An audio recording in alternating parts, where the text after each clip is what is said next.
at the Delhi airport, and behind me you can see SpiceJet 737 MAX aircraft.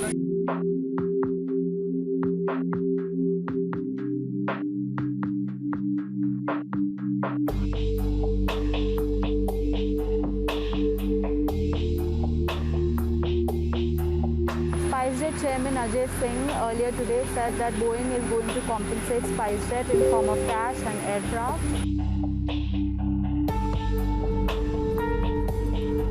There's a big celebration happening at the Gwalior airport. As you can see, they've literally rolled down the red carpet for SpiceJet Chairman Ajay Singh. There are balloons, there are flowers. This is a big deal for SpiceJet because it is the only Indian operator of Boeing 737 MAX planes currently.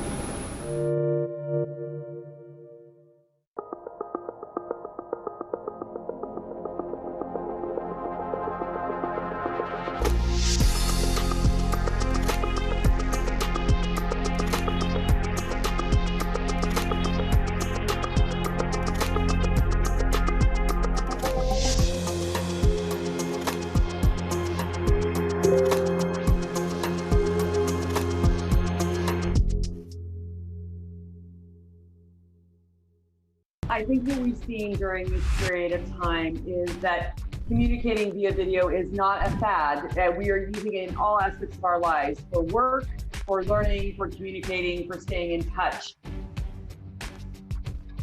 It's really a reminder, isn't it, just how sensitive the markets are to any commentary about trade. We did see some pressure on the yuan, we did see some pressure on the futures. That is now being reversed.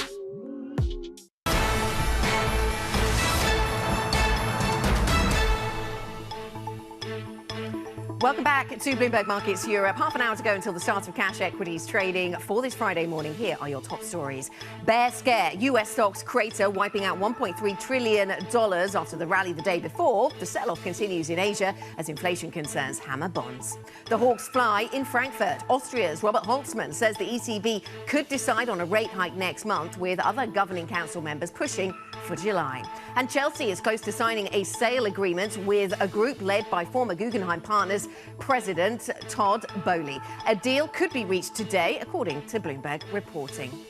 Welcome back to the programme, everybody. The futures picture here in Europe, then let's have a look at it. It doesn't really do justice to the volatility we've seen in the last couple of days, certainly over in the United States and in the Asia session, Mark, because yesterday we saw, of course, European markets sort of rally on Wednesday's story from Wall Street and then sell off later on the developing story on Wall Street. So we had all of that in one day. So futures fairly flat. Futures in the US actually fairly flat as we look ahead to the jobs report. But, Mark, I think we need to take stock of just how significant the big moves we've seen in markets have been over the last couple of days. And this isn't just stocks, this is bonds as well. And the fact that we saw them both selling off to the extent that we did. Yes, Anna, there's been an awful lot of angst over the volatility we've seen this week and all year. And it's really kind of good to know, how dramatic is this? How unprecedented this is? Well, for US assets, it really is quite unprecedented. I didn't quite realize this until our legend Valerie discovered this point, that this goes back to 1973, and it's a chart of annual returns of the S&P 500 and the Bloomberg US Treasury Index. Now, I kind of presumed that it was only the last 30, 40 years or so that we've generally seen not both assets have a bad year. I thought that maybe in the 70s and 80s they both struggled. But no, if you actually look back to 1973, this data goes, so 49 years, there's only one prior year where both equities and bonds had negative returns on the calendar year. Now, there's a couple of qualifiers we need to make here. First of all, it's a calendar year, so it's a little bit of an arbitrary metric. There have been other periods where they've both been in pain for a while. The other thing is, this is really, really dramatic. In 1994, when they both sold off, that was the kind of when the Fed shocked the market. We had that kind of bond rout in 1994, early on in the year. But by the end of the year, things kind of turned around quite a bit as people started buying bonds after the initial shock. And of course, that boosted equities to recover some of their losses as well. But this is really, really extreme. Now, the final qualifier is we are only 4 months into the year. Maybe by the end of the year, one of these two assets is going to turn around. But given that we know the Fed is going to keep on hiking rates, tightening financial conditions, it's unlikely bonds are going to recover all those losses. And given we know they're going to tighten financial conditions on very expensive US stocks, it's unlikely stocks are going to recover those losses. So I think this might go down as an unprecedented market year in history. Yeah, really interesting. We'll watch how that develops, although taking on board what you said about the arbitrariness of 1 year turning into another. Really interesting story, though, to keep track of. Let us turn our attention now to UK politics and to the UK local elections that have been taking place. Vote counting is ongoing and could last a little while. Prime Minister Boris Johnson is bracing himself for Conservative Party losses in some London councils. Joining us now is Bloomberg's Stuart Wallace. Stuart, good morning to you. And this is a local election, and normally for an international audience, perhaps not particularly interested in the very local factors that might be driving this. But because of the Partygate scandal, this was being watched very closely to see whether there'd be a sense of change in the narrative around the Prime Minister. Tell us what kind of pressure the Conservatives are under this morning. So it's a weird mix of both obviously a disaster, but also maybe not as much of a disaster as some had been predicting. So going into this, I think among the more bearish projections was they were going to lose about 1 in 3 of their seats. So far, it looks about 1 in 6. But within that, and most importantly, some very key constituencies here. So Westminster up first. First time Labour have won that since the 1960s. And think about that area. It's Mayfair, it's Buckingham Palace, it's the Palace of Westminster. These are not traditionally left-leaning seats. And yet they are going to Labour. Similarly, they've lost Barnet, another key seat. They've lost Wandsworth, first time since the 1970s. So at the moment, it looks like a bad night for the Conservatives, but perhaps not quite as bad as they thought. But as you said, the Prime Minister himself is coming out as one of the main reasons why people are voting against the Conservative Party. And that's a big problem when you're 2 years out from a national election. OK, Mark, jump in. Good morning, Stuart. Apart from the fact that the Prime Minister is a large part of this change in voting patterns, what have been the other flashpoints in this election that will likely play into the next parliamentary elections? I mean, mostly things he can't do very much about. So primarily it's Partygate, that's been and gone. You can't unring the bell. Secondly, it's the cost of living crunch. And again, there it's really a global supply crunch. And yes, there are local issues that are exacerbating the problem, but fundamentally he can't fix that in the next year or the next 2 years because he can't fix global supply lines. So fundamentally, they're going to be going into a national election not far off with these kind of factors in the background. And it's clear from these local elections that that is a big, big factor in the mind of voters. And he can't do very much about that at the moment. He can't do much about that. We haven't seen all of the counting taking place yet, but, so there's still some of this to go. And I think, in fact, Northern Ireland's still to count, Scotland's still to count. There could be some really interesting stories that develop from here. Yeah, absolutely. And we're all obsessed about Westminster and Barnet and Wandsworth at the moment. By this afternoon, as you say, Northern Ireland. And that could be quite a game changer for us. I mean, at least there's a possibility that Sinn Féin becomes the majority party in Stormont. And then that will change everything. OK, Stuart, thank you very much. Thanks to Bloomberg, Stuart Wallace. Something to keep an eye on as we go through the day then. Now, let us turn our attention to policy making across the Eurozone. And and in fact, more broadly, top EU policymakers are set to meet in Salzburg today to discuss the bloc's response to rising inflation. That's as a growing number of ECB Governing Council members push for faster normalisation that could see a rate hike as soon as July. Joining us now is Bloomberg's Europe correspondent Maria Tadeo, reporting live from Salzburg. Maria, tell us who's meeting where you are and what's the biggest policy headache then? Yes, Anna, we're here in Salzburg. This is the Global Europe seminar. There's a whole bunch of top European officials that are meeting here today.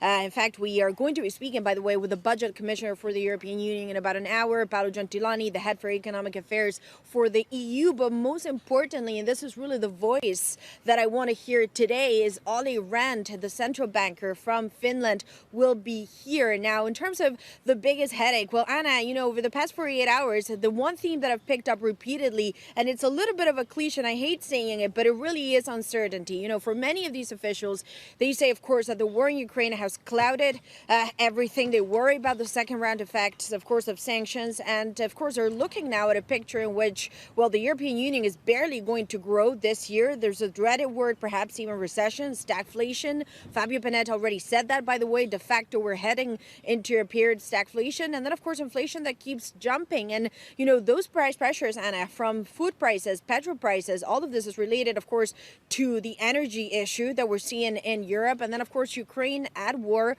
which is a huge agricultural hub. All of this feed in directly into the consumer. So, I hate to use that expression, but it really is the uncertainty and the lack of visibility going forward.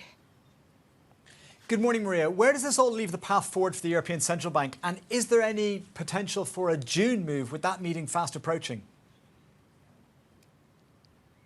look, I think that's a question that everyone wants to get an answer to. And today, of course, I will be paying very close attention to Olli Rehn in this conference. But Mark, what is clear now is that the Hawks are 100% in command of the ECB. The question now is just how fast do you go for that rate hike? You know very well the choreography that Christine Lagarde has reiterated so many times is that first you end QE, and then, of course, you look into your first rate hike. Is that potentially going to happen in June? Will it happen in July? What is clear is that it will happen in the summer, but can the Hawks actually push for a June one? A lot of the issues here is not so much the sense of direction. We know they're going to have to hike, but the question is just how fast. And then the other thing, of course, too, when it comes to the ECB is, do they really get control and get a hold of inflation? Especially as we talked about, a lot of this is about the energy situation. We're now potentially heading into an oil embargo. There will be a conversation, Mark, around gas. That is unavoidable. And we heard from Isabel Schnabel saying, well, enough of the talks. Now we need to get into the action.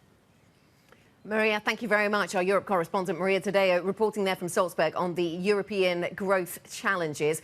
Coming up on the programme, are the recent swings in the Nasdaq a sign of big tech capitulating? We will discuss with Stephen Yu, who is the CIO at Blue Whale Capital. We'll talk about the tech sell-off that we've seen this week. This is Bloomberg.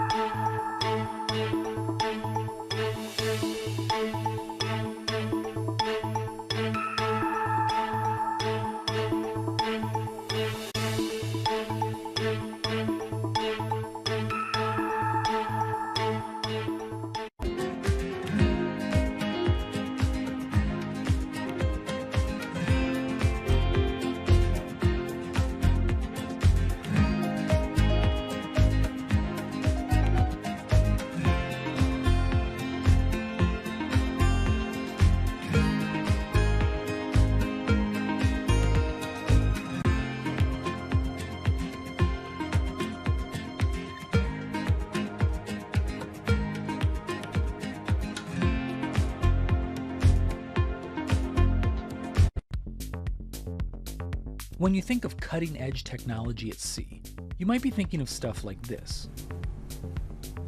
But there's an incoming revolution on the high seas that isn't quite as sexy, but could be significantly more impactful.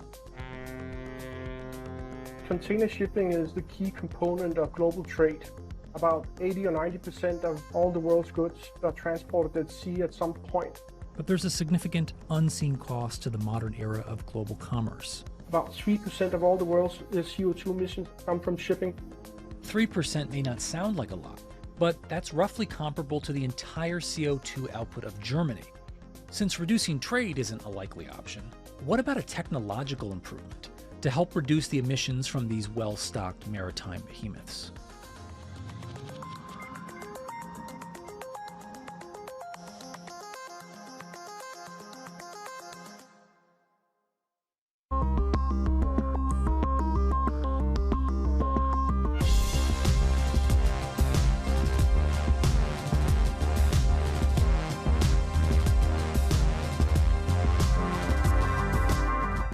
However you get your news. This is Bloomberg Daybreak with Lee. On Bloomberg Radio. Welcome to Daybreak Australia. This is Bloomberg Technology. This is Bloomberg Green. On TV, radio, and the web, this is Bloomberg.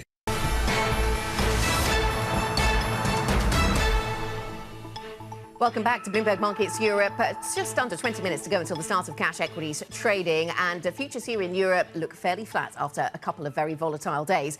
The Nasdaq fell, speaking of which, fell the most since September 2020 yesterday, fully reversing a brief relief rally for stocks post the Fed. Within a week, we've seen two of the biggest 24-hour turnarounds for the index since 1985. Joining us now is Stephen Yu, Blue Whale Capital CIO, and I know over at Blue Whale you don't just do tech, Stephen, but I know that you also have quite a lot of tech holdings. So let's start with that sell-off in the Nasdaq that we saw, well, rally up and then subsequent sell-off. Are you seeing things to buy in tech at this point? Is the weakness we saw yesterday any kind of entry point to stock up on any of the things you like at this point, or no? Yeah, I thank you for that question. So I think it all depends on your time horizon over time. I think if you want to put the money in and thinking what's going to happen in the next 6 to 9 months, I think that's very difficult to call, because I think the market environment now is mostly a risk-off environment based on what the central banks are going to do in the next 6 to 12 months. But I think if you do take a medium-term view, let's say over 3 years period from here, I think the valuation of some of the companies that have been hit over the last year or 6 months are looking very attractive. So I think we can talk about company specific in a minute, but it really depends on the time horizon. So valuation can become more cheaper from here, but it's already looking attractive. Stephen, you're long only and you're valuation focused. It makes sense with sufficient research you'll be able, and you're good at your job, you'll be able to find names that seem cheap relative to the benchmark, which is where you're indexed. But on an index level, do you not think that the Nasdaq is still very, very expensive and overvalued? Are you not worried that the index has more pain, even if you think your stocks will outperform? I think that's a fair point. I think if you look at what happened in the market, I think some commentator make some comment earlier this morning. It's about, I think everyone is losing money this year. I think not only that you're in the equity space, if you're in the fixed income space, I think we've probably seen one of the biggest loss in the shortest period of time in the fixed income space. And if you follow all the 60-40 portfolio rebalancing mechanism, is all broken. So at the moment, it doesn't seem like there's any support from anyone who want to venture into the market in any shape or form. So I think in that sense, you're right that it's very difficult to call the market, and yeah, that could be further downside from here. Stephen, when you look at the companies that have been rewarded this earnings season by a bounce in their share price post-earnings, some of those have come from, well, outside the tech sector, some of those have come from businesses with pricing power. Do you see businesses with pricing power, and is that something of a secret to relative outperformance for tech? I think over medium term, I think our view is 100% correct. I mean, the example that I always want to bring up is Microsoft. If you look at the share price year to date, it's down 15 to 20%. If you follow what Nadella was saying about a week or so when they reported their results, I mean, it seems like the fundamentals are very strong from here. And looking out to 3 to 5 years, at the same time, I mean, everyone knows that the Office 365 price increase is going to be 15 to 20% increase from this quarter for anyone who sign up for their subscription. And that is very strong pricing power. And then if you look at the gross margin of Microsoft, is over 70%, etc. So, I mean, the one clear thing about Microsoft is that margin is going to expand from here. They're going to make more money from here, but the share price is down 15, 20%. So over time, I think they will be able to make it back in terms of share price performance. But at the moment, they're underperforming the market. So that is just, I think, it's a risk off. Yep.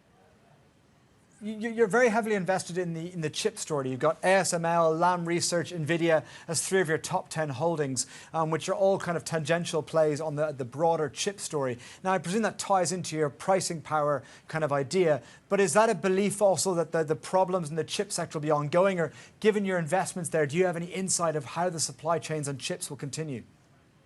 Yes, I think the chip shortages would continue for quite a bit of time. I think the recent update seems to be until sometime next year rather this year for that supply and demand to get rebalanced.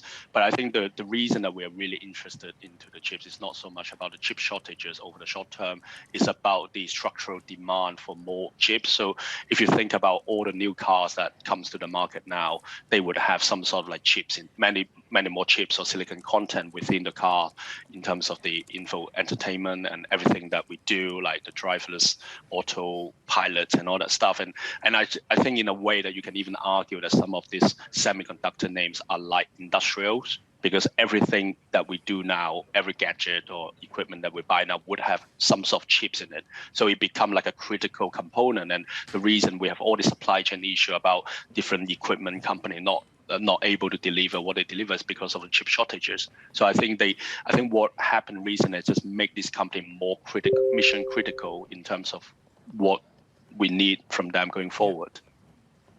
Stephen, one of the things is you have stayed away from China, made a conscious decision not to invest in China. I'm curious to get some of your thinking about, do you think China is just uninvestable because of the policies of the government there, or do you think that there's something soon that might change your mind or see it discounted enough to get involved?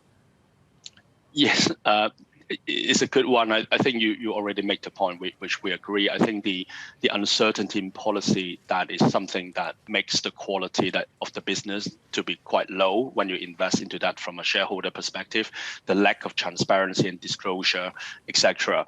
But I think the one thing that you have to see is that what is the likely future of some of these big companies. I mean, I'm sure we might be talking about the likes of Tencent, Alibaba, and some of the bigger names that have been very successful before. But now I think if you look at the landscape within the mega tech space, or even whatever businesses that are in China now, I'm not entirely sure whether they're working on behalf of shareholders. I think they have probably multiple mandates in terms of stakeholders, like for the government, for the party, for people working there, and maybe some profit would go to shareholders. I think that is something that we definitely don't like, and we deem that as quite low quality. So whatever is going to change, we would not go back to the good old days for the last 10 years, 5 to 10 years. So the valuation, right. Sorry, go on. So yeah, you were talking there about regulation and around China. Let me ask you about regulation in the United States around tech. I mean, looking at your top holdings, I think you seem to steer clear of anything that's got a social element to it. Are you staying clear of things that you think face regulatory risk, or are those concerns overdone? I think regulatory risk is always welcome in some shape or form. I mean, we like regulatory scrutiny on our company, on the big tech, because it just makes it more difficult for disruptors to come in. So if you look at the social media space, I mean, we have had Facebook in the past. I mean, we sold out quite fortunately before the results in February this year. But if you look at the space, I mean, the biggest competitor to Facebook or Instagram is TikTok, which is actually a Chinese-owned company, and that's not another really like a social media competitor in the US that can compete with Facebook and Instagram. And I think the reason being is the regulatory framework is quite tight. But I think if we are then shifting the argument to like antitrust, I think on a high level antitrust, if you think some of this conglomerate like Google or Amazon is going to be broken up at some point, maybe 5 to 10 years from today, I think it will worth a lot more to shareholders. I think it's just the nature of a conglomerate that a lot of value are hidden within there. So I think at some point this is going to happen, but whether it's going to be negative or positive for shareholders, then we have to look at that in time. Yes. Okay, so the sum of the parts. Stephen, thank you very much. Stephen Yu, Blue Whale Capital CIO. Thank you very much for joining us to talk all things tech and a little beyond. Let us tell you what is coming up today, what is on our radar. And of course, we have a focus on the jobs report out of the United States. At 1:30 p.m., we'll get April's US non-farm payrolls number. Then at 4 p.m., California's Hoover Institution hosts a monetary policy conference where Fed Governor Christopher Waller and St. Louis Fed President James Bullard will be speaking. What messaging will they give following the market's reaction and then unwind post-Fed? And later today, the UN's World Food Situation monthly report for April is released. I think that's a little bit later on, just this morning, though, European time. Really interesting narrative, a monthly data point to watch. Coming up on this programme, we'll look at the stocks that we're watching, including ING. The Dutch lender reports a profit miss as it counts the cost of Russian loans going sour. More on that next. This is Bloomberg.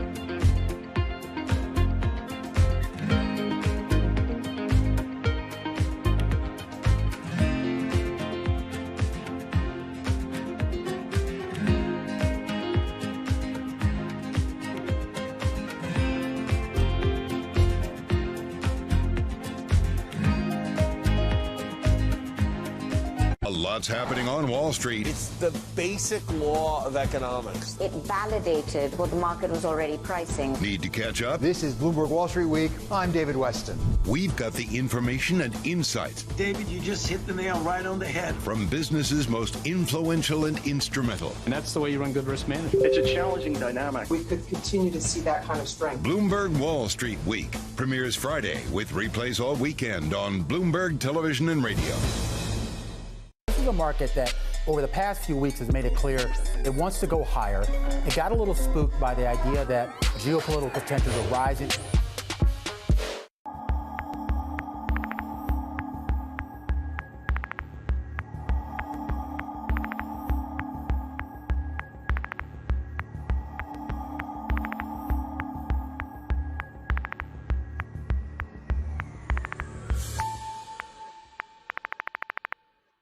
crypto, you have a world of young people that want their own financial system and their own culture. And it is very powerful, and I'm a big believer in it.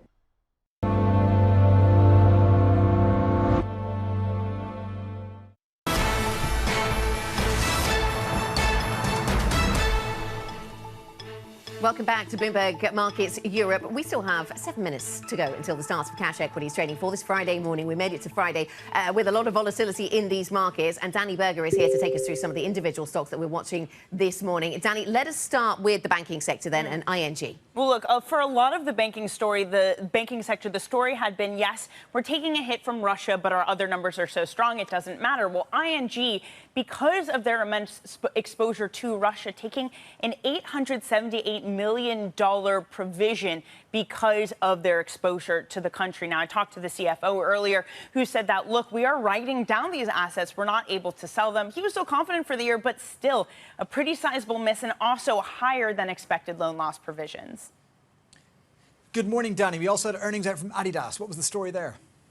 Yeah, another macro weight to another stock. Adidas missing estimates, cutting their full-year margin due to China. China sales not as strong, lockdowns there, of course, but also bottlenecks continuing to be an issue, specifically in Vietnam, where they cited. They also said sales revenue, those are likely to be towards the lower end of their forecast. And Danny, IAG, a really interesting one, because you wonder whether it's the miss, I suppose, in the backward-looking numbers or the guidance on the second quarter that holds sway. Right, which is going to influence markets. Of course, the look forward might be problematic, considering they're having a lot of issues around Heathrow, their main subsidiary, BA, that's where they operate out of. A lot of issues with staff there, technical glitches. That weighed in on the first quarter, but it also means they weren't able to expand to the extent that they wanted to. At the same time, they do see themselves getting back to positive earnings starting this current quarter and throughout the rest of the year. OK, Danny, thanks very much. Bloomberg's Danny Berger with us. And Mark, of course, our attention turns to the jobs picture in the United States later. But I wonder what we've learned from the central banks that have spoken this week. And I wonder if we've learned the most, actually, or at least the narrative has changed the most around the Bank of England. Yes, they're the ones who've made clear that the future is bleak. I think the Fed is still slightly in denial. We're still perpetuating the myth that we can achieve a soft landing. I think the chances of that are extremely low, pretty close to zero. I think the Bank of England has been very open and said a recession is coming. And that's made everyone realise that's probably the same situation faced by many of the major central banks in the world. Yeah, absolutely. So we'll wait to see whether other central banks have to pivot with that kind of narrative as we go through the year. Thanks to Mark for spending the past hour with us. The Open is, of course, up next. This is Bloomberg.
When you think space, you probably think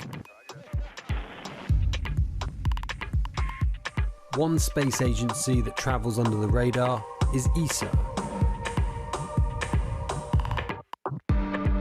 which is surprising considering what the European Space Agency has achieved and how vital it is to the global space industry. We've collaborated with pretty much everybody who is involved in space exploration. ESA wants to be a leading force in furthering humanity's mission into space. Commander Ground, do you copy? Copy. If we want to have successful human missions to Mars, we are going to have to learn to live and work off-world in a different way. The place where we are going to learn to do that is on the moon. can ESA help humanity take its next giant leap? Front Row, exclusive interviews with the most influential figures in finance. Lloyd Blankfein. Deflation is a terrible thing. Inflation you could tolerate.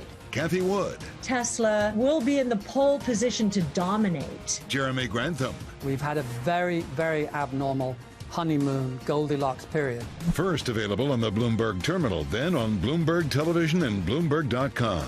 Front Row, the best seats in the house for business's greatest minds.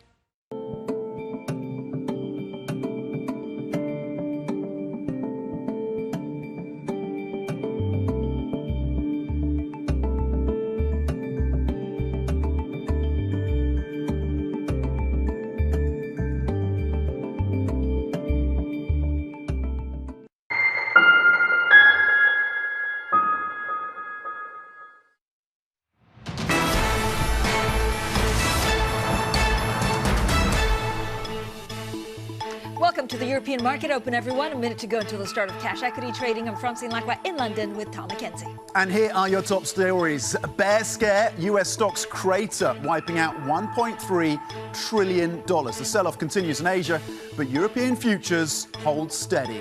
The hawks fly in Frankfurt. Austria's Robert Holtzmann says the ECB could decide on a rate hike next month, with other governing council members pushing for July.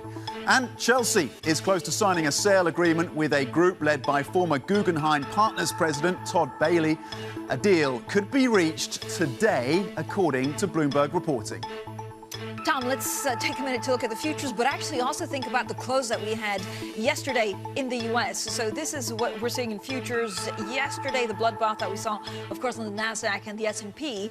And this is almost like a delayed reaction to some of the inflationary pressures. There's a brilliant piece by John Authers that talks about the nervous system of the brontosaurus, that it takes time when he gets his tail bits to go into his small brain. Those dinosaur analogies are always good. I think Francine Lacqua called this on Wednesday in our conversation with UBS's Paul Donovan. You said the boomers don't know how to trade in an environment of high inflation and tightening central banks. And that's arguably part of the mix, what you saw yesterday in terms of that brutal sell-off, the volatility, the uncertainty, the fear in these markets. A bear rally is how some were describing the moves that we saw on the back of the Fed decision. And then, of course, that pronounced sell-off yesterday. And as Francine was saying, particularly notable within the NASDAQ and the pricier sections of the tech sector. You saw the 10-year yield, and we'll touch on this shortly, rising above 3%. That readjustment again, and the Bank of England and the Governor, Andrew Bailey, coming and suggesting, look, a recession could be on the cards for the UK.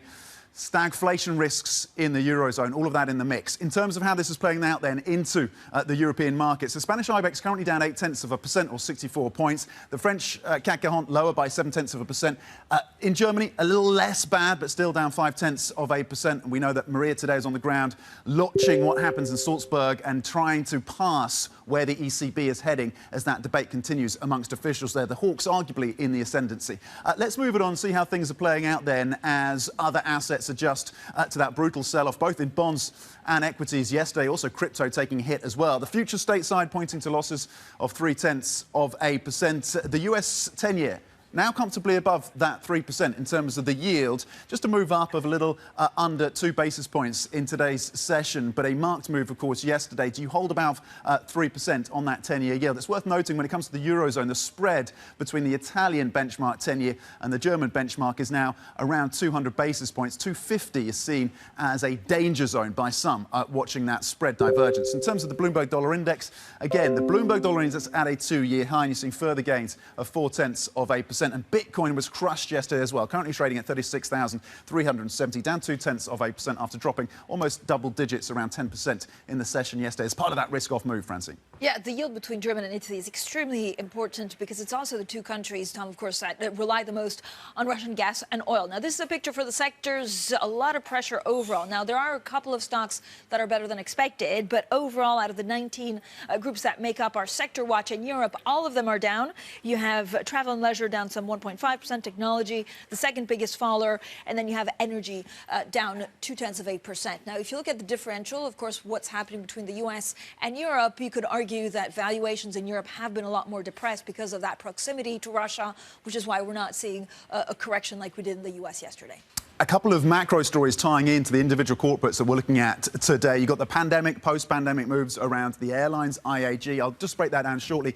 Adidas and what's happening with the China story, and then ING and their exposure to Russia. So IAG, of course, the airlines group, look at that, being hammered more than 6% after their losses for the quarter came in above the expectations. They do say in the second quarter they expect to return to profitability, but clearly underscoring the struggles of the airline industry readjusting post-pandemic. Adidas pointing to softer demand out of China. That is a concern. They're hitting the stock by 4%. And ING, their exposure to Russia, they're taking a hit on this and having to put more cash aside as well in case there is further downside in terms of that exposure as they unwind their business in Russia. Down 0.7% for the Dutch lender. Let's get over now to Fran. Well, you're going to link over to Mark. Yeah, well, let's get over to our managing editor, Mark Cudmore. He's been watching the markets. Mark, great to have you back. You're looking at sell-off in stocks and bonds. Yeah, good morning, Francine. A lot of angst in markets this week. How unprecedented in the market action this year? Well, it's an extremely bad year and an extremely rare year in markets. It's not just us being dramatic on TV. This is the annual returns of stocks and bonds in the US going back at the last 49 years. That's as long as we have history for the Bloomberg US Treasury Index. So going back to 1973, the blue bars are the annual returns of the S&P 500. The yellow bars are the Bloomberg US Treasury Index. And only 1 year in the past 49 have both been down in a year. That was back in 1994 when the Fed really shocked markets with its aggressive action. But by the end of the year, bonds recovered a lot of their losses. And of course, stocks rallied again because of that. This year, we're seeing both stocks and bonds down a massive amount, and we're only 4 months into the year. Now, one way of looking at it positively is only 4 months into the year, maybe they could bounce a lot from here. But given that the Fed, we know, are going to hike rates aggressively again, we know they're going to tighten financial conditions, I'm not sure whether the outlook is looking particularly positive for either bonds or stocks. So this is already pretty unprecedented, and it looks like the outlook for both could be set to get worse in the next kind of 8 months of this year. OK, Bloomberg MLive managing editor Mark Cudmore on the moves that we're seeing in terms of the sell-offs, combined sell-offs in bonds and equities. Thank you. And just a day after notching the biggest rally in 2 years, the S&P 500 tumbled yesterday with 95% of its companies moving lower. Traders expressed their concerns that officials could struggle to fight persistently high inflation amid the lingering threat of a recession. This is not a good day. This is not a good year. We are already pretty firmly in a big bear market. At the end of the day, it's about inflation. I think that the market is trying to determine what is the most important factor going forward. So for the Fed, it's very clear. They are a single mandate Fed right now. They are only focused on inflation, and they're telling us that. I believe the market's going to go at least 50% below its peak. We think things are overdone. You've gotten rid of some of the excesses, and the underlying fundamentals are still relatively good for now. OK, some of the market reaction there, some of the commentary reaction to what we saw in the markets. Let's get into the key drivers then with our MLive editor, Eddie van der Velde. Eddie, what do the moves of the last 48 hours tell you about the psychology of these markets? Yeah, absolutely. You know what? I think there's a lot of more nervousness just seeping into the market. We can see that everywhere. And, you know, I think that chart that Mark highlighted a minute ago that shows us that there's a drawdown across the 60-40 portfolio. And that's going to be the challenge this year. I think that investors are realizing that they will not be able to be passive this year. They will not just be able to buy the indexes. They will have to look for active management. They will have to look, you know, for that pockets of outperformance. They will have to, you know, be smarter than just buying tech, and buying momentum all the time, because the momentum is turning lower, and they will, like, pardon me, actually work for their fees. That's a novel idea. Well, absolutely. I think that's it's shocking. It's shocking. But I think that's what we're going to see this year. I think people who actually dig down into company fundamentals, I think they're going to outperform, because there are still pockets here that, you know, where you can see companies doing well. And we saw that in earnings season. But there's a lot of nervousness about rates and about Chinese growth. And I think those two things together, even with European growth, and then spilling over into the US, I think taken together, I think there's a lot of nervousness about just buying indexes. Eddie, so we're seeing a surge in credit default swaps. This points to more difficult times. We're seeing also the bridge between, or the gap between, Italian bonds and German bonds, of course, widen. Are we going to start pricing in a recession in markets? You know, I think markets definitely are concerned about a recession. I think the equity market is still a little bit behind the curve on fully pricing in a full-blown recession, particularly in the US. But we are it's very hard for the Fed to hike rates. You know, at this point in the cycle, having had so much froth in the system without triggering some moment, bit of a dead spot in the crypto cycle. We're not at a halving. We're not. There's no particular reason to see massive inflows at this moment in time. So crypto is a little bit, probably at a bit of a weak point. But having said that, I think the crypto bulls at this moment in time will be quite happy with where the prices are sitting, given everything that's happening. Yes, we had a sell-off yesterday, but crypto is volatile. I think they'll be happy if prices stay above the sort of, even 25,000 level. I think they'll be happy with the gains they made over the last couple of years. Eddie, what's the thing that actually makes you worry? I don't know if there's a canary in the coal mine that we should be watching out for. I don't know what crypto also plays in this, but it feels like there are, alarm signals that we should be paying more attention to. Yeah, so I think the really, really big one at the moment for the Fed and for others. I mean, jobs growth is still strong, and that's probably going to continue. We're probably going to see a little bit of that coming off. So the jobs numbers today will be important. Participation rate, all of those things we'll be watching. But the really, really key one for me is house prices, and that comes with a bit of a delay, frankly. But I think as long as as house prices stay strong, and they have been, then I think we can say that the consumer is strong and that the economy is holding up, because frankly, that's what most people care about. Yeah, some metrics you've seen, some house prices, we know that mortgage rates have gone up in the US, some house prices have come a little softer. When it comes to the jobs, and you talked about this, non-farm payrolls, we've got the number, the forecast for 380,000, Eddie. What for you is going to be key within that mix? Is it participation? Is it wage growth? What are you looking for? Well, for the moment, it's wage growth and participation. Those are the two things that you mentioned. I think just wage growth, we should start to see it come down. If it doesn't come down, then what is the Fed doing? Why are we doing this? Why are we squeezing the economy if wages aren't coming down? But I think participation rate is still quite low, and if the participation rate starts picking up, which is a hard thing to do because a lot of the people who left the workforce have been people who were older during the pandemic and decided they're not coming back. But if we start seeing that come back, then we can see we can see the pressure on companies to hire workers coming down without too much wage pressure. And I think that would be the golden ticket for this economy. So that's what I'm hoping for.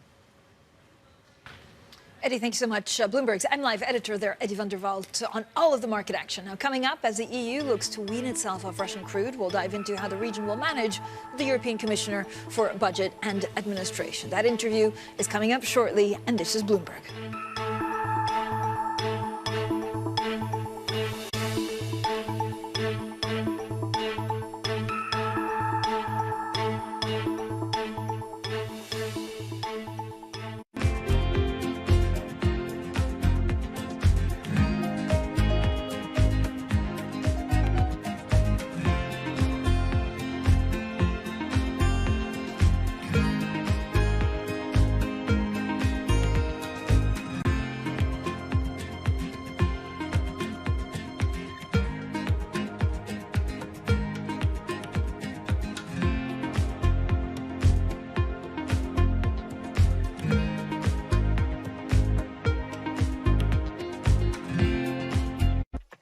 When you think space, you probably think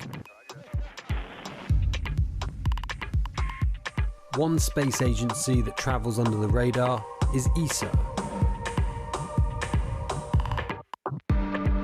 which is surprising considering what the European Space Agency has achieved and how vital it is to the global space industry. We've collaborated with pretty much everybody who is involved in space exploration. But ESA wants to be a leading force in furthering humanity's mission into space. Commander Ground, do you copy? Copy. If we want to have successful human missions to Mars, we are going to have to learn to live and work off-world in a different way. The place where we are going to learn to do that is on the moon. Can ESA help humanity take its next giant leap?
Welcome back to the Open. We are 40 minutes into your European trading day. You're seeing losses of around 0.7% across the benchmark here in Europe after a brutal day of selling. Risk-off moves over on Wall Street. Losses of more than 3% on the S&P 500, almost 5% losses across the Nasdaq. Every single sector here in Europe is lower, apart from energy, which is up 0.6%. Worth noting that in terms of the bond markets, and you saw that yield on the US 10-year above 3% yesterday. When it comes to the Eurozone, the Italian-German spread currently above 200 basis points. Francine. Now, the European Union, Tom, plans to ban Russian crude oil over the next 6 months and refined fuels by the end of the year as part of a 6th round of sanctions on Russia. Now, how will the plan affect the economies of the region? To answer that question and many others, we go now to Salzburg, where our Europe correspondent Maria Tadeo is joined by Commissioner. Maria, over to you. Yes, Francine, thank you very much. And we are here in beautiful Salzburg. We are joined now by Johannes Hahn, who, of course, is the budget commissioner for the European Commission. And, you know, this is a beautiful scenery, but I wonder when it comes to the economy, is it that beautiful? Do you worry about the European economy in the context of all this uncertainty? I think we are all concerned around the globe about the economy, but in general, we have seen that we recovered from COVID. Of course, the current war of aggression in Ukraine has slowed down this recovery, but nevertheless, we are rather confident. And sir, I have to ask you though, there's some out there that say ultimately a recession in Europe is going to happen, perhaps even a period of stagflation, very little growth, a lot of inflation. Can you avoid the recession, the stagflation word? I know it's almost like a word you can't say in public right now, but is that something that you fear potentially could happen, or can you salvage this economy? Not even in secret, I would say it, because I'm confident that there will not be any kind of recession and even not stagflation, because there is such a strong economy. I mean, if you look at the labor market in Europe, we are lack of labor forces, etc. So I think we have full order books. We face problems in the supply chain, in the global supply chain. That's an issue, and of course, the war is affecting us. There's a surge of energy prices, etc.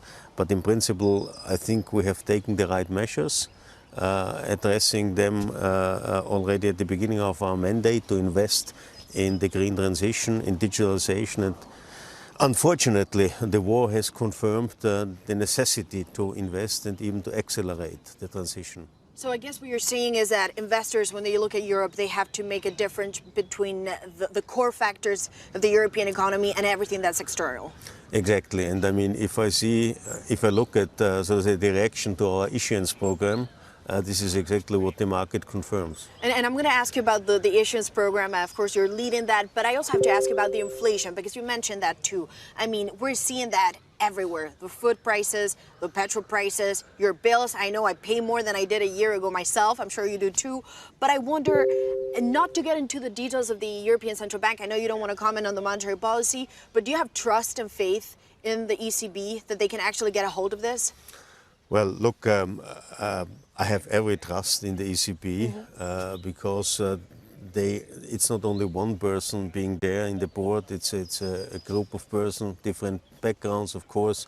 The European economy is fragmented, but at the end of the day, I think they will find a proper solution to assist in the further recovery. And you're confident, I guess, that this inflationary spiral that we're seeing, you have the tools to bring it down, because when you look at the figures, however, I mean, it just keeps going up every month.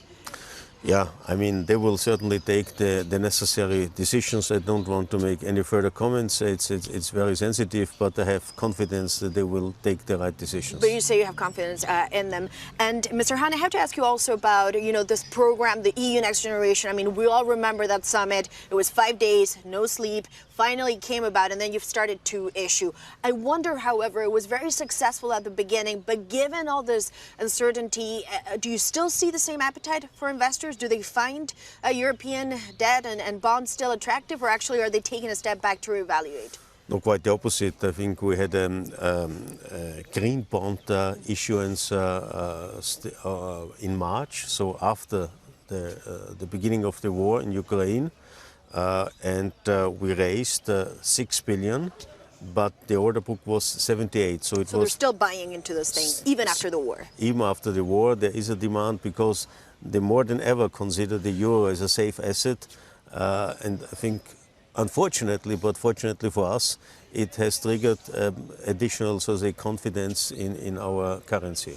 And, just as a final question, I do wonder, all of this is happening and has been successful because the EU, funnily enough, has been very united since the pandemic happened. We've seen your commission, but everyone else, every country, the 27 working together. However, I have to ask you about Viktor Orban. Many look at him and they look at, well, the bad boy of European politics. Today, once again, he's saying these sanctions, this new package on oil, I'm not going to prove it. Can the EU continue to hold that unity?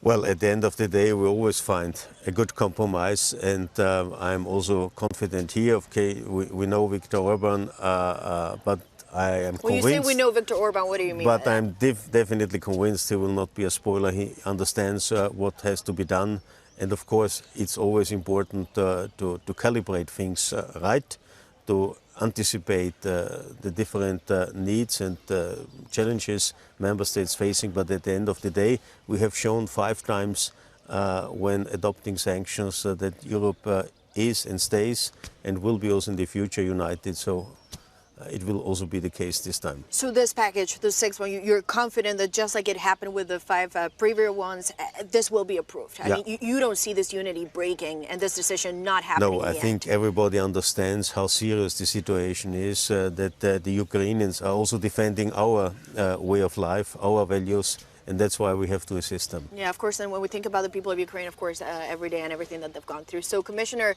Hans, thank you so much. Beautiful seeing this palace. Maybe we stay a little longer if you allow us, but... Definitely, I'm around. Well, thank you very much for that. And Francine, that was Commissioner Johannes Hahn, of course, at this conference, Global Europe. It's the first edition here. A lot of speakers that we'll be paying attention to. And in particular, I want to hear from Olli Rehn, this conversation about rate hike. Is it June or July, perhaps? Tom? Yeah, quite frankly, I don't know what I'm more interested in now. It's the garden behind you, whether you should do a walk and talk or Olli Rehn. But no, that was a road trip. Let's set up the road trip. That was a great conversation, Maria. It's a tough sell. Interesting, of course. Yeah, it's a tough sell, isn't it? The European Commissioner there, not overly concerned about recession or stagflation in the Eurozone. Coming up, China has ordered central government agencies to replace foreign-branded personal computers with domestic alternatives. We'll have more on that story later in the show. This is Bloomberg.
Bloomberg has enhanced search on the terminal to deliver what you need when you need it.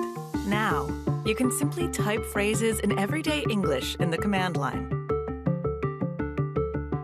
Compare financials. Find people. Analyze markets. You can enter phrases or ask questions. What do you want to know today? Ask a question or visit SearchGo to find answers now.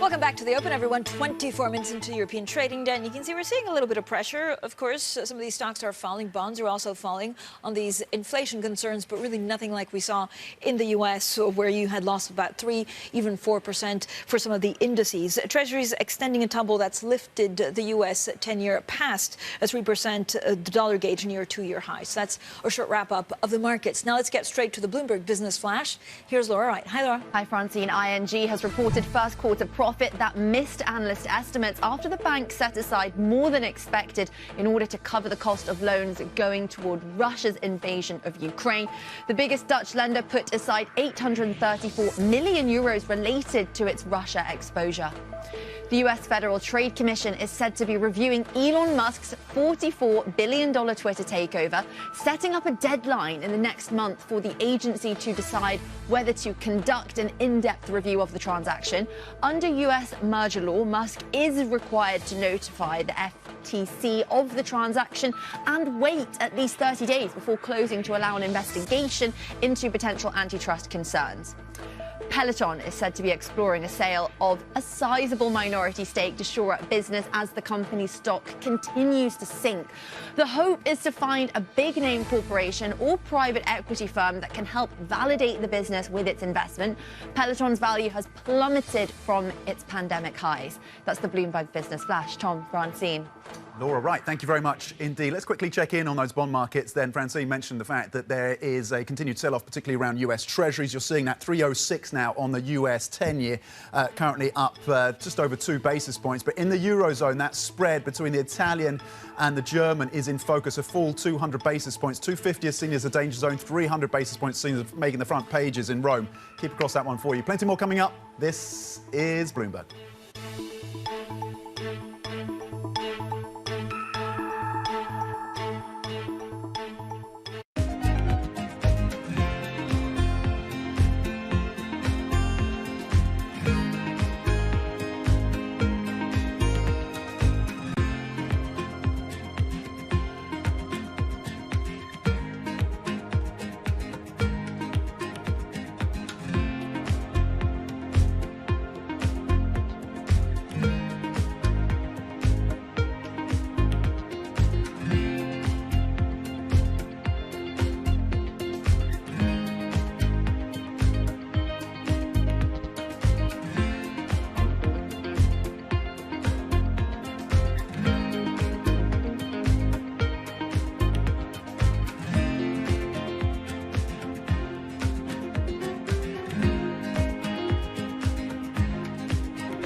It's almost the end of the year, but Bali is still quiet and empty. I am here in Kuta Legian, one of the main walking streets here that is used to be a tourist spot for beach, dining, shopping, but many shops here are still closed. Most of the outlets are either for rent or for sale as they have run out of business. Saya kerjanya di sini udah lama, udah ada 10 tahunan di sini kerja. Masih sepi sih, nggak kayak dulu. Kalau dulu kan rame, sekarang ya ada 1-2 itu ada, tapi nggak kayak dulu. Kalau dulu rame sekali, sekarang paling dapat jualan ya 100, 120 gitu, 200 ya. Kalau dulu sih ya nyampe dah 1 juta, 1,5 tuh nyampe dapat jualan. Bisa sampai 2 juta dulu. Sekarang nggak pernah lagi dapat segitu, sama aja. Belum ada turis ke Bali, masih ya domestik aja. While Bali has reopened its borders for foreign tourists since October, they're still not coming in. Many international airlines are yet to reinstate their direct flight to the island. Balinese people here really hope they can see more people from Australia, China, and Europe to come visit next year. Mercedes-Benz is on a path towards CO2 neutral mobility. So we have flicked the switch there, and really we're going to step by step electrify everything. And what does that mean? Combustion engines get electrified. I think that it's hard to put your head around any narrative. Let's just be honest. We've had sort of a shift in, are we in some sort of stagflation fears moment? People were talking about that all day yesterday.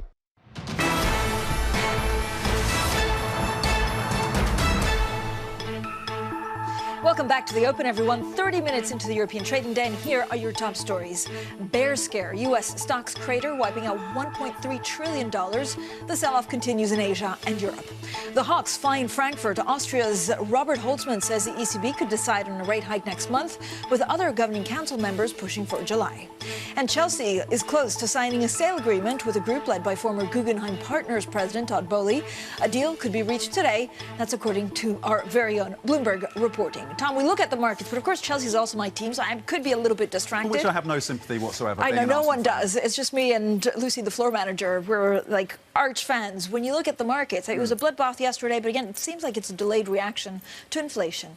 A delayed reaction. There was that focus on the 75 basis points and the fact that seemed to be taken off the table by Jay Powell. Then, as you say, markets and investors reacting and digesting what was coming out of that central bank. The BOE as well, and pointing to a potential recession here in the UK, double-digit inflation of 10%. The FTSE 100 currently down 0.6%. It's pretty grim reading across the front pages today when it comes to that warning from the Bank of England. Across the benchmark here in Europe, losses now 1%, so they've become more pronounced just in the last 30 minutes or so. Again, and the tailwinds from Wall Street, where you saw very heavy losses, more than 3% across the S&P 500, close to 5% off the Nasdaq, and it was a grim session as well, apart from Japan, across the Asian space, particularly on mainland China, and then a tech sell-off when it comes to those Chinese stocks listed in Hong Kong. The DAX down 130 points, 0.9%. Let's switch on and see how things are playing out then sector by sector on a risk-off day once again. By the way, worth mentioning that there is a bit of a move higher as well in terms of yields across US Treasuries after they crossed above 3%, currently around 3.06 the last time I looked on the US 10-year. The one sector remains in the green on the back of slightly higher oil prices, which are about 0.7%. Energy, that sector gaining 0.8%. Every other sector is in the red, led by consumer products, technology and media. You can see consumer products down at 2% 30 minutes into today's trading day. Francine. Now, stocks and bonds under pressure this morning as inflation, rising borrowing costs, and China's COVID lockdowns depressed sentiment. U.S. markets plunged yesterday, wiping out $1.3 billion in value. Now, we heard from the former Atlantic Fed President Dennis Lockhart following the rate hike. They're now catching up. Having said that, I think we just have to watch how this economy evolves, and we're already seeing some signs of the labor market that's slowing a bit. So that could take some of the edge off of wage increases, which would have beneficial effect on the inflation numbers. So it's a wait and see situation as far as I'm concerned. I mean, there's so much going on when it comes to inflation. Delayed reaction. One of my favorite pieces, also I'm a big dinosaur fan, thanks to the 7-year-old, is the Brontosaurus. I mean, they were so large and they had a tiny brain. And so if somebody bit their tail, the nervous system would take a long time to go to the brain. I'm not saying the markets have a tiny brain, but there's a delayed reaction. Well, there's that delayed reaction. That John Author's just beautiful analogy there. I saw the headline of the Brontosaurus, but I hadn't seen the detailed anatomy that you've drawn out for us.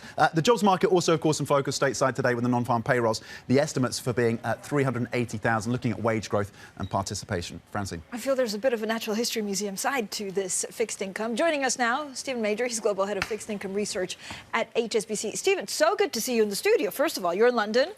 Just looking at the bond route overall, what's going on in the markets? And good morning. Good morning. Great to see you. And thanks for the dinosaur intro. Analogy. I'm waiting for some remark. Stephen Major is no dinosaur. Let's just get the strap on the screen now. Yeah. It depends on what I say, doesn't it? I could be accused of being a dinosaur because I've been tending to stick... Because you know about inflation. Well, I stick with the view. As well. The thing is that it requires someone who's been working for a few decades to remember inflation. I can't promise that I really do, to tell you the truth. So there's a different mindset that's needed to trade a market like this, because we are clearly in a very inflationary time period, and the hawkish response is only just coming through. So the behaviour of markets and therefore investors is different to what most people who are trading today would have experienced. That is true. So I think the dinosaur analogy has some merit. How much has been priced in at this point into the bond markets? How much more is there to go? Well, you can see in the US above 3% is now in the yields, and it's in the forwards. Is that the floor now, do you think? Well, I think the floor is important because it keeps going up. And so for me, trying to put a forecast around all of this, the floor for yields is higher. And it makes it untenable to expect yields to be lower anytime soon, because it's impossible to imagine yields falling whilst the central bank's hiking in the early stages. So we need to be somewhere towards the second half of the tightening phase, and we're very much in the first half. So that puts the floor under yields. I think that's quite right. But I've thought of this as a game of two halves. We're still in the first half. In fact, if it was a game of football, we've only played 30 minutes, right? So we're still in the first half. Central banks might be hawkish now, but they could easily become dovish in the second half. So things could change. So when's the second half? Early 2023 when this plays out? Or are you talking about, an end to the war in Ukraine? We're talking about the Fed being at 2% by July. So that's 250s, right? The Bank of England could be 6 months in front of the Fed. So maybe there's a read across there. So it looks like the midpoint. And then there's Jackson Hole coming in August. There's a chance for some kind of set piece. So the data is already softening. And I imagine that the market's going to look completely different in the second half as economists revise down their growth numbers. And presumably inflation is coming off. I'm frightened to say that too loudly because we've been stung by this already. We're all waiting for inflation to fall. The danger is that it doesn't. But I think that there's a very strong base effect, and we should expect a few lower prints coming up. Stephen, what's the intersection between rate hikes and quantitative tightening? Well, I don't think QT matters so much to government bonds if it's of the passive variety. The active variety, whereby the central bank actually sells bonds into the street, we're going to find out, and the Bank of England is going to start the consultation on this. But presumably markets move in advance of the news, and so it should be largely absorbed. I think it's more important for risky assets, and we've already seen how equities have been hit by a tightening of financial conditions. Maybe the war in Ukraine is one of those drivers, but it could also be the fear of QT because it is true that equities went up from March 2020 onwards during the massive QE. So if we move into the reverse, it could be that risk assets still have to reprice. So, Steve, what would you buy in treasuries right now, if anything? Well, if I spoke to my colleagues, they'd say don't touch anything. And most of my colleagues are very worried about the momentum. And I think that investors don't want to try and catch a falling knife. I think the longer end, the 30-year, is now starting to find some kind of bite. And when you see yields above 3%, it becomes compelling for the longer-term investors who are going to switch from equities. So think about the pension funds and insurance companies, etc. Japanese investors, are they going to come back in at this point? Yeah, well, everyone uses that one. On the assumption that yen rates stay where they are, then that's a reasonable idea. And from a currency perspective, don't forget, any Japanese-based investor who bought dollars has done very well on the currency side. That will at least have offset the loss on the bonds. But I think globally is the right way to think on this because the Fed and the Bank of England are not acting in isolation. What's happening in China? There's a weaker outlook there. How far can rates go in Europe? And so the global picture, I think, is relatively benign for rates, and I don't think the US can break away from that so much. Stephen Major, we're very pleased to have you in the studio on today in particular. It's always good to have you in studio, but today in particular seems very, very salient indeed. What a day. And we'll get more of your views. Major Absolutely. Day. What a day. There we go. That's another strap for us. Not a dinosaur, and a major day. We'll get your views on the BOE, ECB, and where to position credit shortly in the next few minutes. Let's get to the Bloomberg First Word News now with Laura Wright. Laura. Thanks, Tom. Chelsea Football Club is close to signing a sale agreement with a group led by former Guggenheim Partners president Todd Boehly. Sources say Boehly's consortium could reach an agreement as soon as Friday with Chelsea and its owner, the sanctioned Russian oligarch Roman Abramovich. A deal would end a weeks-long bidding process for one of the biggest English football clubs. The US Federal Trade Commission is said to be reviewing Elon Musk's $44 billion Twitter takeover, setting up a deadline in the next month for the agency to decide whether to conduct an in-depth review of the transaction. Under US merger law, Musk is required to notify the FTC of the transaction and wait at least 30 days before closing to allow an investigation into potential antitrust concerns. OPEC and its allies are sticking with their standard small monthly production increase in the face of tightening global markets. International consumers have been calling on Saudi Arabia and its partners to fill the gap left by a potential EU ban on Russian oil. The group's latest brief meeting rubber-stamped another 432,000 barrels a day increase for June.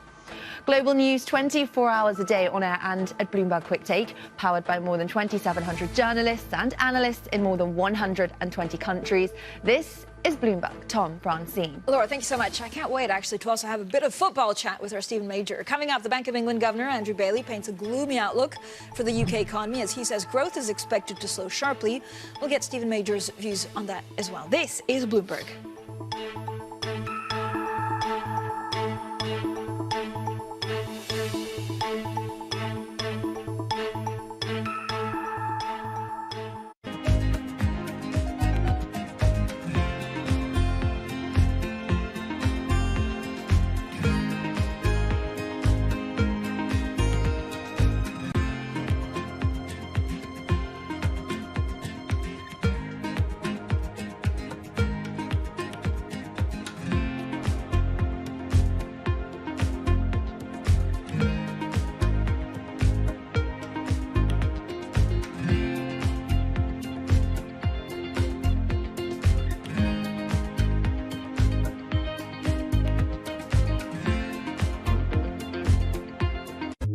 Everyone you meet in Port Harcourt has stories about what they call black soot, caused by the manufacturing and consumption of these fuel products in the illegal refineries.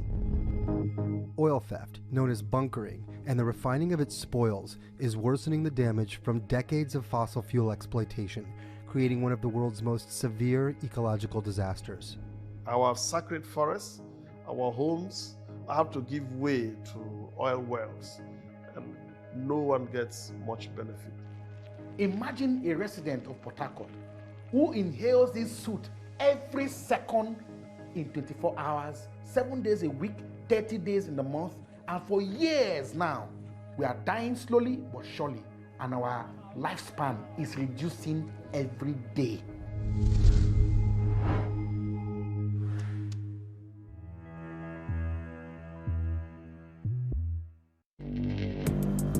Access the financial world on demand. Hear from leading economists, policymakers, and industry experts via live and on-demand webinars, only from Bloomberg. Start exploring to see what's moving the markets. Visit Bloomberg.com/webinars. BSO Now is your online home for weekly Boston Symphony Orchestra and Boston Pops performances. See new concerts that go behind the scenes, plus acclaimed archival concerts. Visit bso.org/now, where the music plays on. BSO season sponsor, Bank of America.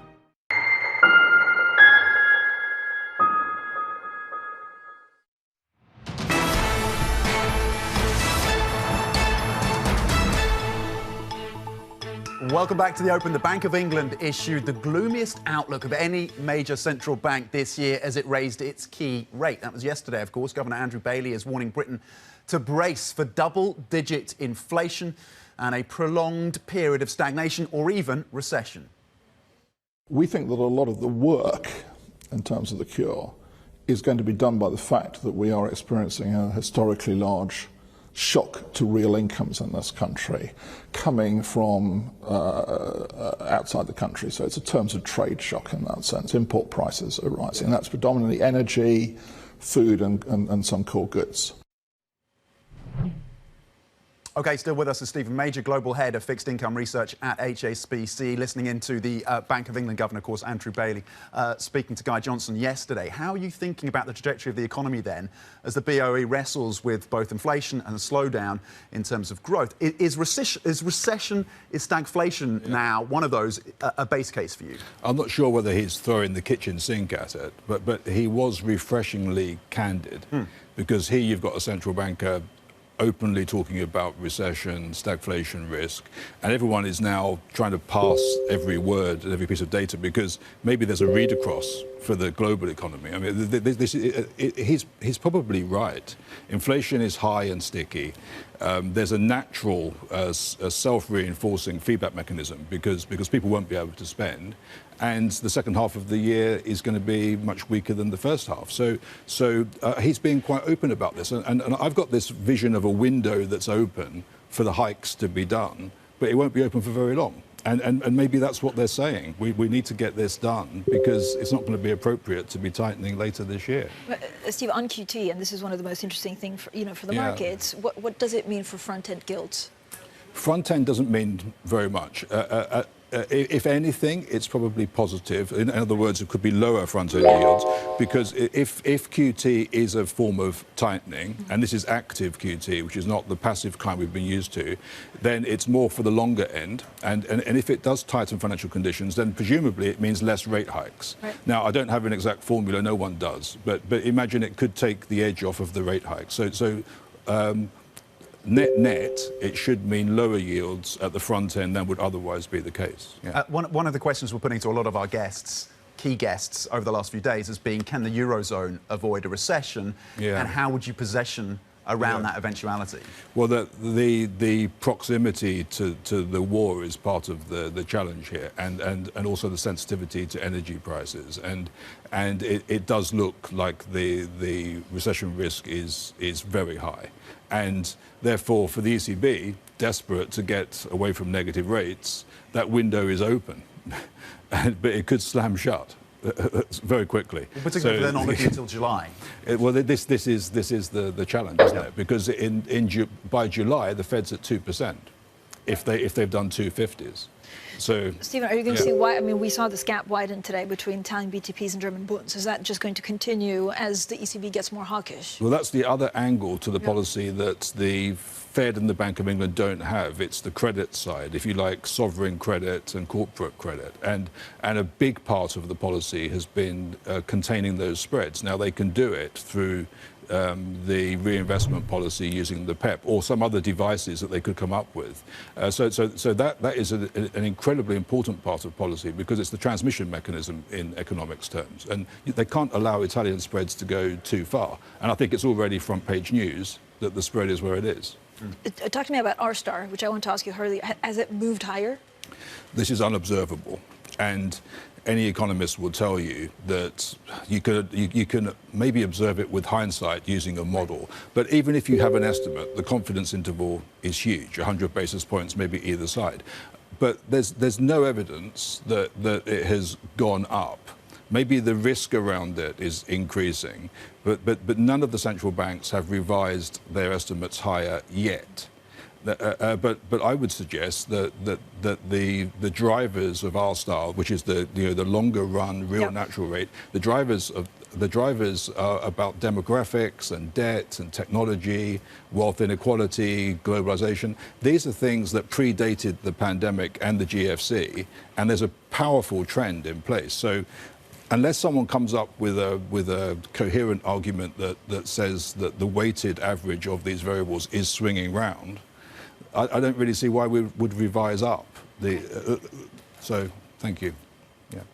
Thank you, Stephen. That was a good answer. Stephen Major there, Global Head of Fixed Income Research at HSBC. Coming up, the sale of Chelsea Football Club.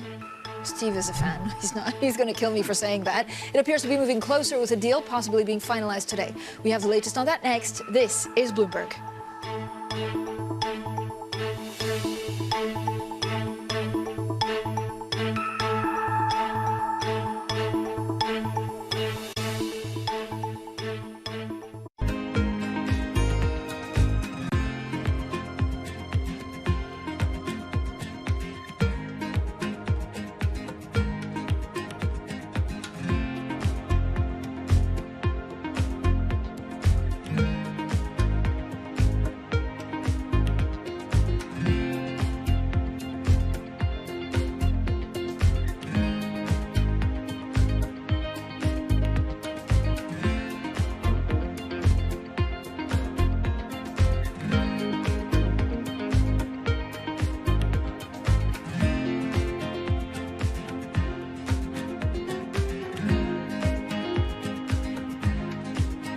Soaring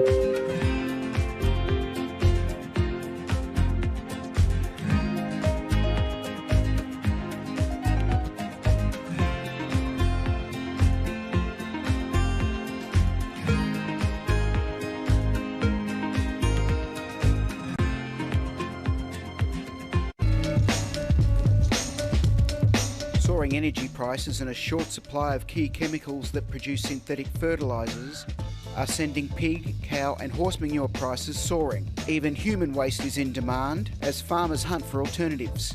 Fertiliser helps increase crop yields. You can see how much moisture is held into this. It's a lot of organic material into the compost, so it breaks down, the manure and the straw breaks down into a friable mix that can be mixed into your soil in the ground and for growing a whole range of different vegetables.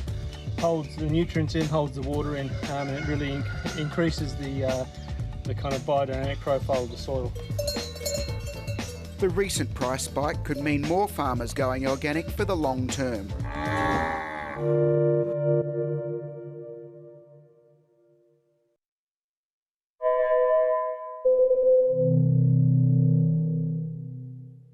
Stocked early enough all these precious materials you were just mentioning, and we were on the lucky side that our prognosis was spot on in a way, forecasting what kind of material we would need and what quantity we would need.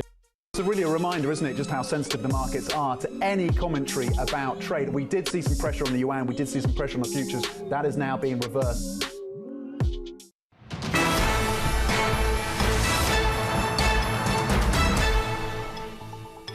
Welcome back to the Open. Now, Bloomberg has learned through its excellent China team on the mainland that China has ordered government agencies and state-backed corporations to replace foreign computers with domestic alternatives. That's within 2 years. Joining us now is our executive editor for Greater China, John Liu. John, what spurred this move then? What do we know about this decision-making? Well, Beijing has been trying for years to reduce its reliance on foreign technology. Obviously, you have allegations going back and forth between the U.S. and China about hacking. The Chinese have famously called the U.S. the world champion of hacking. And so this is sort of the next step on that process of trying to make the government especially more secure when it comes to electronic communications. And so they are going to be removing those PCs. We're talking about 50 million PCs at the central government level, more when you include state-owned enterprises. And, of course, they are going to expand this to the provincial level later on, so even more still. John, what does that mean for, is this a strategic move that will just, accelerate? I don't know what the read across is in 3-4 years down the line, and what does it mean for a lot of these big international tech companies? I think this is just another sign of this great decoupling that's happening between the U.S. and China, the two biggest economies in the world. I think it's most pronounced when it comes to technology. So we've seen chips, we've seen software, now we're seeing PCs. Obviously, all the stuff that's happened with Huawei over the last couple of years. I think you will just see this become more pronounced and more explicit as the years go on. John, what does it tell us about the domestic champions then and how good they are at replacing some of these US and foreign companies with hardware and software? I mean, if the Chinese had had their choice, they would have done this earlier. The problem was there weren't these domestically produced options. That's changing now. So you have companies like Huawei, like Xiaomi, companies that can produce hardware that's just as good, essentially as good as anything you get from HP or Dell. And so that's what's happening now. That's another reason why this step is being taken now. John, thanks so much. John Liu there, our executive editor for Greater China, joining us. Now, Bloomberg has also learned that we're on fire with the scoops today. Bloomberg has also learned that a deal regarding the sale of Chelsea Football Club may be announced today. That would end a 2-month process after Roman Abramovich was sanctioned by the UK government following Russia's invasion of Ukraine. Well, let's get straight to the story with Bloomberg's Laura Wright. Laura, I'm a Chelsea fan, so leave all of this passion to one side. Who's the new likely owner of Chelsea, and what would a deal say about American influence in Premier League? Well, the new owner, Francine, is likely to be American. Todd Boehly is leading the consortium that are seen as the front runners in a sale of Chelsea. He's formerly a president at Guggenheim Partners, and he founded Elridge. He has experience owning sports teams as the co-owner of the US baseball team, the LA Dodgers. Now, there is a sense of urgency with this deal because the special operating license granted by the UK government will end on May the 31st, and the UK Culture Secretary Nadine Dorries has signalled that Chelsea is already surviving on borrowed time. It's been a competitive bidding process. Todd Boehly has outmaneuvered other wealthy US investors, including the Bain Capital co-chairman Steve Pagliuca and also the Apollo Global Management co-founder Josh Harris. There was also a rogue bid last week from Britain's wealthiest person, Jim Ratcliffe, albeit that bid was shut down early on by Rain, the US investment bank who are orchestrating the sale. Now, if this deal is concluded, it would be significant, showing the increasing influence of Americans in the Premier League. Right now, 8 of 20 Premier League teams have some form of American influence, and of those, Arsenal, Liverpool and Man United are wholly owned by Americans. A few reasons for this: the Premier League is seen as the most lucrative football league in the world, high-quality players, also a perception that UK football less monetised, less commercialised than in the United States, and finally, football, well, it's a classic trophy asset for billionaires. The US has the most billionaires in the world.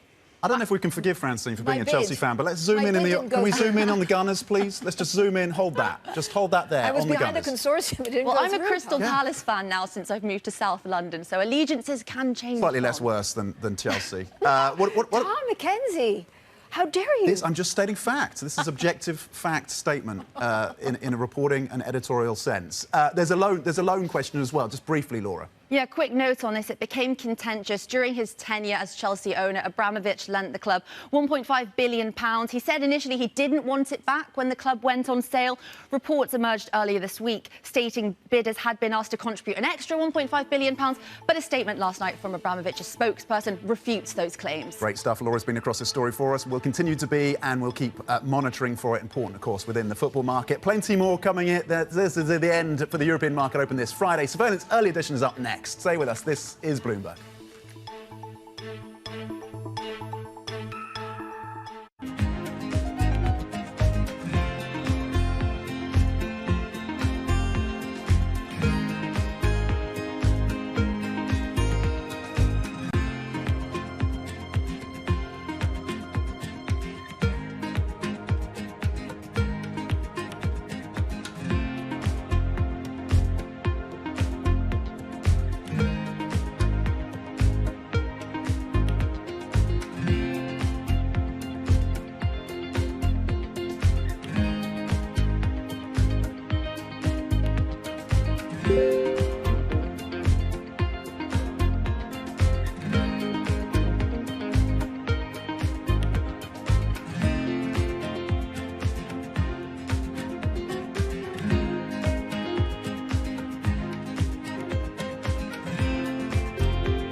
Companies now, they're getting hundreds, maybe even thousands of applications. So software has come in to automate the process. You want to write your resume for robots, not for humans. The only job your resume has is to be comprehensible to the software that is reading it, because that software or robot is going to decide whether or not a human ever gets their eyes on it. These things are programmed by a certain segment of the population that might not be totally inclusive or not be fully aware. Concerns about how this technology could exacerbate discrimination. For the FTC, I think foremost, the FTC needs to be making sure that we're fully understanding this technology. We don't trust companies to self-regulate when it comes to pollution. We don't trust them to self-regulate when it comes to workplace comp. Why on earth would we trust them to self-regulate AI?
think that a lot of the work in terms of the cure is going to be done by the fact that we are experiencing a historically large shock to real incomes in this country coming from outside the country. So it's not a situation that calls for an emergency type of move, and I think he very clearly took 75 basis points off the table.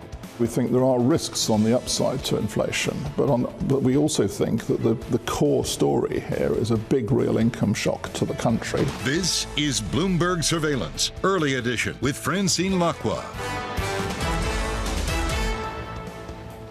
Well, good morning, everyone, and welcome to Bloomberg Surveillance Early Edition on this Friday, the 6th of May. I'm Francine Lacqua here in London, and here's what's coming up on today's program.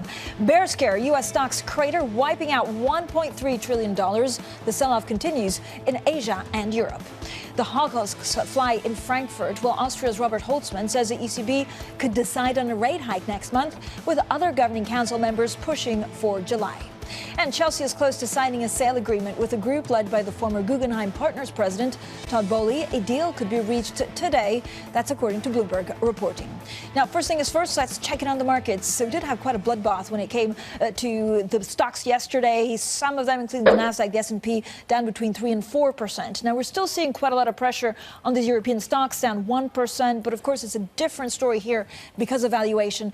A lot of the stocks here were cheaper. So when investors panic about inflation, maybe they look to the U.S. first because, of course, there's been a lot of investors buying tech day in, day out because they were a safe asset. The U.S. 10-year yield, we just had a great conversation with our Stephen Major, 3.07. Stephen Major of HSBC saying, look, his calls on treasuries stick, but there could be a policy mistake coming our way. And then when it comes to crude oil, 108, this is a story of the EU also trying, of course, to get away from Russian oil and gas, and the S&P futures down some 0.4%. Again, this is not the kind of major pressure that we saw yesterday. We also look at China, and we've seen in the last couple of days some of these markets really change on flipping out very quickly. So watch out for the next couple of hours as we get into that European Open. This is a picture across the board in Europe. If we get that up, but the main story is actually bonds and the difference between Italian BTBs and German Bunds. This is as we also see the ECB becoming much more hawkish, and then we have a lot of pressure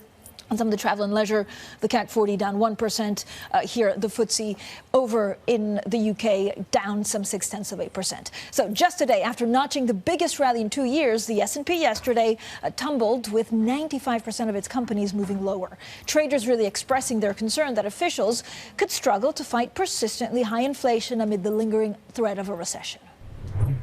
This is not a good day. This is not a good year. We are already pretty firmly in a big bear market. At the end of the day, it's about inflation. I think that the market is trying to determine what is the most important factor going forward. So for the Fed, it's very clear. They are a single mandate Fed right now. They are only focused on inflation, and they're telling us that. I believe the market's going to go at least 50% below its peak. We think things are overdone. You've gotten rid of some of the excesses, and the underlying fundamentals are still relatively good for now. So to talk about this correction, to talk about the markets, we're joined by Bloomberg's markets editor, Eddie van der Veld, and John Bilton, head of global multi-asset strategy at JP Morgan Asset Management. Now, we're looking at a brontosaurus because this is, without a doubt, my morning must-read.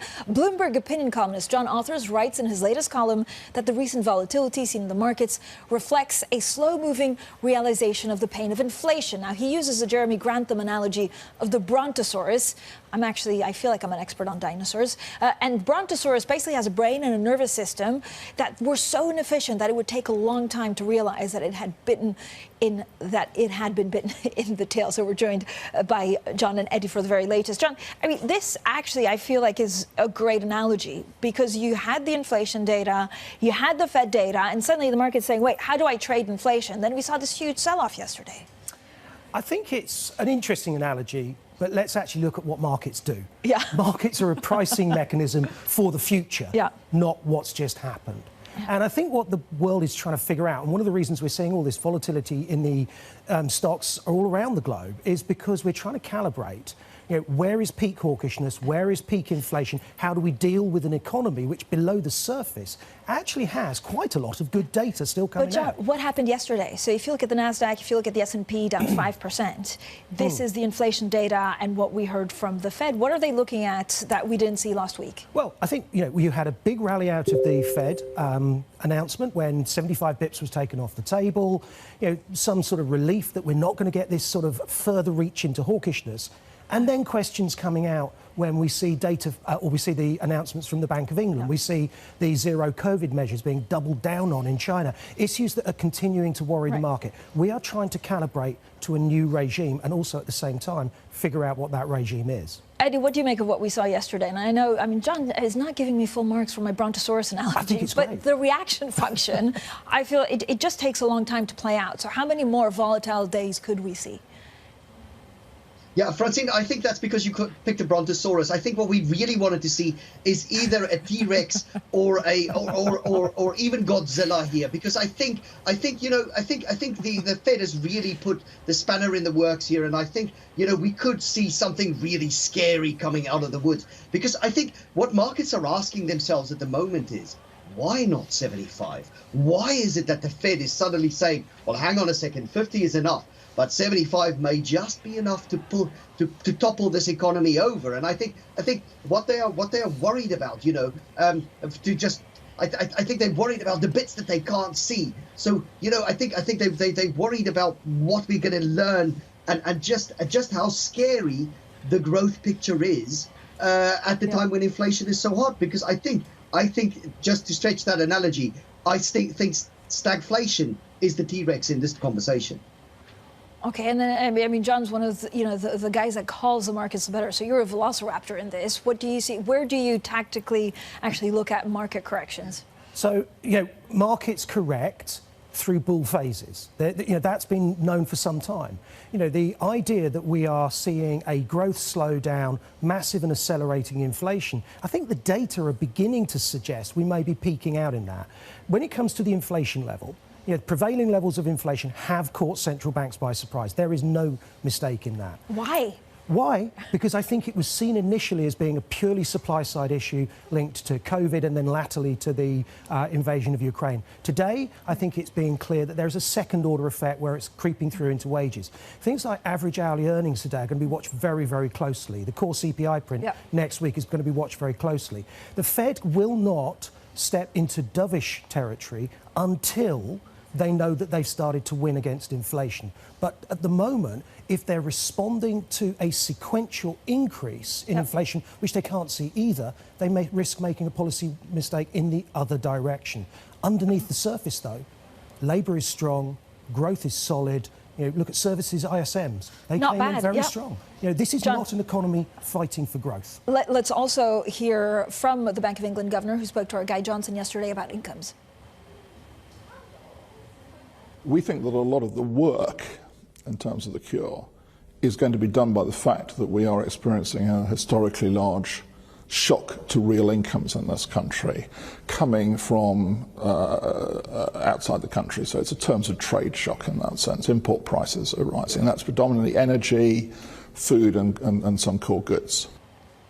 Eddie, if you look both at stocks and bonds, they've actually been down pretty significantly this year. Like, who's right? When does this stop? We've never seen anything like this in the last 3 decades. Yeah, but I think we're going to have to get used to seeing more of this in the next decade, right? Because I think that 60-40 portfolio, a lot of people have been talking about it becoming extinct like those dinosaurs we've been talking about. But I think, I think this is a real risk, because I think stocks have become so dependent on ever lower rates. And, rates are going to have to go up if inflation keeps going where it's going. And even the long end of the curve, we're going to have to see that move higher. And I think that just makes the situation for the stock market broadly precarious. But I do think that right now we are going to see, we're seeing the seeds of the future economy. So what we're going to see here is a lot of active management, a lot of stock picking, and I think that's where people are going to make their money.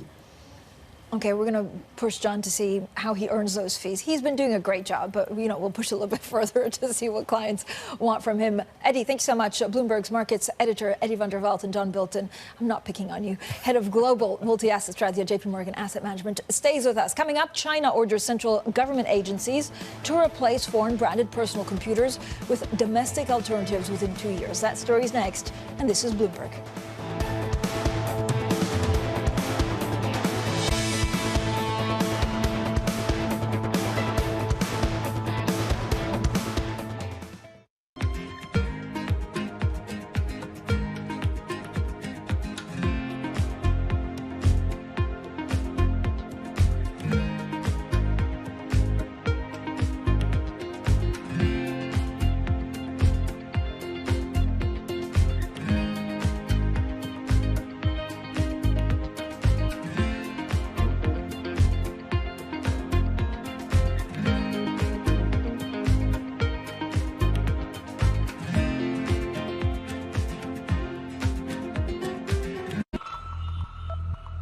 The Indian city of Jamnagar is a money-making machine for Asia's richest man, Mukesh Ambani.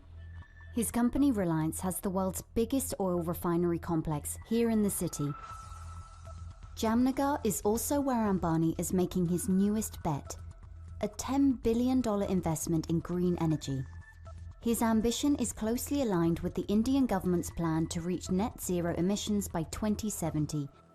But Ambani is not alone. India's second richest man, Gautam Adani, has committed $20 billion of investment over the next decade. But India's massive dependencies on fossil fuels have some environmental advocates questioning the realism and sincerity of those green ambitions and those of its two biggest billionaires.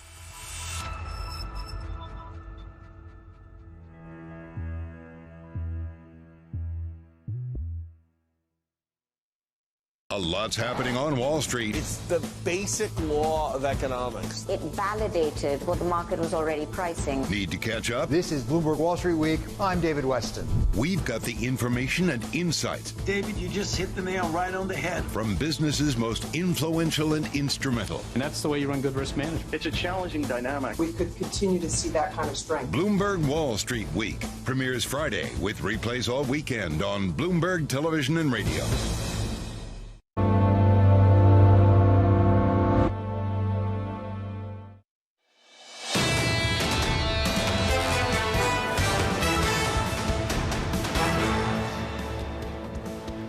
Economics, finance, politics. This is Bloomberg Surveillance Early Edition. I'm Francine Lacqua here in London.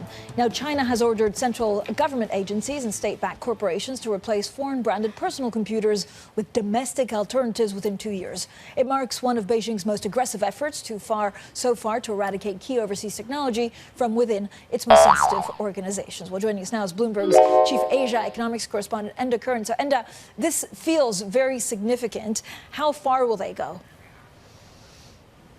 Well, you're still talking about maybe 50 million PCs being impacted by this, Francine. It does accelerate what China has been trying to do in recent years, which is build more of its own self-reliance on homegrown technology and homegrown hardware. So it certainly speaks to that ongoing push. And on the other side of the ledger, of course, it speaks to concerns over vulnerabilities on the national security front. Remember, some of China's national champions like Huawei have been targeted by the US with sanctions and other measures over recent years that have really crippled them. Well, China is obviously trying to shore up its defences in that front now. And I think more broadly it speaks to the idea that China is trying to push for self-reliance. There is that sense of decoupling or fragmentation of the global economy going on. And it certainly doesn't speak to any meeting of minds when it comes to even economic relations between the world's two biggest economies, China and the US. Thank you so much. Our Bloomberg Chief Asia Correspondent there, Enda Curran, with, of course, security implications between China and the West. Now, top EU policymakers are also meeting in Salzburg today to discuss the bloc's response to rising inflation. That's as a growing number of ECB Governing Council members push for faster normalization that could see a rate hike in the coming months. Well, joining us now is Bloomberg's European correspondent, Maria Tadeo, who's reporting live from Salzburg, beautiful Salzburg. Maria, you had a wonderful interview earlier on, and I have to say the biggest headache for European politicians and officials, of course, inflation. What does it mean for ECB?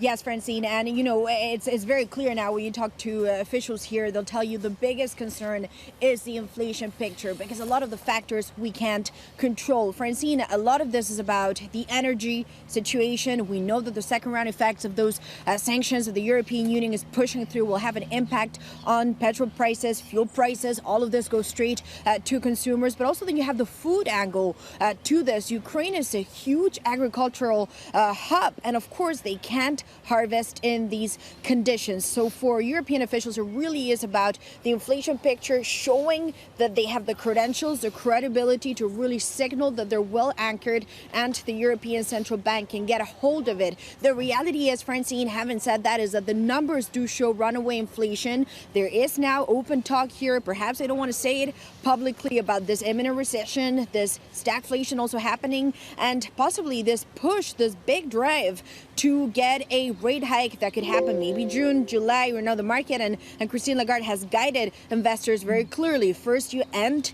QE and then we move into the hike. But I think at this point, Francine, the sense of direction is very clear. There will be a hike in the summer. It's just a question of when, although the market believes probably in July. We have seen from a number of officials, including Mr. Holtzmann, the central banker of Austria, where I'm in, saying why not do it in June?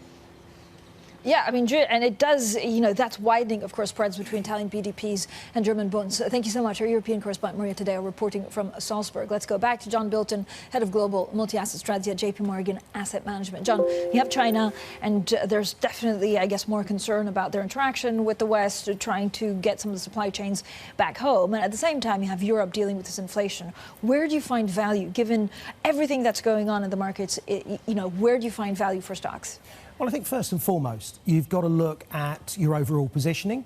You know, you've got to trust the data more than the headlines. It's really that simple. The data are still telling us a story that there is underlying resilience in the economy, but markets are repricing to an uncertain future today. Right. And to do that, they are reducing the levels of valuation you're prepared to pay for future cash flow. So what do you look for? You look for solid cash flow. You know, parts of the real asset market, parts of the real estate market provide that. You look at strong cash flow return in stocks. You look for those energy. The big dividend players. At the moment, energy really has had a very strong upsurge. But remember, this may not be a permanent state of the world. As we see ESG pressures continuing, you know, we're enjoying the benefits from higher energy prices coming through today, but that may not last. So we have to be a little bit more selective and tactical. Is it binary, the outcome, that either we get through this and we have a soft landing, or actually we could see a pretty heavy recession if the war is long-lasting? I think at the moment, the setup isn't there for a recession imminently. Could we get to a point where central banks have to cool the economy, have to cool demand in order to address inflation? That is certainly a risk, but I don't think it's a 2022 risk. It's more getting into, certainly into next year at the earliest. Underlying the economy, we've still got 13, 14% additional excess savings above the 2019 level that we have across the EU. Yeah. As a result, there's a lot of resilience. Higher prices can be managed to a degree. But what do you make the difference? I mean, if you look at the differential, so you have PBOC against the Fed in terms of the kind of support they're giving to the economy, but you also have a very different valuation, picture in Europe for the US. How do you play those two?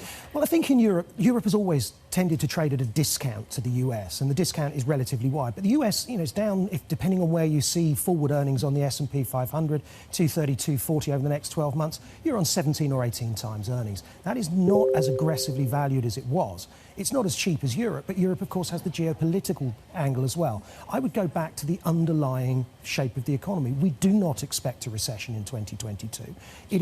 The risks have risen for 2023, but the resilience of balance sheets, the low levels of leverage across the banking sector, all point to the ability to be able to see this recovery continue. I know you're a huge Chelsea fan. I'm kidding. You're not a Chelsea fan, but no. Do you feel, I know you're not, but I am. I just want a buddy to be a Chelsea fan with me. I mean, we're seeing so much money, especially like private equity trying to get into a Premier League. Is this a good deal?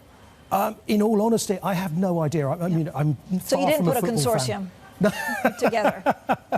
I'm afraid you're asking the wrong person on football finance. What? Is there a lot of cheap money actually out there just waiting to be spent on the sidelines, football or not? I mean, I'm making a joke about football, but it's there. So certainly one of the issues for private equity, as we know going into this period of volatility, we've not heard so much of it lately, was that large amount of cash, that large amount of dry powder on the sidelines. But the thing is, bear in mind, there's also a lot of investable opportunity out there. We're seeing automation continue, improved technology, improved communications, next generation robotics. There's a lot to invest in. Valuations have come down. If anything, opportunities for private equity, they take the long view. They're not looking at the next couple of Fed meetings. They're looking 10 years out. And so that cash on their investable cash actually could be good for growth over the longer run. Are you a cricket fan? Oh, yes. Well, there you go. Cricket and rugby. I knew he'd be. John Bilton, thank you so much for joining us, Head of Global Multi-Asset Strategy at JP Morgan Asset Management. Now, coming up later in the program, we'll also speak to Patrick Armstrong. He's Plurimi Wealth Management partner and Chief Investment Officer. We'll discuss sell-off the Fed. Maybe we'll talk a bit of football, but of course we'll talk about the upcoming U.S. jobs data as well. This is Bloomberg.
At the Delhi airport, and behind me you can see SpiceJet 737 MAX aircraft.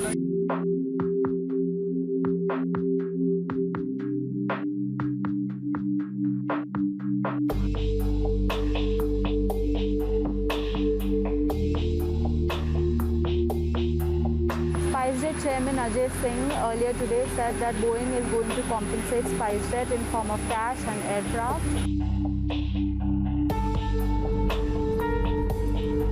There's a big celebration happening at the Gwalior airport. As you can see, they've literally rolled down the red carpet for SpiceJet Chairman Ajay Singh. There are balloons, there are flowers. This is a big deal for SpiceJet because it is the only Indian operator of Boeing 737 MAX planes currently.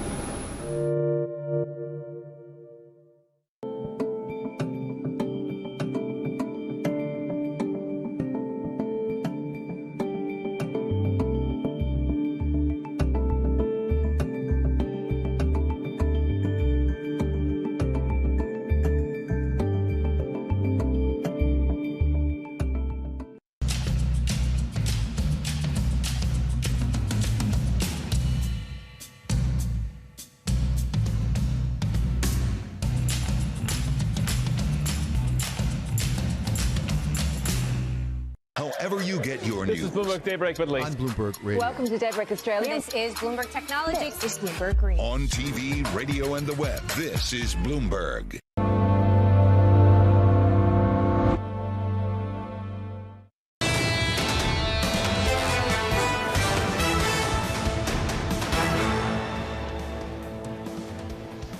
Economics, finance, politics. This is Bloomberg Surveillance Early Edition. I'm Francine Lacqua here in London. Now let's get straight to the Bloomberg Business Flash. Here's Leanne Gerrans. Hi, Leanne. Hi, Francine. Bloomberg has learned the European Union is proposing a revision to its Russian oil ban to give Hungary and Slovakia an extra year to comply. Under the plan, the two countries will have until the end of 2024 to stop imports. Most member states will be expected to phase out Russian fuel by the end of this year. Now, ING has reported first quarter profit that missed analyst estimates after the bank set aside more than expected expected to cover the cost of loans going sour because of Russia's invasion of Ukraine. The biggest Dutch lender put aside 834 million euros related to its Russia exposure. The US Federal Trade Commission is said to be reviewing Elon Musk's $44 billion Twitter takeover, setting up a deadline in the next month for the agency to decide whether to conduct an in-depth review of that transaction. Under US merger law, Musk is required to notify the FTC of the transaction and wait at least 30 days before closing to allow an investigation into potential antitrust concerns. Chelsea Football Club is close to signing a sale agreement with a group led by former Guggenheim Partners president Todd Boehly. Sources say Boehly's consortium could reach agreement as soon as today with Chelsea and its owner, the sanctioned Russian oligarch Roman Abramovich. A deal would end a weeks-long bidding process for one of the biggest English football clubs. And Peloton is said to be exploring a sale of a sizable minority stake to shore up business as the company's stock continues to sink. The hope is to find a big-name corporation or private equity firm that can help validate the business with its investment. Peloton's value has plummeted from those pandemic highs. And that's your Bloomberg Business Flash. Francine. Leanne, I know you won't break my heart, so I know you won't say you hate Chelsea, but a lot of people are at the moment. And Lucy and I, we're hanging strong Chelsea supporters. Coming up, we talk to Plurimi Wealth Management Partner and Chief Investment Officer Patrick Armstrong. This is Bloomberg.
When you think space, you probably think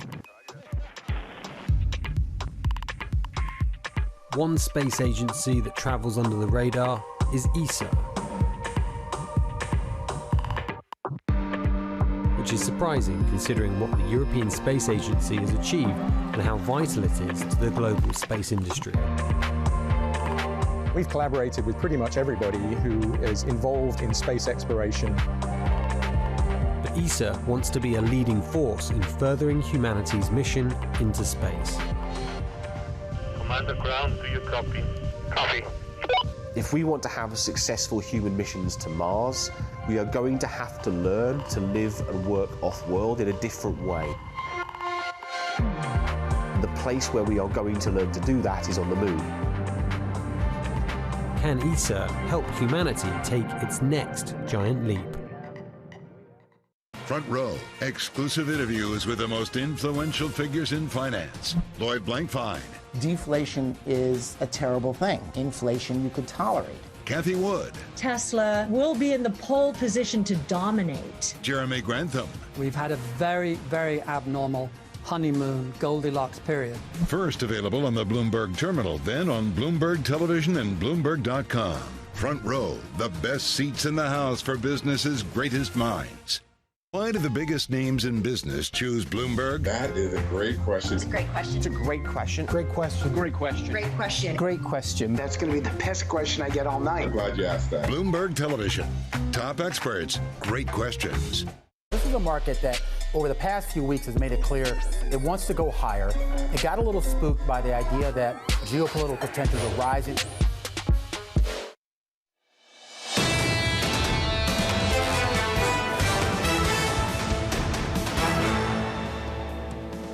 Bear scare, U.S. stocks crater, wiping out $1.3 trillion. The sell-off continues in Asia and Europe.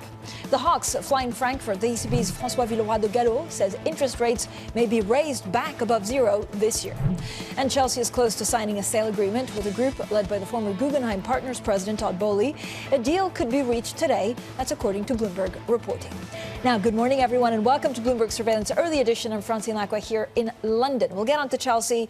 We're fans here on Bloomberg Surveillance Early Edition. Not everyone, but a lot of us are. But first to the markets, because it was a wild ride when you look at what happened overnight in the U.S. This is either, we'll speak to Patrick Armstrong about it. This is either short positionings, people getting out, or it's really misunderstanding how you trade inflation and the longer term implications of what's happening. My producer is just writing in for a correction. I think we're more Arsenal fans than Chelsea. Stocks sliding, bonds sliding, the dollar rising as inflation and rising borrowing costs. China's COVID lockdowns also overall depressing sentiment. Now, U.S. markets plunged yesterday, wiping $1.3 billion in value. It just continues what has been a remarkable year in markets, with both stocks and bonds posting significant losses. We're now joined by Patrick Armstrong, Chief Investment Officer at Plurimi Wealth. Patrick, I know you like the Brontosaurus analogy, which is there's a nervous system that maybe takes a bit of time to connect between, how you look at inflation, how you trade it. But what happened yesterday in U.S. markets? Yeah, John Arthurs is great with his metaphors about the Brontosaurus. And it's, I think Jerome Powell has got to decide between which policy mistake he's going to make. And I think the markets really rejoiced that it looked like he was going to take the dovish route, which meant I don't want to provoke a recession. And then it sunk in that, okay, if he's not going to do that, he's going to keep stoking inflation, and that comes with its own consequences. And you don't want to be long duration if inflation is being stoked. So bonds sell off, high multiple stocks sell off. You're so depressing. I mean, when you look at what policy mistake, which one's better in terms of policy mistake to do? I think right now, he's making the right decision, letting inflation stay hot and run the risk of that rather than provoking the imminent recession. He said there's a potential for a softish landing, and he's kidding himself, trying to kid us. You've got to give people hope in his job, but it can't be done. After the trillions of experimental policies that have been put in place, you've got too much volatility and swing of things. You've got inflation running near double digits, and you've got a slowing economy already, so you've got to be hiking into a slowing economy. There's the Brontosaurus. Patrick Armstrong, I have to tell everyone, is one of the foremost experts on dinosaurs. I mean, this is what having young kids does to you. Patrick, is there a danger of a market reaction or a market function, or is it that, as you say, because of these possible two policy mistakes, it's almost binary, the outcome? You've got to look what the Fed does, but just look, if you pull up a chart going back to when I was born in 1970, every Fed hiking cycle, there's almost always been a recession following it. So the Fed almost has always hiked too far. And the only time they've not provoked a recession is when there's been some sort of exogenous positive shock that basically happened at the same time as the hiking. So in the mid-90s, they were hiking. The recession didn't follow because of the massive productivity increase from the internet. In the early 80s, you had Saudi Arabia and OPEC really pumping crude into the market, giving the U.S. consumer a real tax cut. But where's that going to come from this time in this hiking cycle, that exogenous shock on the positive side of things? But it's also 10 years of ultra-loose monetary policy. And QE. Yeah, and that's led to malinvestment in non-productive assets. It's led to people buying dream stocks, hoping to get rich quick. And it's taken basically all the moral hazard of it. It's basically taken risk away from people. And now we're getting back into an environment where you do have to think there's consequences to what I buy. Whereas a few years ago, you had to buy something and just wait for it to go up. Are you expecting more of a correction? And actually, if you look at the models for fee earnings, then it could potentially change everything for asset managers. Yeah, asset managers are seeing, I think the chart you just started this segment with equities and bonds both being down 10% year to date. And stagflation is toxic for traditional assets. It's bad. The stag is bad for the equities. The inflation is bad for bonds. And you've got to be a little bit more creative. You want to be short duration. You want to be long companies that are producing cash flow today, not that have a hope of producing cash flow in 10 years' time. You want to be long, higher quality credit with shorter duration, and you get returns equal to inflation on that now. A few years ago, if you did that, you were losing purchasing power. But with spreads widening and interest rates going up, you can preserve your capital relatively safely for the first time as well. Who's right, bonds or stocks? Or should we not look at it like that? Well, they're both right year to date. They're both down 10%, and that's just an acknowledgement that we're in a stagflationary environment. I think bond yields are going to continue to move higher because I think Powell's going to blink and say, I accept inflation rather than provoking recession. But that's an uncertainty. It's a guess on which way Powell's going to go. He's shown with his pivot in 2018 that that's how he thinks about things, but it's still uncertain. I mean, we saw that with him taking off 75 basis points off the table. Was that a mistake? I don't know if it was a mistake. He wanted to calm the markets and said we're going to go about things deliberately. He's showing he's not asleep at the wheel, that he said there's going to be 50 and 50 for the next two as well. An extra 25 basis points is symbolic more than having a real economic impact, I think. So everything he does can be viewed as a mistake because there's going to be no right answers, unfortunately. He's got to find the answer that's less wrong. And I expect that'll be still provoking inflation and trying to avoid the recession. Patrick, thanks so much. Patrick Armstrong, their Chief Investment Officer at Plurimi Wealth, stays with us. Also coming up, the sale of Chelsea Football Club appears to be moving closer, with the deal possibly being finalized today. Patrick Armstrong, not a Chelsea fan, so I forbid him to talk about this.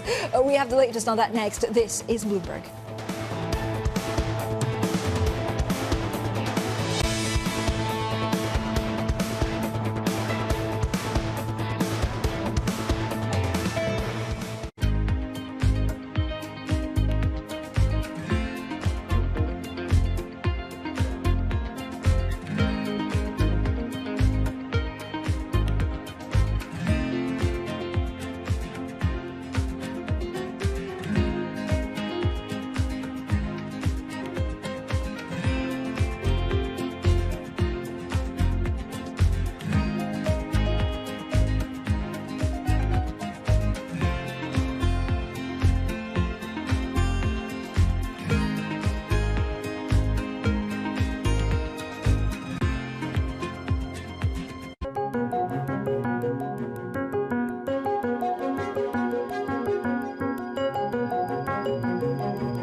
I think what we're seeing during this period of time is that communicating via video is not a fad. We are using it in all aspects of our lives, for work, for learning, for communicating, for staying in touch.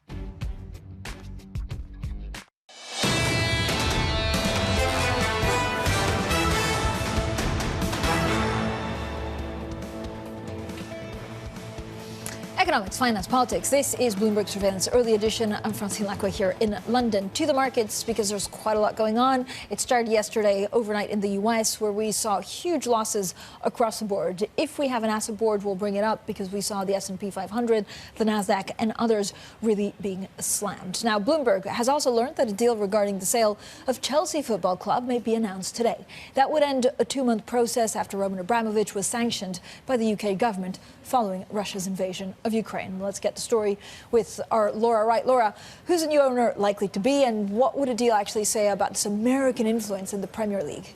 Well, some exciting news, Francine, for your local club, Chelsea. The new owner expected to be American Todd Boehly, former president at Guggenheim Partners and the founder of Elridge. Look, he has experience owning sports teams. He's the co-owner of the LA Dodgers, a US baseball team.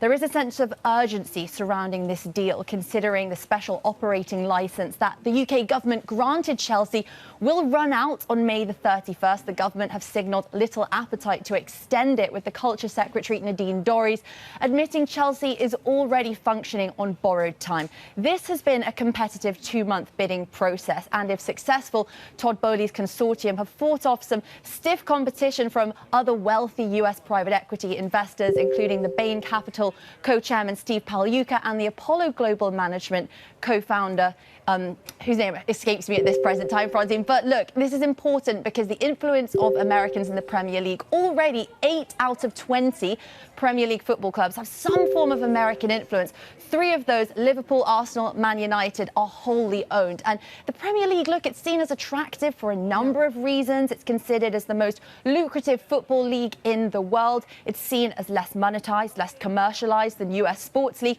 And yes, football, it's a classic trophy asset. It is a trophy asset. How much? I mean, I keep on hearing, I was asking everyone I knew, saying, are you putting a consortium together? Are you trying to buy Chelsea? And they're like, $3 billion, no way, it's too expensive. What kind of money's around this deal? Yeah, well, it could be actually up to £4 billion, Francine. We should see details later today if that deal is in fact signed. But there was, of course, that contentious £1.5 billion loan from Roman Abramovich that was thought to perhaps derail the deal. But it emerged that, after all, Abramovich, he doesn't want that loan repaid. A statement was released by his spokesperson overnight. But this is in the context of an owner that has won 5 Premier League titles, 5 FA Cup titles, 2 Champions League titles with Chelsea. And he just wants to see that the new owners will continue to invest in the academy, in the women's team, and also that all-important stadium redevelopment. Francine, when it happens, I know you're going to be first there with the season ticket. I mean, of course, I can actually hear them because we live so close. It's very distracting where you're trying to be on TV from your living room. Laura, thank you so much. Bloomberg's Laura Wright. We're back with Patrick Armstrong, Chief Investment Officer at Plurimi Wealth. Patrick, you should have offered that extra $1 billion to get it. you stopped at $2 billion. What is this? I mean, is it a trophy, or are they actually going to try and make money out of it? They're going to try to make money out of it, and they will make money out of it. Anytime you're buying an asset from a forced seller, you're usually going to get a good price. So there is enough competition that it's not going to be an egregious price, but it's going to be an attractive price. And in a normal... Terrible for the fans. Terrible for the fans. You don't want an owner that's trying to make money if you're a fan of the club. There's other things they can do that can immediately monetize it. I think I've read a survey once that if any London club just changed their name from Chelsea to London Chelsea, they'd get $1 billion from that, from China and America, who don't know where Chelsea is and they love London, things like that. So there may be some things that are really off-putting for Chelsea fans, that they're trying to make £1 or $1. London Chelsea, you're breaking my heart. I feel like me and Lucy, the floor manager, were like the only fans left out there of Chelsea. But yeah, those are the kind of levers when you get private equity investors trying to maximize the value of their asset. They're not doing things just for the fan. I mean, can you make money? I mean, I know you can make real money in sports, which is why we had that Super League that then kind of went down in flames. Yeah. Is there anything for you as an investor that you want to look at? They're fully priced. If you want to have a controlling stake in these things, you don't want to be a minority owner in them. And then you can force the egregious things that the fans don't want. So I've not been attracted to any of the publicly listed vehicles, and those would be my routes to buy these kind of things. Yeah, a message directly to Mr. Boehly. Think of the fans. That's the only thing you need to do today. Think of the fans. Patrick, when you look at China and actually what they're trying to do with, cutting down, first of all, for the people that are in government in using some of this technology that's foreign, are we going to see a world where there's going to be such a huge split between China, Russia, maybe even India and the rest of the world, that it will change everything economically and it will change a lot for these big companies? It's looking like it might be going down that path. There's still off routes that we may not go down that path, but we are in a bifurcated world, potentially, where you've got authoritarian states on one side, a Western democracy on the other side, and some middle ground countries that are trying to play into both of those two types of regimes.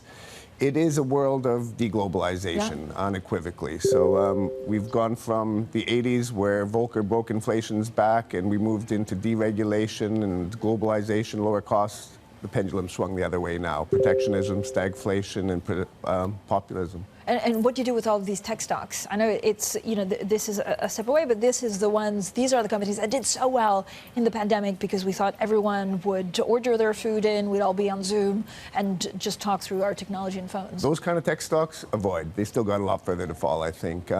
These are companies that are producing products and selling their product below the costs. That's why they're making losses. And the hope when the interest rates were zero that they'd carve out monopoly positions and be able to create profits in the future.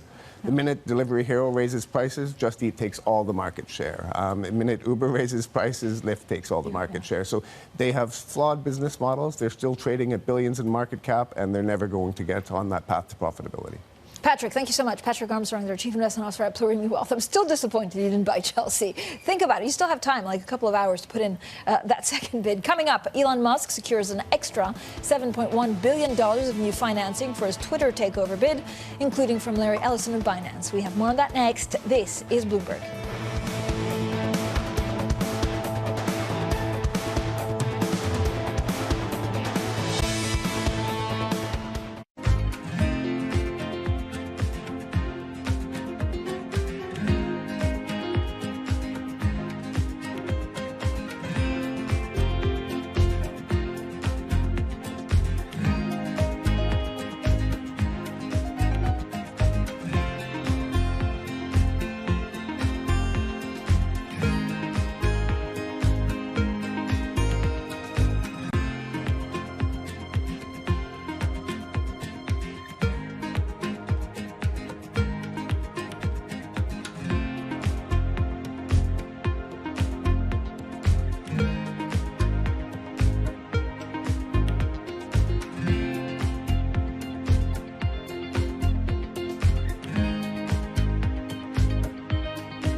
When you think of cutting-edge technology at sea, you might be thinking of stuff like this.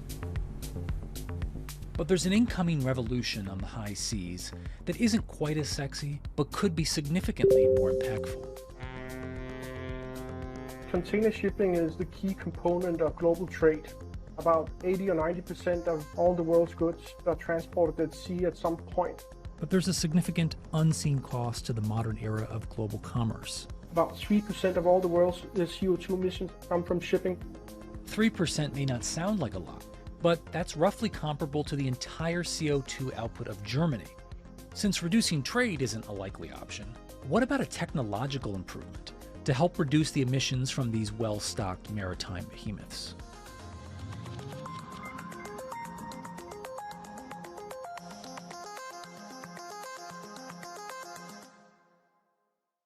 Bloomberg has enhanced search on the terminal to deliver what you need when you need it.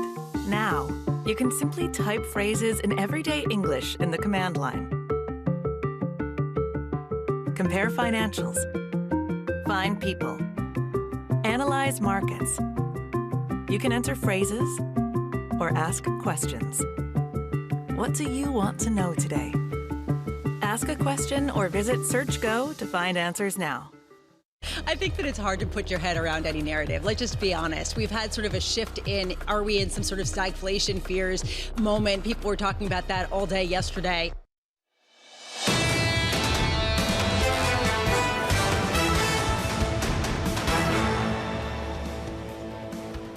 Economics, finance, politics. This is Bloomberg Surveillance, early edition. I'm Francine Lacqua here in London. Now let's get straight to the Bloomberg First Word News. Here's Leanne Gerrans. Hi, Leanne. Hi, Francine, and happy Friday. Bloomberg has learned the European Union is proposing a revision to its Russian oil ban to give Hungary and Slovakia an extra year to comply. Under the plan, the two countries will have until the end of 2024 to stop imports. Most member states will be expected to phase out Russian fuel by the end of this year. Now, Bloomberg has learned that China has ordered government agencies and state-backed corporations to replace foreign computers with domestic alternatives within 2 years. Staff are said to have been asked to change their PCs for locally made alternatives that run domestically developed software. The move is one of Beijing's most aggressive efforts so far to eradicate overseas technology. The coronavirus death toll probably climbed to almost 15 million in the first 2 years. That is according to a new report from the World Health Organization, which says about 1 in 500 people died globally during the pandemic. The figure is far higher than the official numbers and includes deaths indirectly caused by disruptions from the crisis. OPEC and its allies are sticking with their standard small monthly production increase in the face of tightening global markets. International consumers have been calling on Saudi Arabia and its partners to fill the gap left by a potential EU ban on Russian oil. The group's latest meeting rubber-stamped another $432,000 barrels a day increase for June. Global news 24 hours a day on air and on Bloomberg Quick Take, powered by more than 2,700 journalists and analysts in more than 120 countries. I'm Leanne Gerrans. This is Bloomberg. Francine.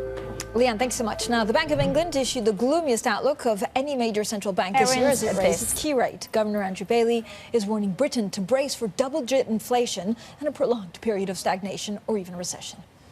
I think it's interesting with market reaction because we've discussed this. We discussed how we think markets might react, and you can make a case both ways. Actually, we collect a lot of intelligence and information from markets, and our market intelligence team collects a lot of information on what people in the markets think we're going to do. It's like looking at yourself in a mirror. And there were arguments both ways. So, some people were saying, well, we're looking at what the vote will be, for instance. I sort of sense from the way the markets reacted today, they probably didn't spend that much time on that. And I'm not saying they should, by the way, because I think, I always say, please read the report, read the statement, read the minutes, take the whole thing in. So what do you say to the market? It's currently got 118, last time I checked, basis points priced in between now and year end. That's just shy of 25 bips per meeting. Is that a misprice? What do you say to the market when it has that kind of expectation built in right now? Well, I'm not making predictions on what we will do. I think what I would say is this. So we do a market survey, and we publish it. We'll publish the next one tomorrow, but we published one for the last meeting. And what we could observe was that there was a gap between the market prices and what the market was telling us in the survey. So the survey curve, we published this on our website, the survey curve was considerably lower than the market price. Now, you can construct all sorts of arguments about, market prices have a sort of distribution of risks in them, distribution of views of risks in them. The survey is perhaps more of a central case view. But we could observe that the gap between these two things was larger than, it often is. So, we sort of spent a bit of time sort of pondering that. Bank of England Governor Andrew Bailey there painting a gloomy outlook for the UK economy, speaking to our Guy Johnson. Now to the latest twists and turns of Elon Musk's efforts to buy Twitter. The Tesla chief executive has secured $7.1 billion of new financing commitments, including from billionaire Larry Ellison, Binance, Sequoia Capital, and that's to help fund his proposed $44 billion takeover. Now for more, we're joined by Bloomberg's Alex Webb. Alex, these are some, first of all, good morning, but they're really big backers. Is it that people are attracted to Twitter, that they don't want to say no to Elon Musk? Like, what are some of the dynamics there? Well, Elon Musk is in the Bay Area, a huge amount of people. There's some more skepticism outside the Bay Area as far as Elon Musk is concerned than there is inside the Bay Area. And they have faith in his ability, it would seem, to actually transform this thing into more of a success than it is now. What, to make money?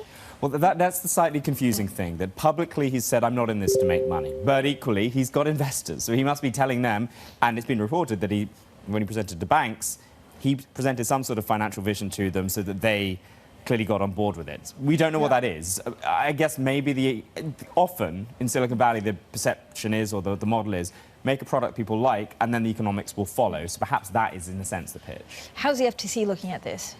Well, it's looking at two pieces. It's firstly carrying out a review of the deal itself. It seems unlikely that they'll raise any objections. The other thing they're looking at, which could be a little bit more problematic, is how he filed it to begin with. He didn't declare the initial 9% and whatever it was stake in Twitter when he acquired it, because he said, well, this is a financial investment.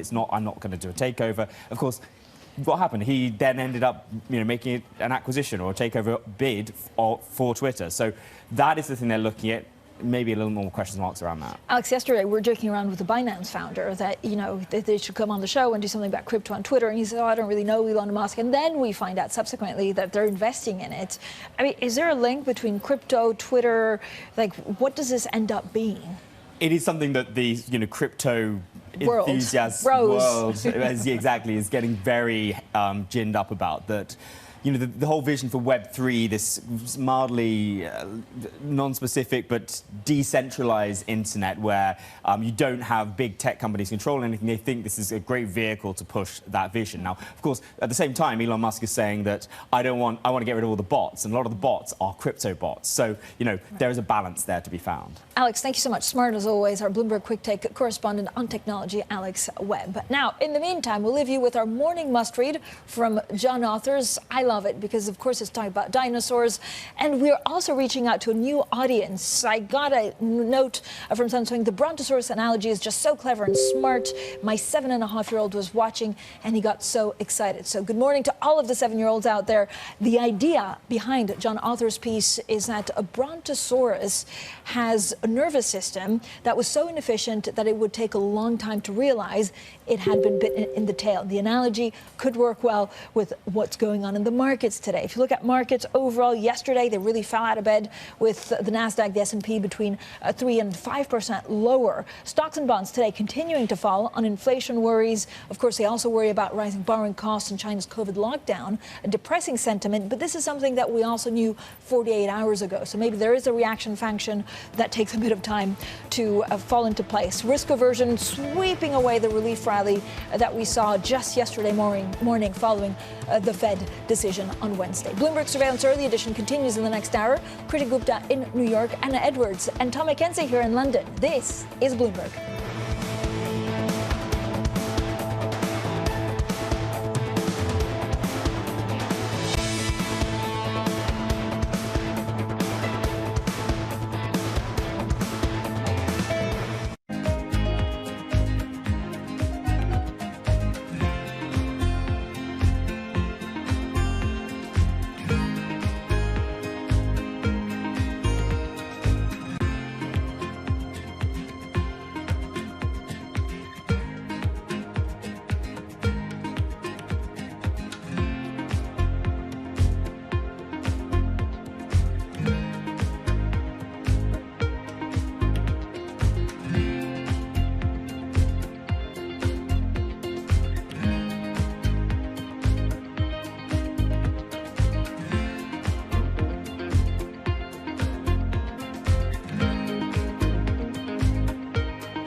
Access the financial world on demand. Hear from leading economists, policymakers, and industry experts via live and on-demand webinars, only from Bloomberg. Start exploring to see what's moving the markets. Visit Bloomberg.com/webinars. It's really a reminder, isn't it, just how sensitive the markets are to any commentary about trade. We did see some pressure on the yuan, we did see some pressure on the futures. That is now being reversed.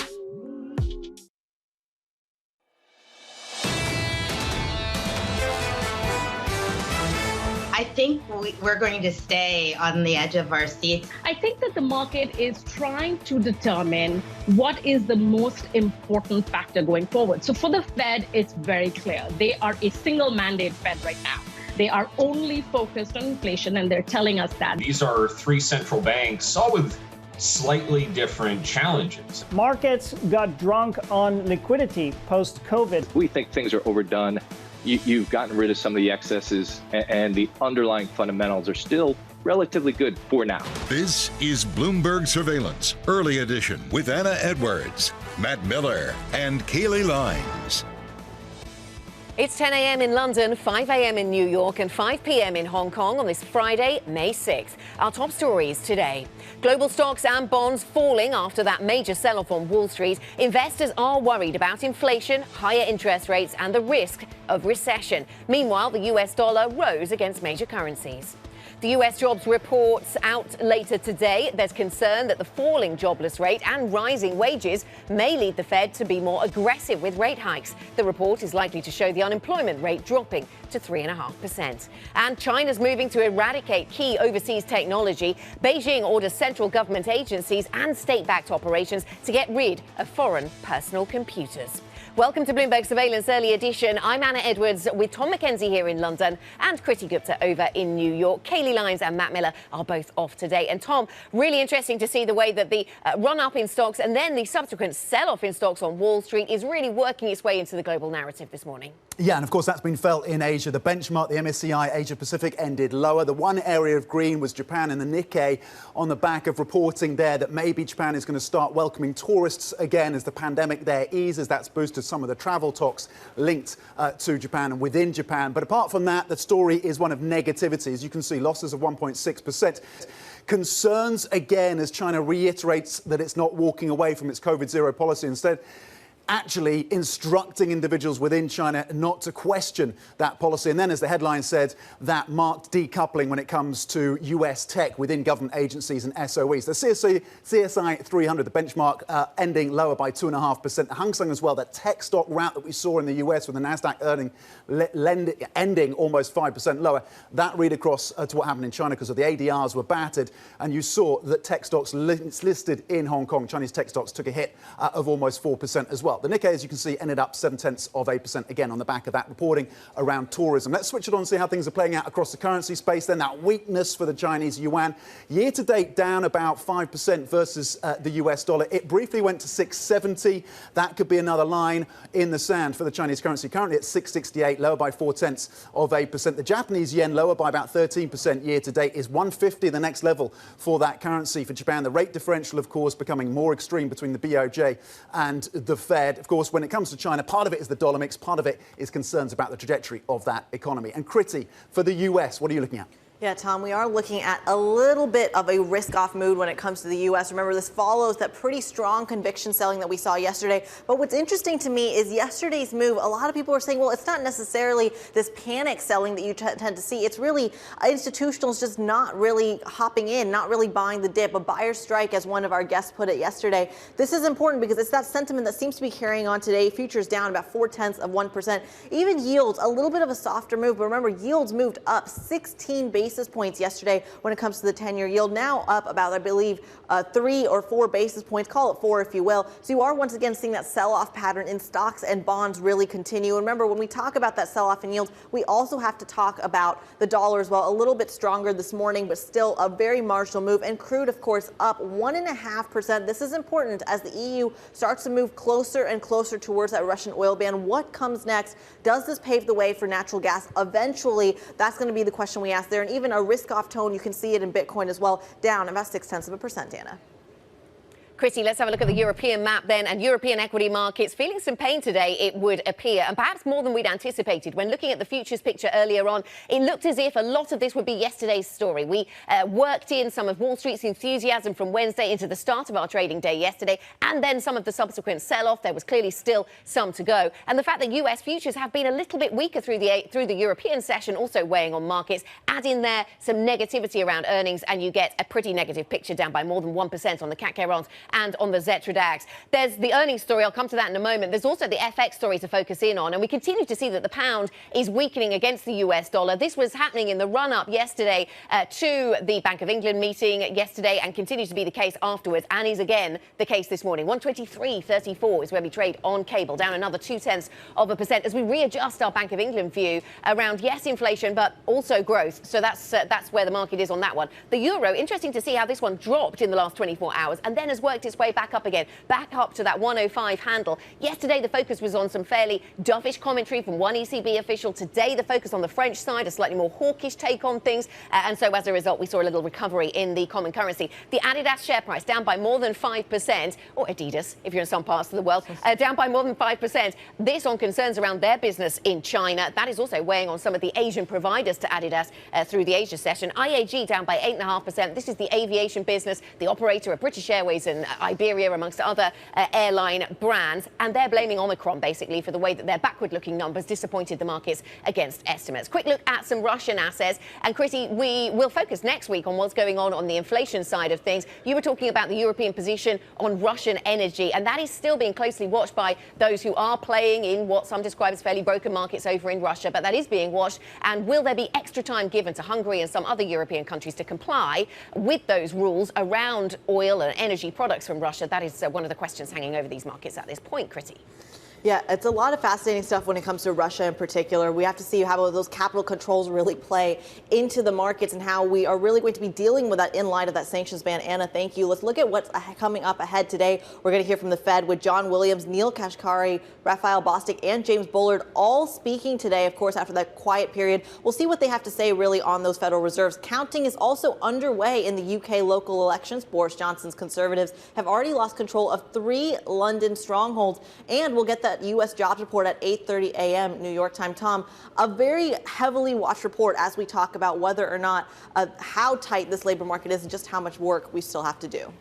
Yeah, the participation rate and wage increases will be in focus, we know, with the forecast for 380,000 in terms of those non-farm payrolls. And, of course, getting back to that market reaction, the whipsaw that we've seen over the last 24 hours, stocks and bonds, of course, continuing their slide this morning after yesterday's sell-off. Steve Major of HSBC spoke to us earlier.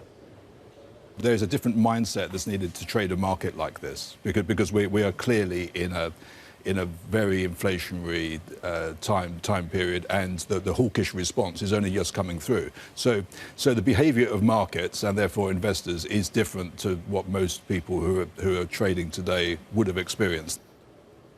OK, joining us now is the one and only Eddie van der Volt, Bloomberg Markets live editor. Eddie, talk to us about the market psychology, what it tells us, the delayed response from the equity and bond markets to this decision by Jay Powell from the FOMC and, of course, that presser.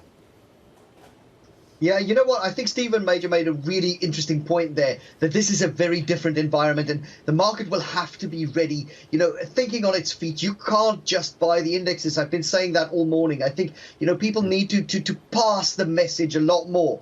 And I think what came through initially, there was a little bit of relief that the Fed isn't going to hike 75 basis points. They're not going to completely squeeze the market so far. And then people sat back and they said, well, actually, why isn't the Fed even considering 75? Look at where inflation is. What is it that they worried about? Are they seeing something in the growth picture that we're not seeing? Are they worried more about stagflation now? Is it no longer just a single focus on can they no longer just singly focus on inflation? They have to start thinking about the growth picture as well. And I think all of that's coming through. And I think all of that will be illuminated by the jobs report later today. Yeah, absolutely. Moving on to the jobs report, expectations there then, Eddie. Is it a situation where we're going to see even good news interpreted as bad news by the market? Yeah, over the last few months, the CPI reading has been a much, much more important reading than the jobs report. You know, we've just seen the volatility around CPI much bigger, but I think that's going to shift back. I think right now that the jobs report will tell us, you know, whether that labor market is still as tight.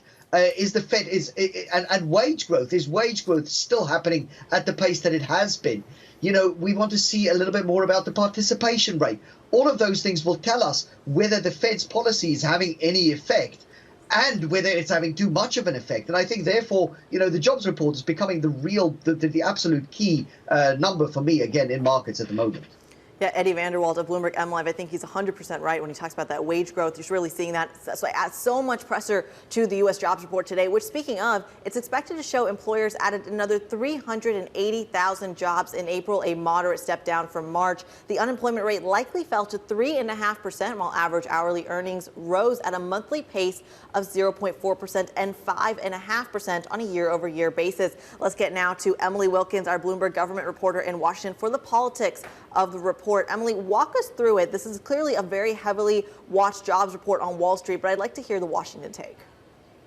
Well, Kriti, I mean, you're looking at that unemployment number. It is expected to tick down a little bit to 3.5%. That's going to give President Joe Biden and the Democrats a chance to say, hey, look, we're getting America back to where it was pre-pandemic, pre-COVID. That's certainly something that the Biden administration wants to tout. But they do have that continuing problem with inflation. We are expecting to see wage growth, but not really keep up with that continuing sky-high price of goods, services, and gas prices right now. That's what's going to really hurt President Joe Biden and Democrats in November, are those high inflation prices. And obviously the Fed is focused on trying to get those back down, trying to even things out. But right now you really have seen Democrats rely heavily on those unemployment numbers, trying to make their case that they have done what is needed for the economy during this pandemic. 380,000 then expected on the jobs created and an unemployment rate of 3.5%. We'll watch for those numbers. Emily, thank you for the political take. Emily Wilkins of Bloomberg Government there in Washington. And don't miss our interview with the U.S. Labour Secretary, Marty Walsh. That's a conversation that follows the jobs report. That's at 9:30 a.m. in New York, 2:30 p.m. in London. Now over to the European story. With inflation rising and the outlook for the European economy clouded by the war in Ukraine, top EU policymakers have been gathering today at a special seminar in Salzburg to discuss the continent's policy response. Bloomberg's Maria Tadeo spoke to the EU budget chief in Salzburg this morning. I'm confident that there will not be any kind of recession and even not stagflation, because there is such a strong economy. I mean, if you look at the labor market in Europe, we are lack of labor forces, etc. So I think we have full order books. We face problems in the supply chain, in the global supply chain. That's an issue, and of course, the war is affecting us. Maria joins us now from Salzburg after conducting that interview a little earlier. Maria, what is the biggest policy issue then that European officials gathered behind you are talking about? Yes, Anna, and this is all about inflation. And of course, we know that European price surge is really now affecting pretty much everything in the continent. And this puts the European Central Bank in a difficult position. They have to show that they can get a hold of this. And remember, in this side of the world, there isn't a dual mandate. For the ECB, it's about hitting that target of below but close to 2%. And in some countries in the EU, that now triples that target. So, of course, there is now growing pressure for this move to happen. Remember, up until now, Christine Lagarde had really guided the market to this end of QE in June, then potentially this rate hike in July. I think it is very clear now that the ECB will have to hike. The question is just how fast. And of course, the other big implication for this is what's the impact on the growth picture. And of course, the commissioner there says, I'm confident that we can avoid this recession. But Anna, I can tell you that behind the scenes, there are concerns and there are worries about it. The European Union is very exposed to the Russian story, and we haven't seen the full impact of those sanctions, and we haven't seen the end of those sanctions, by the way. So yes, there are concerns behind the scenes, perhaps quietly, but there are concerns about that recession, even stagflation. I mean, Fabio Panetta of the ECB, he says it out loud. In my opinion, we're already de facto in a stagflation scenario. And just very briefly, Anna, of course, a lot of this will depend on the war in Russia. And for the time being, we're not seeing anything that would put an end to this. There is no ceasefire. The peace talks are completely over for the time being. And over the past 48 hours, we've seen Vladimir Putin really double down on the city of Mariupol, hoping perhaps to have this big parade on May 9th, celebrating potentially what he will pitch to the Russian people as a victory over fascist Ukraine and the dark forces of the West. Of course, Ukraine will deny all of this. Yeah, so a rate hike on the table for the ECB potentially, but the complexities of the geopolitics. Maria Tadeo on the ground in Salzburg, thank you. Talking of geopolitics, China ordering central government agencies and state-backed corporations to replace foreign-branded personal computers, think US computers, with domestic alternatives within 2 years. The campaign would kick out at least 50 million foreign-made PCs. Bloomberg's Enda Curran joins us from Hong Kong. Enda, what do we know about this? When I was in China, there was a move to reduce the reliance on Microsoft and some of the hardware, some of the computers from the US. I remember speaking to local government officials that say, well, we'd like to do it, but quite frankly, our kit is not up to scratch. What's changed? Well, that's right, Tom. It appears to be an aggressive acceleration of that push for China to engender its own self-reliance and to cut its reliance in particular on technology and hardware from trading rivals. And a lot of that comes from the vulnerabilities China has suffered in recent years with the US and others targeting national champions like Huawei and the rest. And of course, China also has its own national security concerns, and that's why it wants to bring a lot of this in-house. So it seems to be an acceleration or a speeding up of that policy attack that you have mentioned. They have in recent years been pushing towards more self-reliance, and now we seem to be getting some numbers on that. And as you mentioned, it could be around 50 million personal PCs being impacted by this directive from the central government. That obviously will impact foreign manufacturers of laptops and PCs, but of course it will boost China's own manufacturers too. Bloomberg's Enda Curran, we thank you so much for that report from Asia. Let's take a look at some of the stocks moving in pre-market trading. Of course, here in the United States, Peloton shares declining after a report of a potential stake sale. 15 to 20% is on the table. And of course, you are seeing shares drop on that report. What's interesting here is this is coming off of the back of simply this major pandemic boom in some of those growthier names, Peloton, Zoom, etc. The ones that were really doing well at that stay-at-home era now starting to really lose a lot of that cash flow, lose a lot of that business and investor bid. So what other option is there but to take it private? At least that is the thinking for some of these names. And you can really see it weighing on the stock. Like I said, down 1.5%. Let's take a look at Tesla shares rising a little bit in the green here. Oh, well, down now, but it was in the green. This comes after it said to boost production in a Shanghai plant in mid-May. Now, the reason you are seeing a little bit of volatility in Tesla shares is because on the one hand, they're going to be meeting some of those or pushing to meet some of those growth deliveries and growth delivery numbers, the really big targets that they had for Shanghai and their plant specifically. But now, as we talk about COVID lockdowns, extended restrictions in Beijing as well, what is the likelihood of them actually accomplishing that? So that's why as you see these kind of new targets from Tesla, you do see some volatility. So of course, we are going to keep an eye on those shares. Tesla shares about flat trading right now, but of course, anything can change once the stock market opens. Let's take another look at Fubo TV, another downside stock, down 15%, reporting sales that trailed estimates. Remember, Fubo TV is a major streaming platform for a lot of sports networks. So if we're comparing this to the likes of Netflix, Disney, CNN Plus, for example, Fubo TV really coming under some pressure to really keep that subscriber base up, Anna. And this is going to be a really important conversation as we talk about what the future of media and streaming specifically is.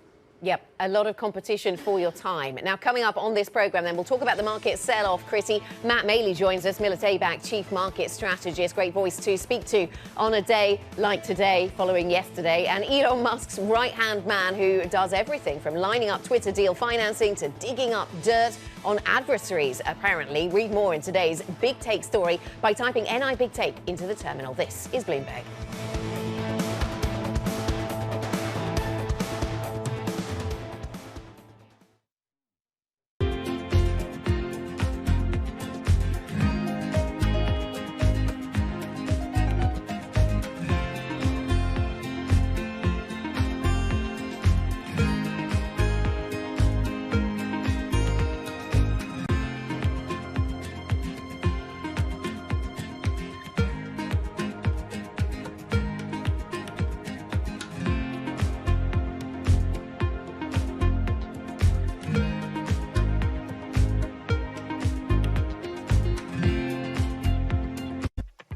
When you think space, you probably think one space agency that travels under the radar is ESA, which is surprising considering what the European Space Agency has achieved and how vital it is to the global space industry. We've collaborated with pretty much everybody who is involved in space exploration. But ESA wants to be a leading force in furthering humanity's mission into space. Commander Ground, do you copy? Copy. If we want to have successful human missions to Mars, we are going to have to learn to live and work off-world in a different way. The place where we are going to learn to do that is on the moon. Can ESA help humanity take its next giant leap?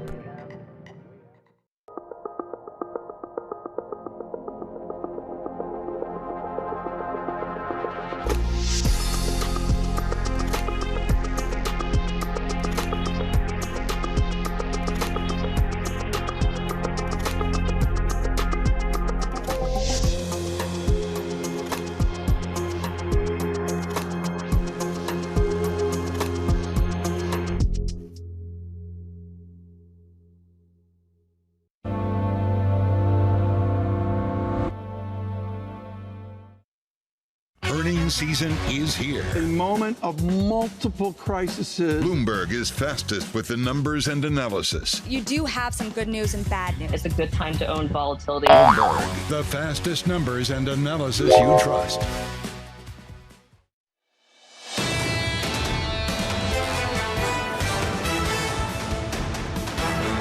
This is Bloomberg Surveillance Early Edition. I'm Kriti Gupta in New York with Anna Edwards and Tom McKenzie in London. Matt Miller and Kaylee Lines are off. Now, we are coming off of a day of a pretty brutal sell-off, a 5% decline in the NASDAQ, the biggest going back to September 2020, that tech wreck ahead of the 2020 U.S. presidential election. This is important because it's not just the stock market we're seeing sell off, we're seeing the bond market sell off as well. And you can see when both are moving to the downside, where are people putting their money? But I think the more important question is, what is the precedent? You haven't actually seen this going back to 1994. So Lynn Thomason, Bloomberg Markets editor, she joins us now. Lynn, I wanted to pose this question to you. Why are we seeing everything sell off? Where are people putting their money? Absolutely. I mean, I think, as one investor put it yesterday, you saw investors really starting to throw in the towel. And I think there's a sense of fear that inflation is going up, interest rates are going up, and that's really a bad mix for stocks and bonds. And even things like Bitcoin, gold, everything is just kind of heading down en masse. And, investors are talking about cash really being the place to be. Cash being the place to be. Commodities still, Lynn, or is that in question because of concerns around growth? Yeah, and also the stronger dollar. I mean, the stronger dollar is also bad for commodities. And, I think, but clearly, with inflation going up, commodities are still going to be an area where people are looking at. Yeah, certainly as an inflation hedge, a lot of people talk about it. One of my favourite lines from our Bloomberg News colleagues, in markets there's turbulence, then there's whatever you call the last 2 days, which I think pretty much sums things up. Lynn, thanks very much. Bloomberg's Lynn Thomason with us to talk about the market. And for more market analysis, check out MLI Vigo on your terminal. This is Bloomberg.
Everyone you meet in Port Harcourt has stories about what they call black soot. caused by the manufacturing and consumption of these fuel products in the illegal refineries.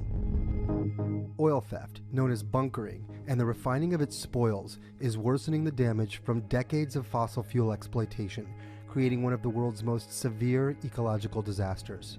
Our sacred forests, our homes have to give way to oil wells, and no one gets much benefit. Imagine a resident of Port Harcourt who inhales this soot every second in 24 hours, 7 days a week, 30 days in the month, and for years now. We are dying slowly but surely, and our lifespan is reducing every day.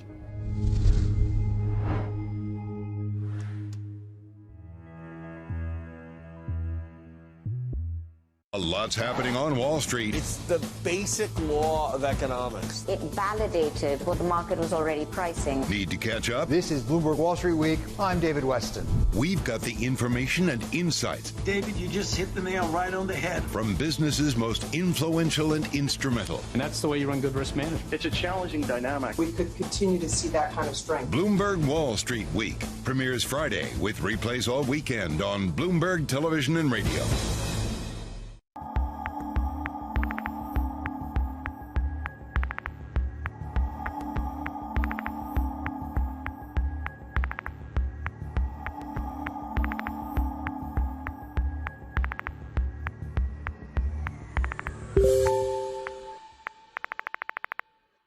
Crypto, you have a world of young people that want their own financial system and their own culture. And it is very powerful, and I'm a big believer in it.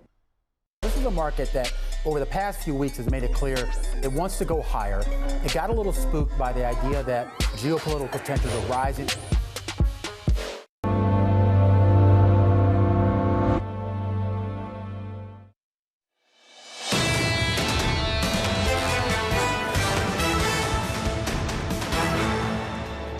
Welcome back. Now keeping you up to date with news from around the world. Here is the first word. In China, top leaders have warned against questioning President Xi Jinping's COVID-0 strategy.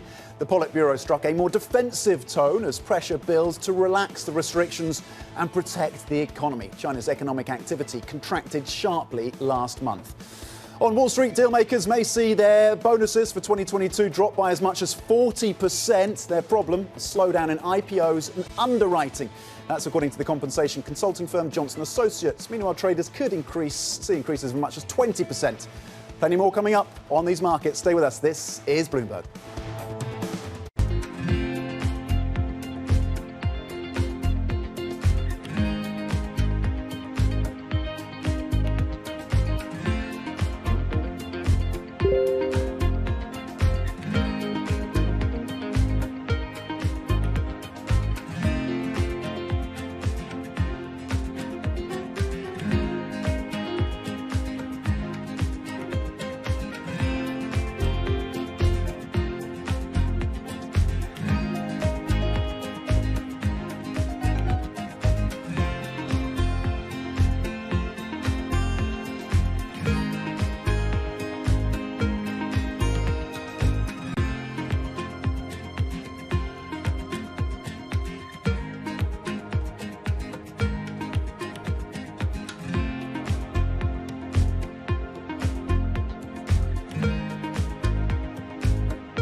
We know that it's highly transmissible. We know that 2 doses of vaccines, Pfizer vaccine specifically, neutralize the virus, but not as efficiently, because various studies showing that reduction up to 40-fold, meaning that a 3rd dose is a must for it to successfully neutralize the variant. What we don't know is still that what are the effects of mix and matching between vaccines, and what are the capabilities of antibodies produced from this mix and matching in neutralizing Omicron. Because as we know, many parts of the world use different types of vaccines. And that would be a great data to look at. It will be also great to look at, because majority of the studies done, uses a small sample number, and most of the time, when you translate it to real world, the data changes. So it will be really good to look at large-scale data of the ability of antibodies from vaccines to neutralize this variant. Grateful here today that the virus Omicron variant still uses ACE2 receptor as its main entry. It means that all of the vaccines which are designed with spike in mind still works. Imagine if it uses a different receptor other than ACE2. None of the vaccines would work today. So I think that is the best news that we got from all these studies which came recently, the past couple of days.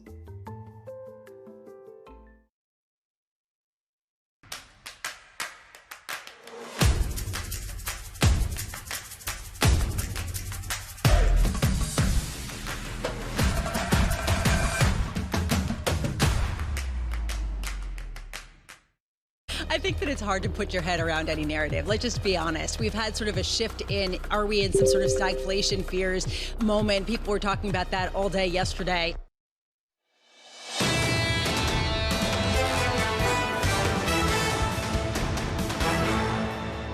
This is Bloomberg Surveillance Early Edition. Here's what you need to know.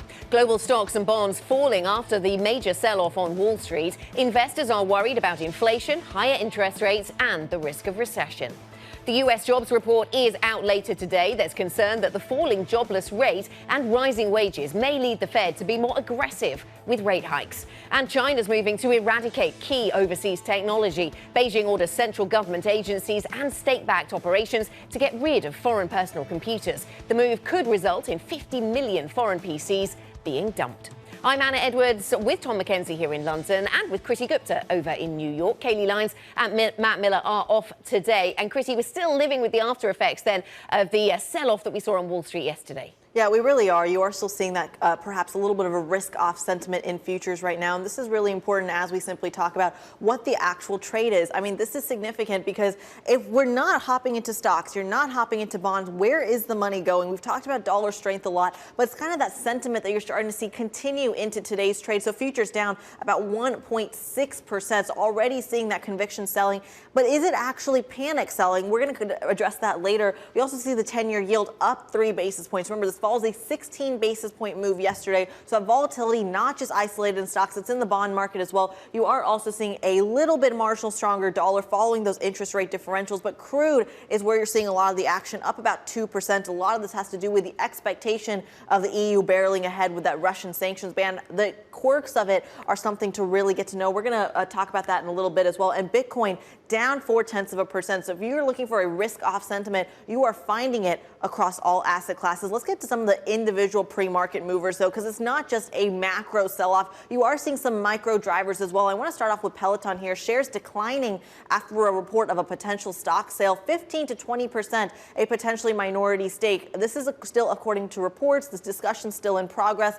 But this is important to keep in mind because this is coming off a major sell-off in some of those growthier names that did so well at the stay-at-home era. Peloton, really a key kind of a case study for that, if we will. Tesla's going to be another one that we want to keep an eye on. This morning, Anna, it was actually up over 1%, and then it has paired some of those gains. Tesla, this comes after saying it's going to boost its production in a Shanghai plant in mid-May. But once again, square that ambition with the growth concerns out of China, and you do see some volatility in the stock. And I'm going to end here with Fubo TV reporting sales that trailed estimates. It comes back down, Anna, to the earnings that come from streaming companies. We heard from Netflix, we heard from CNN Plus, we heard from Warner Brothers as well. How many people are actually invested in the streaming space and in the success of the streaming networks? Yeah, Kriti, you talked about the macro and the micro factors influencing the US market. That's certainly clear here in Europe as well. From a macro perspective, the big picture story, we're down by 1.5% on European stocks, picking up from negativity on Wall Street yesterday. The futures picture looks a little weaker for the US as well. That's working its way into the sentiment. But we've also had some gloomy earnings stories, and that is weighing on things as well. We're watching the pound. We're also watching the euro. Just in the last couple of days, we'd seen some slightly more dovish voices taking centre stage, switching the focus to growth instead instead of inflation for just a moment. But today we saw more hawkish voices coming through in the shape of the Bank of France. And as a result, we saw some recovery coming through in the euro. 105 regained as the handle on the single currency. 105.64, up 0.2% to the micro. And some of those stories that disappointed just a little bit, we're down by 5.2%, more than a bit there, for the Adidas share price. This as this company cites concerns around their business in China, and that was something that weighed on their suppliers in the Asia region. IAG, the aviation business, it owns British Airways and also Iberia. That stock down by 7.3%. Of course, it was about the earnings, the backward-looking story, the fact that the Omicron recovery had been maybe slower than they'd anticipated, and so the numbers disappointed, essentially, the market's expectations. But perhaps we're also nervous about higher energy prices, because energy stocks are moving higher today, and Christy showed us the higher oil price that we're seeing in these markets. Quick word on Russia. Next week, the focus is really going to be on the inflation story out of Russia, and there we will start to ask questions about just how tough the sanctions environment has been, how much tougher it can get, and what impact, what pain, effectively, that is causing for the Russian economy. Christy? Yeah, a lot to watch, Anna. When we talk about pain in the Russian economy, let's also talk about pain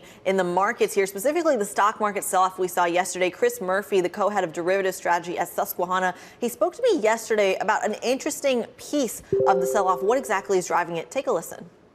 Sure, investors are hedging, but you also have to remember, we're hearing a lot about how degrossed everything is, and the volumes in general are not that high. It kind of feels, a little bit more like a buyer's strike as opposed to, investors that have all these positions on that are panicking, putting on big hedges for more downside.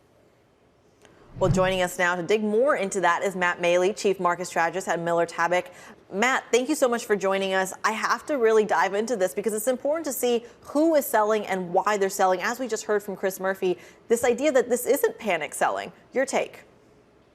Yeah, I mean, we have seen, a pickup in volume a little bit, but not much more than we saw, on the big up days either. I mean, we saw earlier in this week or even, 2 days ago. But the thing is when you get this, panic, there's a difference between panic selling and forced selling. Panic selling is people say, oh gosh, get me out at any price.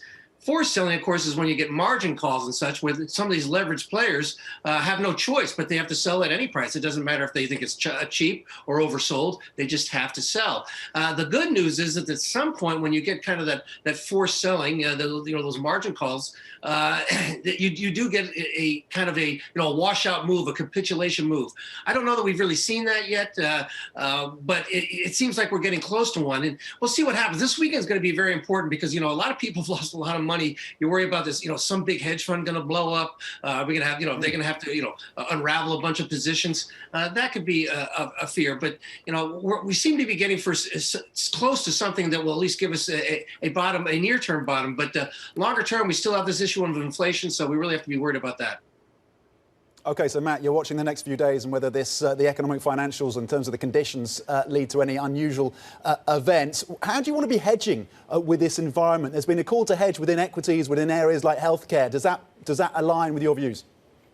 Yeah, I mean, I've been cautious since the beginning of the year, and I've been saying that people should be raising cash on any kind of bounces, and that's been a good idea. I think it will continue to be that way. We look at hard assets. What does well in inflation? Hard assets, and the oil sector, that continues to do well.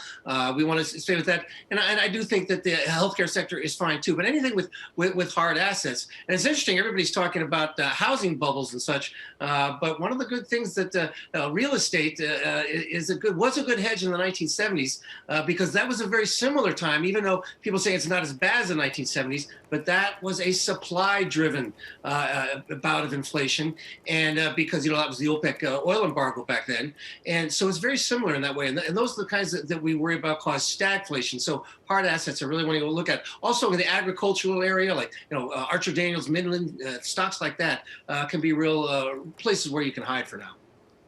We were speaking to Stephen Major of HSBC a couple of hours ago. He said he thinks 3% on the 10-year is now the floor for the yield. What is the read across to the tech sector? Does that just keep the cap on any potential gains when you do get a dip like you saw in the last 24 hours or so? Yeah, I'm afraid it does. You know, it is high enough to create problems there. I mean, one of the things that we forget is that, you know, interest rates have gone up, and even if they're you know, still relatively low on a historical basis, they're still at a level that has to bring what we consider fair valuations down. And a lot of these big cap tech names we've been so used to, with all the global central bank largesse that we've gotten from them for a dozen years now, that's disappeared. And so with interest rates higher, those valuations have to come down, and it's just going to be a while before those big cap tech names really come back to a rally in a big way. And Matt, on tech, when would be a good time to think about getting back in? I was talking to one tech analyst, a tech share owner earlier on today, who was bemoaning the fact that the market just sells off everything, even when he was arguing that there are some parts of the tech space that do have some pricing power, and you saw that in some areas of the earnings. Yeah, that's the one thing is, you know, we've heard all year, and it's true. It's a stock picker's market, and some of these stocks are getting really knocked down. And the ones that, you know, you look at a stock like Nvidia, Advanced Micro Devices. I mean, you know, the stock is well below. It got hit really hard yesterday. These are some of the names that you know, do have pricing power. Do have, you know. I guess my point is, my concerns are because of valuation levels, not because of their companies and their prospects. This is not, you know, this is not 1999, 2000. All over again. These are good companies. They just got ahead of themselves. So, like, you know, there's a difference between a stock and a company. And the companies are really good. The ones I just mentioned, their stocks are just a little too far. And as we move through the next, I think, the next few days, there are going to be some great buying opportunities. Okay, and looking ahead, we've got the non-farm payrolls number coming in a few hours, Matt. We've got that jobs report hitting. Is there anything that could be contained within the jobs report that would be positive for risk assets, or does it all lead to higher interest rates? Well, I mean, the one thing is, some people say, geez, hopefully it's a lower number, and therefore people will say, oh, geez, that's going to cause the Fed to pull back. That's fine, but as Fed Chairman Powell said this week, I mean, he flat out said, hey, listen, we can only control the demand side of things. We can't control the supply side of things. And that raises the specter of stagflation even higher. If we do get a weaker number, does that tell us that, geez, the economy's getting weaker, so therefore inflation is going to get weaker? Or does it really tell us that it's supply-driven inflation, and therefore we're going to have stagflation? So I'm a little bit worried that this number is not going to be all that helpful. But again, a lot of this selling has not been fundamentally based. It's been because of margin calls and other forced selling issues. Hopefully that will provide for a bottom, a near-term bottom, but longer term, I still think people should be raising cash on any kind of rallies. And then later in the year, you're going to have an unbelievable buying opportunity, and you know, ones that we've seen in the past that have been followed by, you know, multi-year bull markets.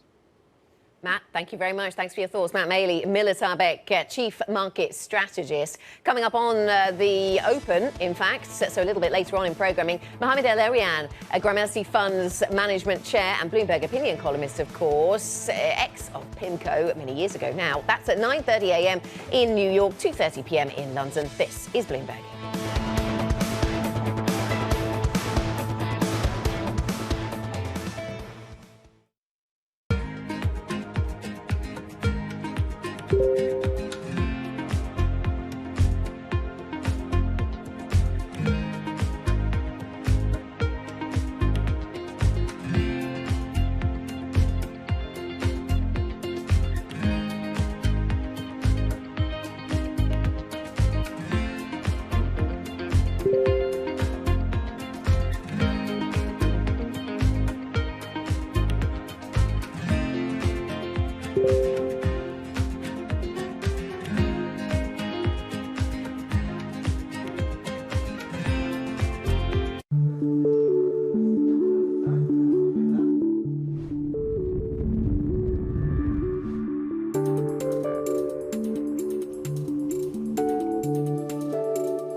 为开春的时候，为各国运动员和随队官员提供热情周到的服务。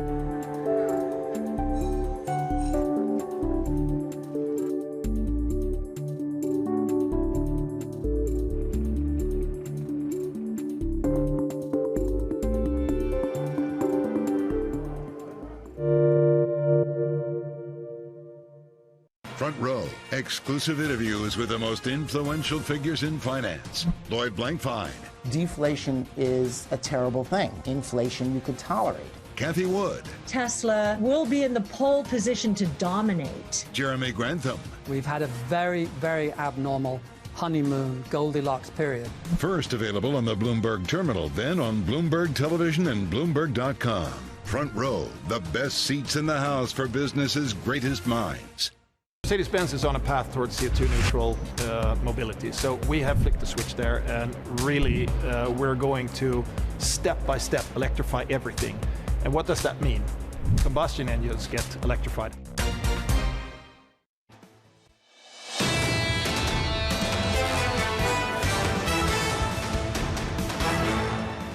This is Bloomberg Surveillance Early Edition. I'm Anna Edwards with Tom McKenzie in London and Chrissy Gupta in New York. Matt Miller and Kaylee Lyons are off today. Now, there's concern that today's US jobs report may complicate the Fed's inflation fight.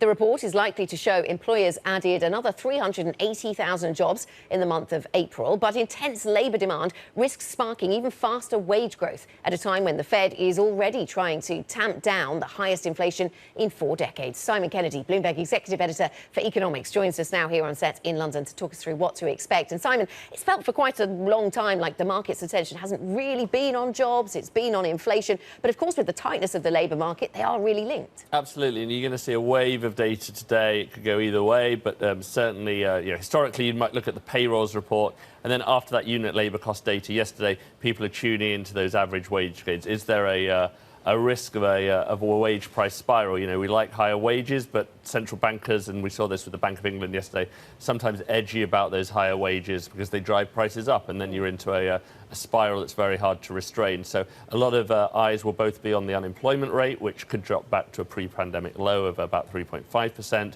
But also that average wage data is critical for the Fed's outlook. Yeah, 3.5%. It's remarkable, isn't it? Are we at the point where that labour tightness is starting to draw additional participants into the workforce? Are we seeing any evidence of that? So we're seeing it slightly at the margins, but, there's this conversation about the Great Resignation and people staying out. Certainly there's labour shortages in certain key areas, the same again in the UK.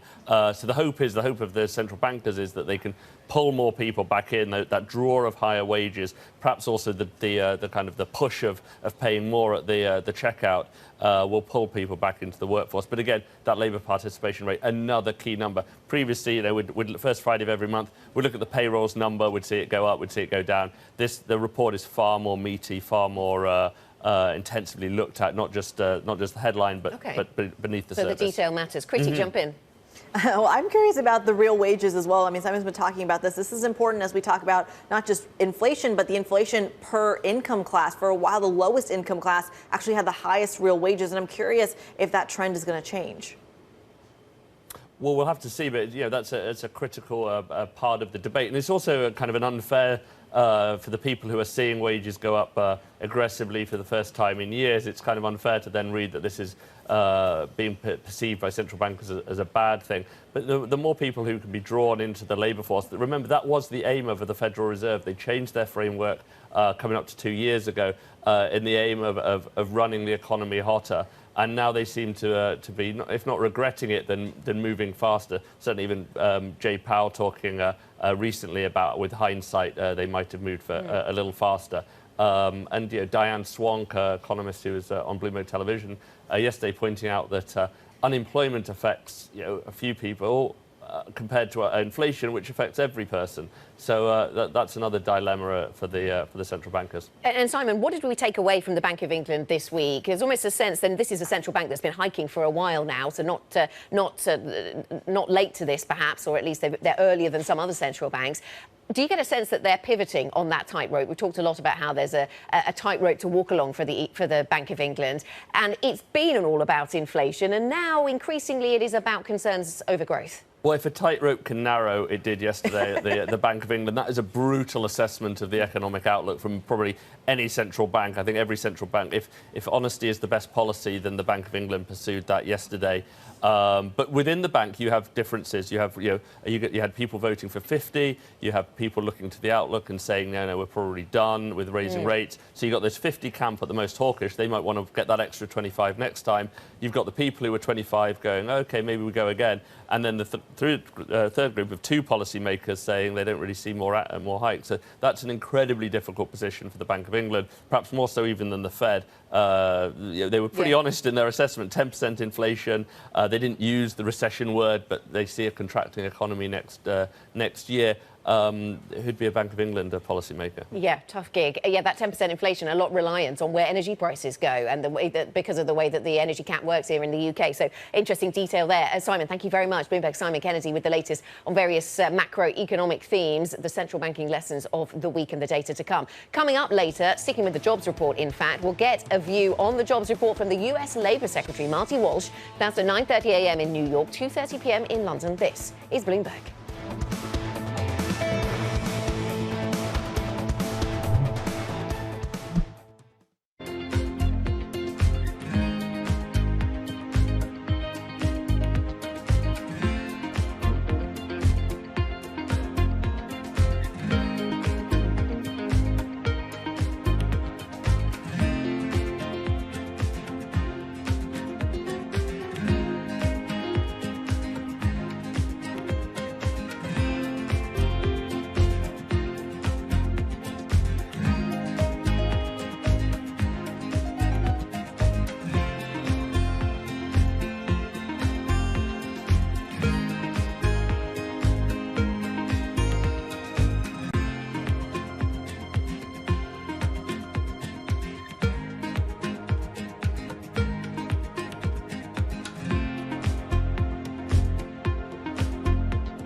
Soaring energy prices and a short supply of key chemicals that produce synthetic fertilisers are sending pig, cow and horse manure prices soaring. Even human waste is in demand as farmers hunt for alternatives.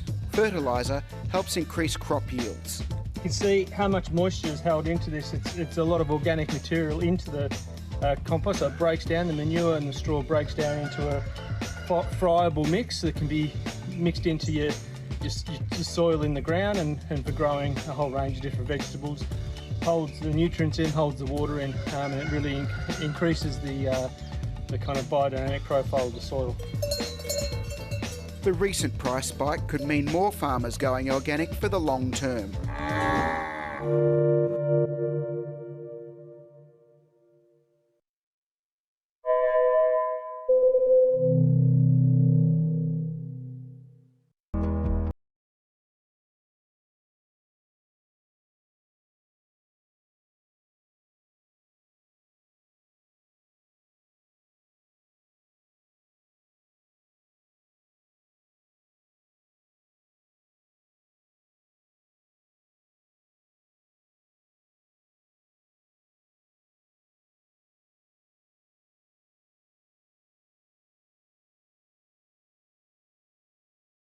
It's really a reminder, isn't it, just how sensitive the markets are to any commentary about trade. We did see some pressure on the yuan, we did see some pressure on the futures. That is now being reversed.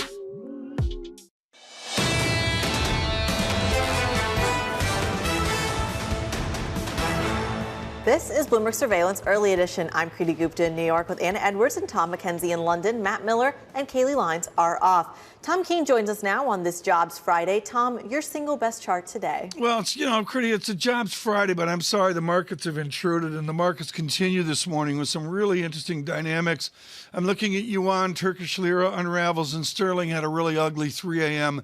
hour in New York. What I'd look at, though, is the equity markets. This is a chart we've had out through all of the pandemic. It's the correction bear market chart.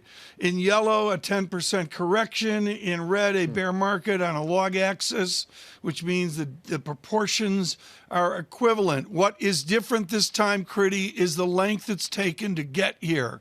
From the peak of a number of months ago, it's taken much longer to get to a Dow Jones correction level short and sharp has become longer and prolonged. And Tom, you've got Randy Krosner coming on to help contextualize where things stand with the Fed on this jobs day. Yeah, he's always with us, but it's a really perfect day to talk to Tom to talk to him, and that it's about the financial system and how it folds into the jobs report and what that means, not just for the Fed, but for the labor economies of the United Kingdom and Europe as well, with the ECB coming up. Really looking forward to speaking to Jeffrey Rosenberg of BlackRock as well.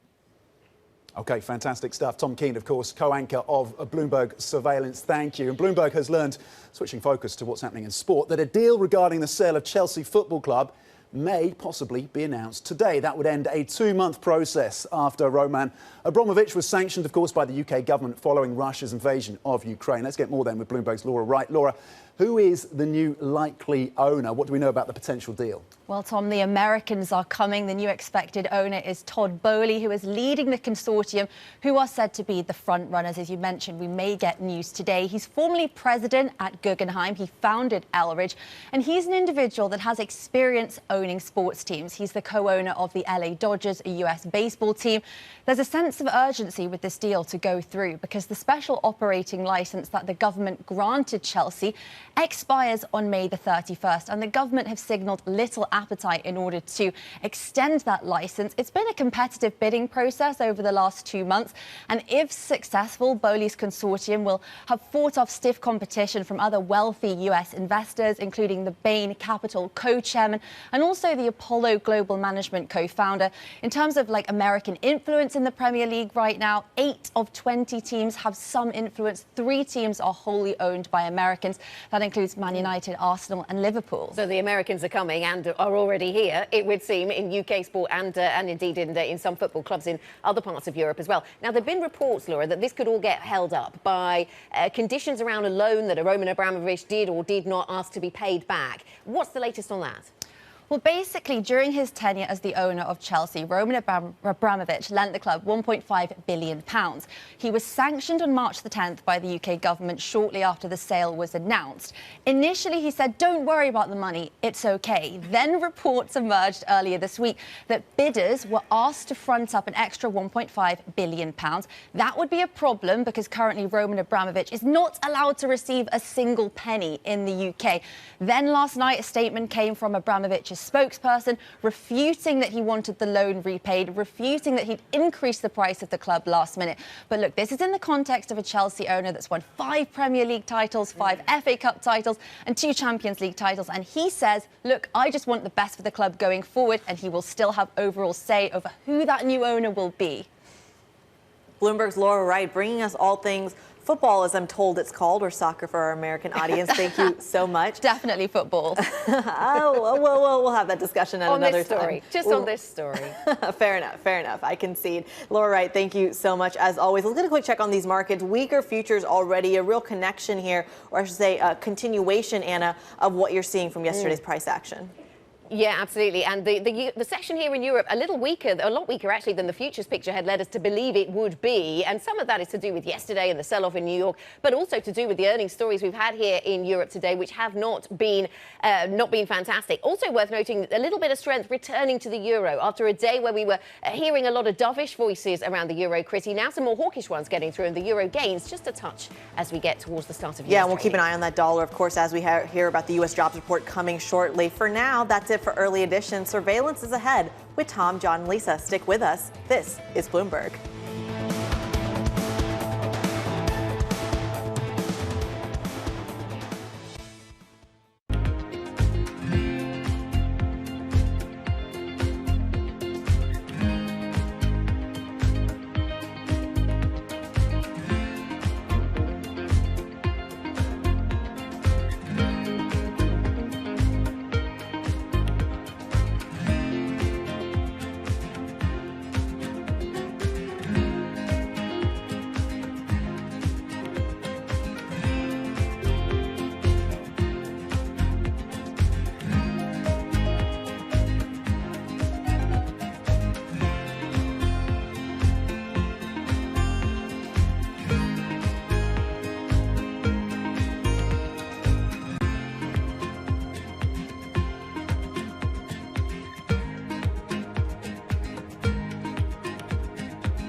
companies now, they're getting hundreds, maybe even thousands of applications. So software has come in to automate the process.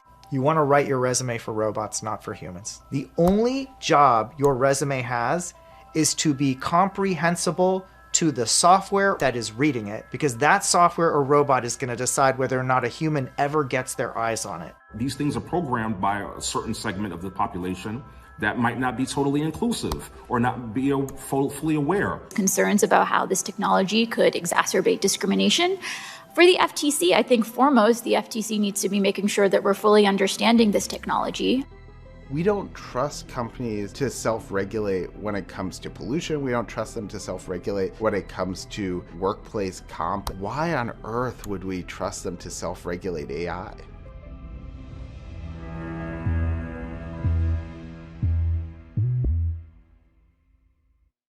Bloomberg has enhanced search on the terminal to deliver what you need when you need it.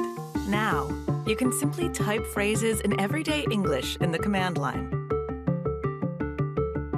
Compare financials, find people, analyze markets. You can enter phrases or ask questions.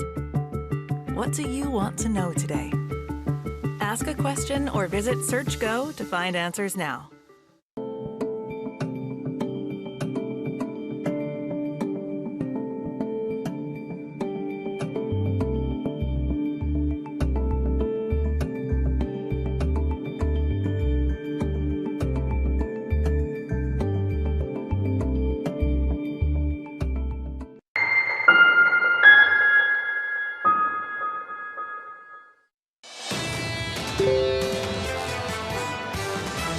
These are three central banks, all with slightly different challenges. Right now, we're going through a hangover in world capital markets. The fundamentals is that liquidity is continuing to drain. They need to move on inflation. They need to move on rates. I think we're going to stay on the edge of our seats until we see that core inflation move down below 3%. This is Bloomberg Surveillance with Tom Keene, Jonathan Ferro, and Lisa Abramowitz. Live from New York City for our audience worldwide. Good morning, good morning. This is Bloomberg Surveillance on TV and radio alongside Tom Keene and Lisa Abramowitz. I'm Jonathan Ferro. Equity futures down about 0.2% on this Payrolls Friday. TK, we have to start with the carnage of the last 24 hours. Yeah, it's going to be a really odd Payrolls Friday. This is an incredibly important report. Michael McKee is out at the Hoover Institute. He'll join us here in the very early California morning. John, I'm telling you, the market's extraordinary, and I'm going to say this as clear as I can. The difference this time is the previous pandemic corrections we've had were short and sharp, and it's taken a long time from the peaks to get to. And in case of the Dow, a 10% correction. The drawdown on SPX is 16%. This is lengthened. It's prolonged. We have to pick over the damage, Tom, the destruction already done. These stats from Bank of America this morning, 49% of the NASDAQ more than 50% below their 52-week highs. 77% of the index, Tom, already in a bear market. Yeah, well, this is always going to be the case. The dispersion, the distribution, rather, that you see among any given index. And John, I take your point, particularly here, the Standard & Poor's 500 is much more indicative than the Dow Jones Industrial Average. But I would correlate it over and say, okay, what happened yesterday? Was it Governor Bailey? Was it something else? And to me, it was the x-axis of the inflation guess forward. It shifted yesterday, and equities took it on the chin. Bramo, what happened yesterday? Some people might ask, well, what happened Wednesday? Let's talk about that a little bit more. Look, you could talk about the intraday moves, the idea of somebody unwinding or somebody getting in there, some kind of particular trade being put on. The lack of conviction right now and the amount of volatility, however, and the fact that we're not seeing dip buying is telling. I think it's interesting that Bank of America's Michael Hartnett has come out, sees more outflows, sees more potential losses ahead, does not see a technical bottom. And Jim Reed of Deutsche Bank came out and said the only conclusion you can draw is that the market quickly realized the Fed really aren't going to be able to control this cycle very easily. 380K, the number for a little bit later this morning, Lisa. We're going to talk about payrolls this morning. I don't know. I think that we're going to try. The issue is, why does it matter, right? At what point is it going to become actually a tail risk for the Fed? We'll catch up with Jeff Yu in just a moment. Let's kick things off for you this Friday morning, and good morning. A little bit of calm after the carnage of yesterday. We are negative just a third of 1% on the S&P. On the Nasdaq 100, down another 0.4%. Yields are higher by 4 basis points every single time, Tom. Someone comes out and says, yep, that was it. We're done. Yields break out again. Close to 3.1%. It's very linear. It's very, just as you say, there's an ebb, it's done, it's over, and then you move on as well. I'm getting the most value, John, triangulating foreign exchange and some of the nuances there. And today has a little bit of an EM follow-on. When was the last time we talked about Turkish lira or renminbi giving way to 6.70 earlier this morning? By the way, is sterling an EM currency this morning? I think we've got an EM central bank on our hands, Tom. We've been talking about that for a number of years over in the City of London. Lisa, an ECB official with plenty of things to say this morning. Euro dollar 105.74. Basically saying it would be appropriate to get to a positive rate later this year. This is an influential member of the ECB Governing Council, the head of the Bank of France. How much this has become really one of the main drivers of the increase in yields on the short term and the long term, because it is global. We keep remembering that, but this is unprecedented. At 8:30 a.m., this is the big moment. This was supposed to be the big moment anyway. The April jobs report. The estimates range from 300 to north of 500,000.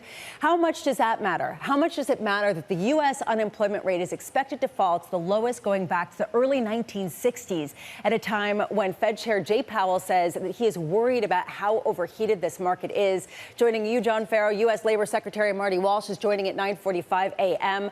How do they spin this? Is it a good thing or is it a bad thing for the labor market to be this tight? Today, Fed speakers line up and they all unleash. Minneapolis Fed President Neil Kashkari, Atlanta Fed President Raphael Bostic, St. Louis Fed President Jim Bullard. I'm very interested to hear what he has to say, as well as San Francisco President Mary Daly. How much do they push back against some of the complacency that we saw on Wednesday that was quickly overturned yesterday in markets? How much do they talk about the need to tighten faster in the face of increasing inflationary headwinds? And ex-Vice Chair Rich Clarida yesterday, just want to point this out, will come out and talk about, or he did come out and talked about how the concern for higher rates, the Fed funds rate will believe ultimately need to be raised well into restrictive territory by at least a percentage point above the estimated nominal neutral rate of 2.5%. The reason why I brought that up, actually, John, and it wasn't here, but former head of the Governing Council, Randy Quarles, is going to be speaking to our own Michael McKee later today. And I want to hear from former Fed officials, because those might be the most honest in this discussion. He's already told us what he thinks, hasn't he? Yes. Governor Quarles earlier this week, Tom, essentially came out, and thank you, Lisa, by the way, and said the reason they waited was because they did not have the clarity on Fed leadership. That's why they waited, and they should have got on top of it in September. That was Governor Quarles this week. I'm so much looking forward to that conversation with Mike a little bit later, because at the moment, Tom, the only real transparency you get right now is from the former officials. With the exception of maybe a couple of Fed presidents, the former officials are out there and they are swinging hard. That is a big change. They are swinging hard. It's a big change. What I would say, John, you've been out front in this. I'm like, do I want to do Days of Our Lives or General Hospital on the Federal Reserve? The answer is I don't. But I'm going to suggest to you that all of this will be in books written 3, 4, or 5 years from now. Are you suggesting this is a soap opera at the moment, Tom? I would suggest just a little bit that these are sensitivities which you as a journalist are correct to bring up, but they cause discomfort. Let's kick things off with Jeff Yu. No discomfort Always here. Dissensitive, Our senior EMEA market strategist at BNY Mellon. Jeff, what is easier to explain, yesterday's price action or Wednesday's? Well, I think yesterday is actually quite easier to explain. You know, two things really. One, the markets are realizing, actually, you're not doing 75, but 50 basis points on a consecutive basis still puts the Fed out there, still puts the US out there in tightening financial conditions. And on the same day, the Bank of England has said, we are tightening into a recession. That's how bad things are going to get, right? So if the US is going to be alone out there with a strong currency, with a very hawkish central bank, then of course that's going to have a knock-on impact on broader asset classes. And we are seeing the divergence right now. Jeff Hughes, you know, I want to go out the x-axis here. I've been doing that for, it seems like, the last 6 months. With yesterday with Governor Bailey, did the medium term become the new short term? Have we extended out our inflation guesstimates, our analysis analysis of inflation dynamics and change simply out quarters? Well, I thought Governor Bailey, just looking at his body language, he felt very uncomfortable when asked about the cost of living crisis, within the UK for various reasons. But the bottom line is that you actually have a very split Bank of England right now. The emphasis seems to be on there is a significant body within the MPC who actually don't want to signal too much hawkishness. They are very worried about, what the impact on the consumer is going to be. And it felt like as soon as they can stop, they will stop, right? So the BOE is a bit ahead there, but that underscores the growth risks. Going back to the US, there just aren't that many growth risks right now. The economy is booming. Today, I think, again, we'll see average hourly earnings on a monthly basis be stronger than core PCE prints or core CPI prints. That means the Fed can continue to forge ahead, and equity markets, credit markets, they are wondering what would that mean for US underlying assets. Jeff, do you think that the Fed committed a policy error this week? I don't think they committed a policy error. It's always after the fact where we have discussed this. But the Fed needs to decide, can the US be independent enough, and I don't want to frame this in a bad way, be closed enough, be autarkic enough not to care about what happens to the rest of the world with the dollar, with our own transmission mechanisms. They need to make that decision. If they believe the US can be an island into itself, then they will say no policy error. But you only find out sometimes it's too late when it already is too late. Jeff, the chairman this week essentially clarified the rate path at least through summer, through the next couple of meetings. That's clearly not sufficient to dampen the volatility. What do you think will be sufficient through the next several months to do that? What do we need? Oh, certainly not enough, as Tom mentioned. So what kind of time horizon are we looking at right now? We need to talk about having clarity over the entire forecast horizon. That's the amount of uncertainty in place right now. So either you have clarity over the entire forecast horizon, so on a 2 to 3 year basis, or you make it very, very clear they're going to be very tactical. Every meeting is a live meeting, but it's going to be a case-by-case basis. So strip out this 50 every meeting for 3 or 4 meetings or anything like that. Take each month's data point as they go from there, and then allow markets to be tactical, because this policy markets duration mismatch right now, that really is causing a lot of pain. Jeff, awesome to catch up with you, buddy. As always, to talk global markets. Jeff Yu there of BNY Mellon. Evercore out with this one. Powell's mistake was to strike a tone that prematurely invited the easing of financial conditions. Lisa, I know this will resonate with you. The market's mistake to rally hard without sufficient new information to warrant this, and conditions in which such a rally could not possibly be sustained. This has been one of the main questions underlying a lot of the notes that I've been reading this morning. Basically, financial conditions can't ease, can they? I mean, honestly, if the Fed does not want to see that, so won't they come in and change their tone if financial conditions effectively ease by stocks gaining or bonds gaining? And this, to me, seems to be one of the sentiments that's that's underpinning a lot of the volatility right now. Not just down to the Federal Reserve, we need to look to China too. Adidas came out with numbers today, Tom. Adidas, as you might say. As I might. The revenue to Greater China in the first quarter fell 35%. Margins are starting to become problematic because costs are rising, and they're not able to fully pass that on to the consumer. That's everything everybody's worried about at the moment, caught in one stock. John, as simple as I can. It's a totalitarian state. They've got a different calculus than everyone else.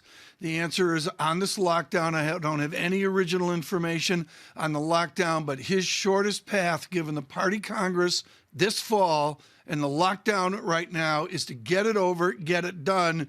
Oil with a 114 print hours ago, and I'm sorry, the technical chart of oil screams breaking out. Tom, you just nailed it when it comes to China. You said this fall. So if we're looking for clarification of some of the issues that are really whipping this market around, you've just said it. As far as China's concerned, you've got to wait until the end of the year.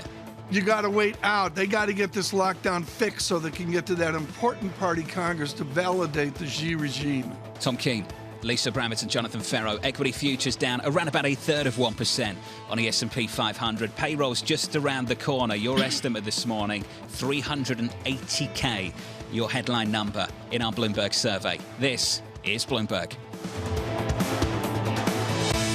Keeping you up to date with news from around the world with the first word, I'm Ritika Gupta. There's concern that today's US jobs report will show that the Federal Reserve needs to be more aggressive with rate hikes to contain inflation. The report is likely to show the unemployment rate dropping to 3.5%, whilst wages rose 5.5% over the last year. The jobs report is out at 8:30 a.m. New York time.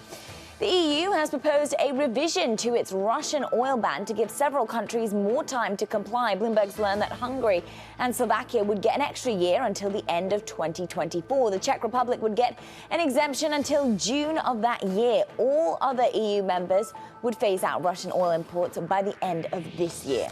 And China has ordered government agencies and state-run companies to get rid of their foreign-made personal computers. It's one of Beijing's most aggressive efforts yet to eradicate overseas technology. The move could result in 50 million foreign PCs being dumped.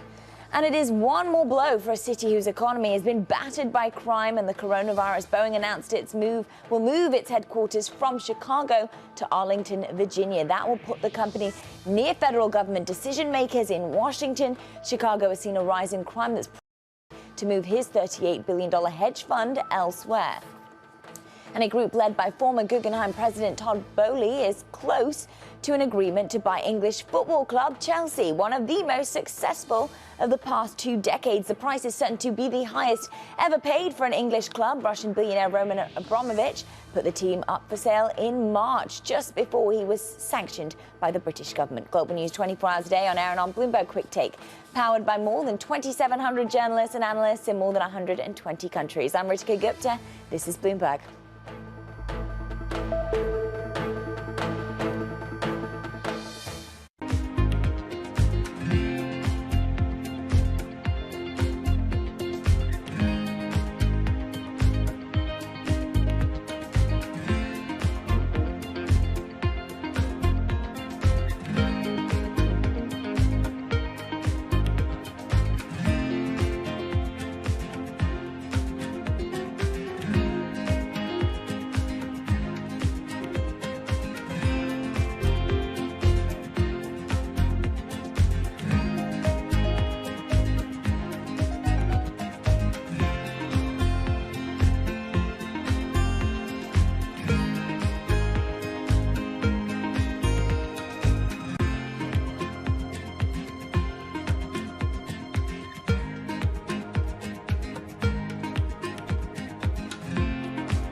Access the financial world on demand. Hear from leading economists, policymakers, and industry experts via live and on-demand webinars, only from Bloomberg. Start exploring to see what's moving the markets. Visit Bloomberg.com/webinars. The Indian city of Jamnagar is a money-making machine for Asia's richest man, Mukesh Ambani. His company Reliance has the world's biggest oil refinery complex here in the city. Jamnagar is also where Ambani is making his newest bet, a $10 billion investment in green energy. His ambition is closely aligned with the Indian government's plan to reach net zero emissions by 2070. But Ambani is not alone. India's second richest man, Gautam Adani, has committed $20 billion of investment over the next decade. But India's massive dependencies on fossil fuels have some environmental advocates questioning the realism and sincerity of those green ambitions and those of its 2 biggest billionaires.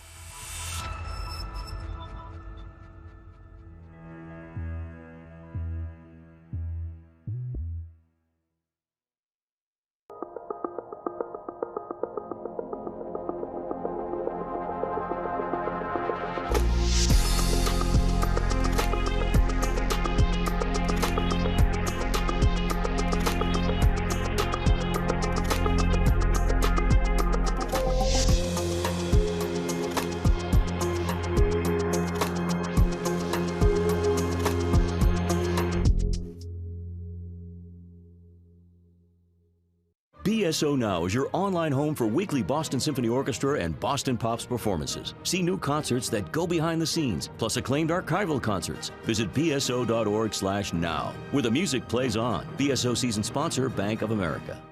This week, April jobs are in focus. It's a very, very good labor market for workers. The demand for labor, obviously, much stronger than the supply. Today, Tom, John, Lisa, and Mike will bring you the data and analysis as the numbers cross the Bloomberg. As long as the numbers hold up, the Fed is going to feel encouraged. Then 75 in June is certainly not out of the question. To me, the question is, are we fully employed? The elephant is the war in Ukraine. The April jobs report, today on Bloomberg Television and Radio.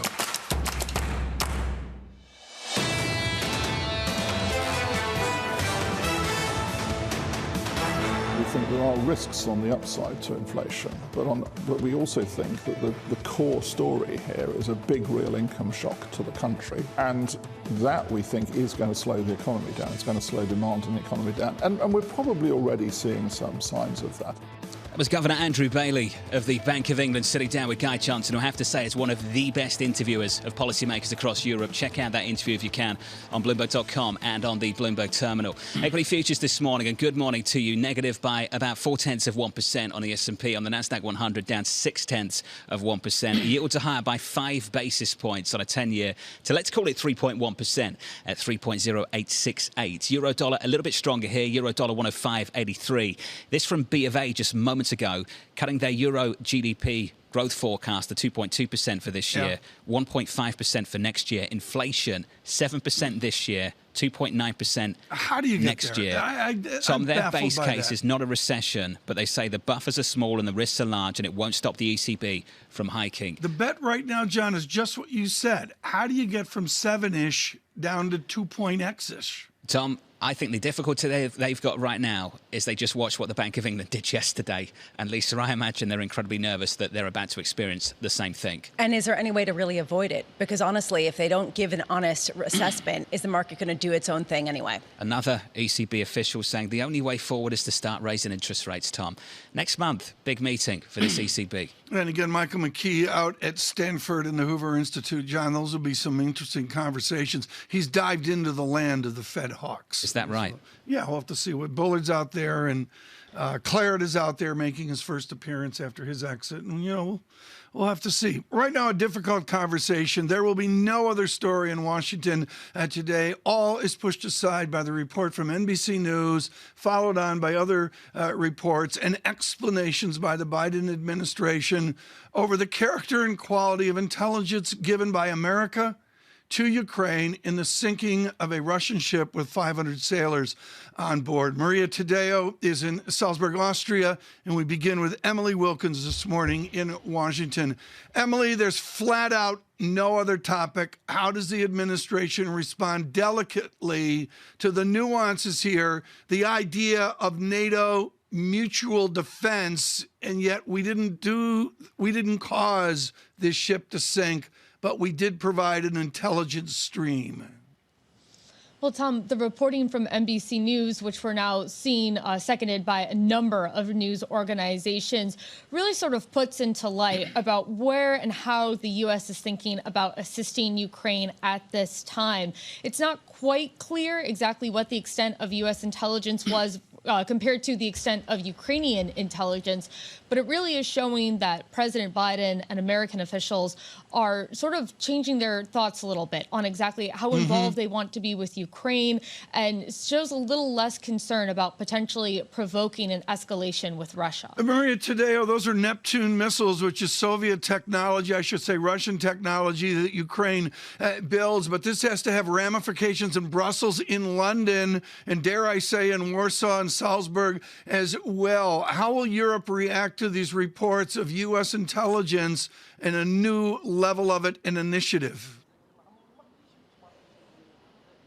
Well, Tom, I'm not surprised by it, because moving away from this ship and just looking at the overall picture, the Ukrainians have said this on the record multiple times. It's not just the weapons, but it's the intel that they get from Western partners that really allows them to stay competitive in this war. What they also say is that taking that intelligence and making good on it allows a country to defend itself. So they don't look at this as an attack or a counterattack. They still repeat what we get, both the weapons, the intel, the information is a way for Ukraine to protect its sovereignty. And they have said this repeatedly, by the way. When you look at the U.S. intelligence, it has been much better than the European throughout this war. They were very correct on their assessment on the war. They were correct about the timelines. And the Ukrainians have said this repeatedly, as I say, that this has been as equally important, if not more, than the weapons themselves. Maria, is European sentiment waxing or waning when it comes to increasing aggression towards Russia or enabling Ukraine to be increasingly aggressive, especially in light of some of the economic concerns?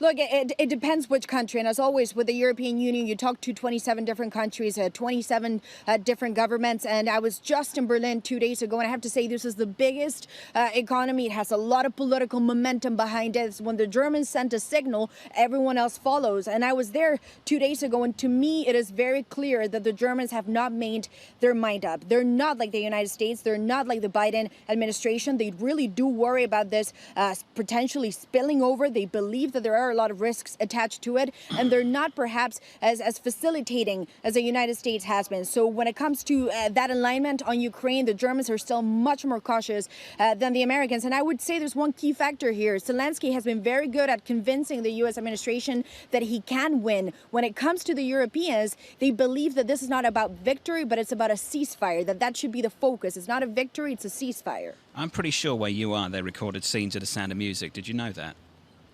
Did you know that, Maria? I knew, and yeah, I knew this. Also, my name's Maria. Well, you know, and by the way, the real house of Baron von Trapp is actually on the other side of the river. I wish you could see it. All of this is a true story. Because I know where you are. I've been there. I've stood there. Maria, thank you. Of course I know your name. Do you know that now? Of course I know her name. And Tom is now going to start singing, you know, The Hills Are Well, that's what I was trying to encourage. You're trying to encourage It's a beautiful place to go. That's the Salzburg Global Seminar. So now we've got a road trip. I went there a long time ago. It's fantastic. Maria, thank you. Maria Tadeo, alongside Emily Wilkins. TK, do you want to sing?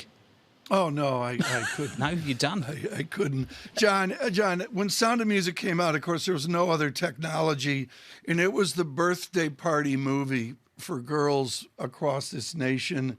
And I would suggest the Keene household saw Sound of Music. You got dragged to that a few times. Like 15 times. You sound haunted by it. My sisters were scarred for life. Sounds like you're scarred by it too. If you're just tuning in, carnage yesterday in the equity market. Can we call this calm? I've got no idea, because it looked like this yesterday morning too, down about a third of 1% on the S&P, Tom. On the Nasdaq 100, down 0.4. Yeah, I had a report I had to write up yesterday, bull market strategy on this. I said, blossom of snow, may you bloom and grow forever. NASDAQ wise. Do you want to keep going? Bless. You've got 30 seconds. Plus the triple cash flow. I got to get closer to the mic on radio, folks, to do this right. A lot of people messaged me yesterday about how much you've outperformed the market this year. It's just stunning on a relative and absolute basis. You mean triple leverage cash, not the singing. Totally crushing it. No, not the singing. Just saying. Futures down a quarter of 1%. You look happy to meet me. Payroll's coming up a little bit later. Keep going, Tom. Andrew Hollenhorst, the city's going to join us. Just killed that. Andrew's looking for about 360k. The estimate in our survey is about 380. From New York, this is Bloomberg.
When you think of cutting-edge technology at sea, you might be thinking of stuff like this. But there's an incoming revolution on the high seas that isn't quite as sexy, but could be significantly more impactful. Container shipping is the key component of global trade. About 80 or 90% of all the world's goods are transported at sea at some point. But there's a significant unseen cost to the modern era of global commerce. About 3% of all the world's CO2 emissions come from shipping. 3% may not sound like a lot, but that's roughly comparable to the entire CO2 output of Germany. Since reducing trade isn't a likely option, what about a technological improvement to help reduce the emissions from these well-stocked maritime behemoths?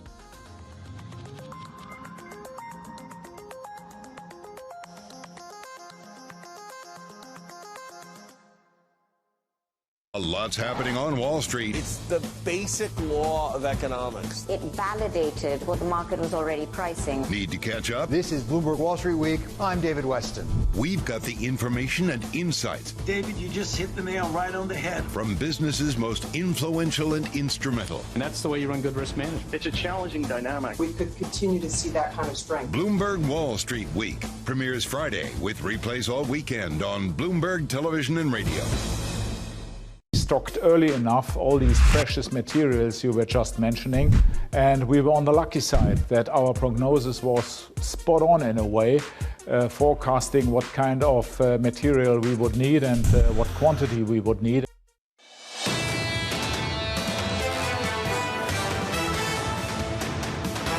Live from New York City this morning. Good morning on TV and radio. Here's the price action this Friday. Going into payrolls 2 hours away. Equity futures down about 0.2% on the S&P. On the Nasdaq down around about 1/3%. It has felt really bad this year because it is really bad this year. Bank of America out with this stat. 77% of the Nasdaq already in a bear market. That's just the carnage, the destruction already taking place beneath the index level. It's felt terrible this week, but if I asked you to guess where we were, would you guess that on the Nasdaq 100 we were flat on the week? Negative just 0.03%. Maybe you wouldn't get to that number. That's the equity story. Here's the bond market picture for you. 2s, 10s and 30s. 5s all the way out to 30s. Every single point trading through 3%. Your 10-year, just short of 3.1%. Yields up 4 basis points today. Over the last 5 days, up 15 basis points. That's been the surprise for me of the last few months. We were all talking about flatter curves, curve inversion. Since March, it has been pretty relentless, and it's caught a lot of banks and strategists out. Your 30-year, 3.16. I want to talk about foreign exchange as well. Euro, dollar and pound sterling. Cable with the biggest one-day fall yesterday, going all the way back to 2020. We looked at a 122 handle a little bit earlier, 123 right now, 123.53. And the fear the ECB has is the Bank of England, Lisa, in the ECB's future. Just looking at the growth forecast, the inflation forecast for the Eurozone, an ECB official after ECB official coming out and talking up the prospect of higher interest rates. Is there any way for them to avoid hiking into weakness? And honestly, that was what the Bank of England had to do. Yes, it might be more extreme than the ECB, but the ECB is going to have a very similar type of move coming up. And if you want to find a split right now, Lisa, just ask the FX strategists. Are higher rates from the ECB euro positive or euro negative? It's a great question, because at this point, if they raise rates, does that slow growth and just lead to an even lower euro? And that seems to be what a lot of people are seeing, at least in the near future. TK, euro dollar right now, just short of 106, 105. Yeah. 93. Yeah, Eurodollar's given us some stability here. Maybe it's the one pivot point we've seen. But, John, I want to go back to sterling. To be clear here, folks, as you wake up across America, I think as a general statement, John, sterling doesn't have a bid yet. Sometimes honesty at a central bank can get you into trouble. We criticise them for not being honest enough. I think Governor Bailey was pretty open and transparent. Well, that's the kind of guy he is. They've got no idea what the future holds. They're not going to try and tell you they do. And there's a huge, huge division on the committee about what's going to happen next and what they should do about it. On radio and television, we welcome you today. We're considering a 6-hour surveillance this morning. The news flow is so extraordinary, and our team has lined up a killer set of guests. Jeffrey Yu with us earlier. Andrew Hollenhorst joins now, chief U.S. economist at Citigroup, and of course his aggressive research has been out front with an aggressive rate, statement, I should say, on the Fed's trajectory. Andrew, how do you amend your call on the Fed's trajectory of rates if we see a more persistent inflation? That seems to be the question of the moment. Thanks, Tom. Thanks for having me on. I think what we're seeing already is a more persistent inflation, which is why we've been calling for the Fed to hike in 50 basis point increments. We saw that, of course, earlier this week. We had guidance from Fed officials that will continue at least the next couple meetings. And I think the big question is really how far do you need to go? Where is that neutral rate? And that's where Chair Powell was a lot quieter at the press conference, kind of giving some indications that, yes, it could be higher. But I think the reality here is that we have persistent too high inflation. We heard Chair Powell say it will be a painful process to bring that down. So 50 basis point hikes at upcoming meetings, and how far do they go is the question. Andrew, I was a nerd as a child, and I would sit and read economic papers. I know Lisa finds this hard to believe. And Andrew, one of my heroes, and I had the honor of speaking to him, was Xau&Usd of your UCLA. He was a Marine coming out of the trenches in economics saying, let's go, let's get adult. Is it an Xau&Usd moment right now? Yeah, great person. Thanks for mentioning him. I think it's just a pivotal moment for Fed policy. I think we saw a committee, we saw Chair Powell earlier this week trying to get things right in that moment. Powell referencing Volcker, that's who he's looking back to and saying this was someone who was willing to do the right thing to bring inflation down, even when it was not necessarily the popular thing. And I think that's where the Fed is eventually going to land. I think we're seeing some kind of growing pains in terms of getting there. Will they recognize that we're really in a wage price spiral as we are right now? They're not quite there yet. But I think that's where we're going, and that's why we keep seeing interest rates moving higher. Andrew, you're setting up your clients to expect a deceleration in payrolls growth, and you think that starts today. Can you walk us through the framework you're using for that, the way you're thinking about it, and what that looks like through the summer?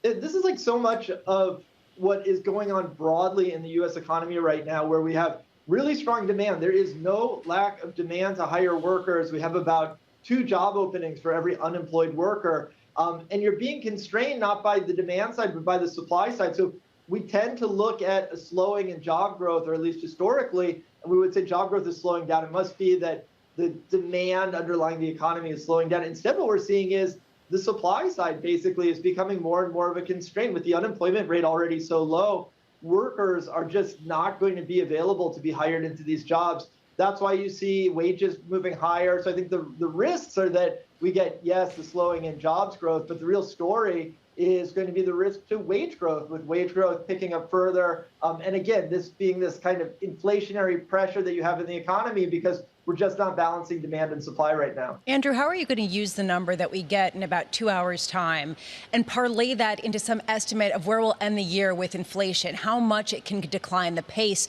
this year and next? Right. So it's really the wage growth number that I'm looking at. And what we saw in the employment cost index, which is a broader measure of wages, is employment costs that are rising close to 6% at an annual rate in the first quarter. So what I'm watching in these average hourly earnings numbers that we get monthly is, are we seeing that 6% or so rate of inflation annualized? So that would be 0.5% or so on a monthly basis.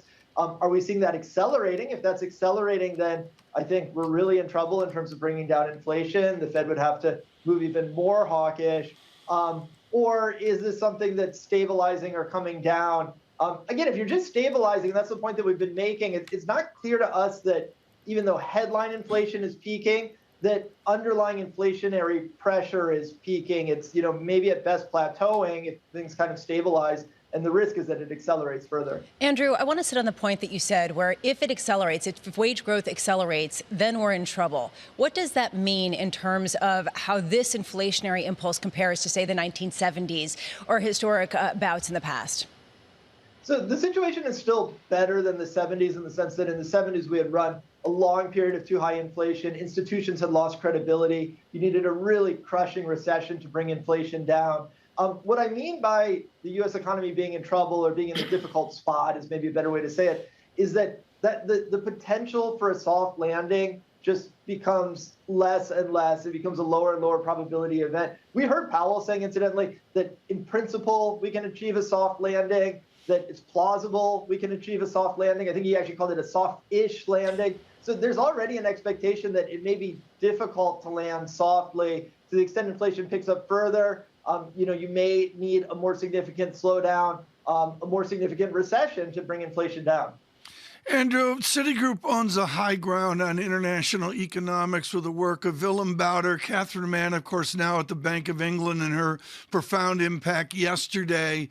The back end of the GDP equation to me is a complete mystery and is of profound importance. Xau&Usd 101. What is the big deal if we import a ton of imports because we're America? What's the so what on $100 gajillion trade balance? Yeah, so, I don't know that I would focus so much on the trade balance itself. Instead, I would just focus on that imports number and what it's telling us. Why was Q1 GDP negative? In a mechanical sense, it's because those imports were so strong. And again, it goes back to what we were talking about earlier. It's the demand in the economy is outrunning what the domestic supply is. So GDP is measuring how much do you produce. And you look at how much you produce and, well, Americans are consuming much more than what we're producing. And so you're importing these goods. That's pushing up prices. It's just all part of the supply-demand imbalance. So I think the kind of near-term message from the widening trade balance is the same as what we're seeing across the economy, which is demand that is just too strong relative to supply. Which is why you think the Federal Reserve goes again and hikes interest rates 50 basis points. Andrew, Fed Chair Jay Powell clarified that this week, essentially telling us that the next one's 50, the one after that is 50. And most people think we get to August, go to Jackson Hole and reassess the whole thing. You think when they do that, they reassess and they come out and do 50 again in September. Andrew, why is that? What is it that you expect that drives you to think that we get another one after that and they're just still not done? So I just listen to what the Fed is telling us, and then I compare that to my own expectations for the U.S. economy. So the big place where that's differing right now is the persistence of inflation. I know that Chair Powell said months ago now that transitory is not the right way to describe inflation. But when he talks about inflation, he still talks about inflation that's coming down for kind of exogenous reasons. And in my view, inflation will not come down until the Fed tightens financial conditions sufficiently to slow the demand in the economy. And that would be nominal interest rates getting probably above 3%. We had former Vice Chair Clarida talking about 3.5%. Yeah. And it could even be north of there. Typically, you think that the nominal policy rate needs to get to at least the kind of underlying inflation rate. And I don't know that there's anyone right now who doesn't think that the underlying inflation rate is somewhere north of 3%. So there's kind of a sense in which we're not at any notion of the neutral rate yet, and that's what Chair Powell said. So he doesn't have to answer the question now in terms of how far we're going. But I would think that we'll at least see 50 basis point hikes until we get above 2% rates. And then, could you go further from there at a 50 basis point rate? I think that's possible. Andrew, awesome. As always, Andrew Xau&Usd there of Citi. Back in late March, Tom, Andrew called it 50, 50, 50, 50. And it became consensus pretty quickly for a lot of people. Yeah, it's real leadership. I mean, it's a really important call, and it's something we'll remember a year from now. Futures, negative 1/3% on the S&P from New York. This is Bloomberg.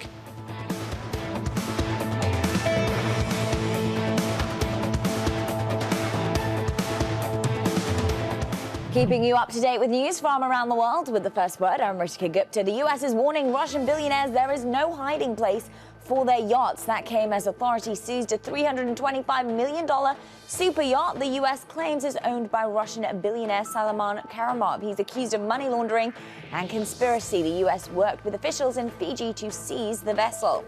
The United Nations says global food prices continue to hover near all-time highs. The crop trade has been disrupted by the war in Ukraine. The country's been one of the world's largest shippers of wheat and vegetable oil. High fertilizer prices and droughts have added to the problem.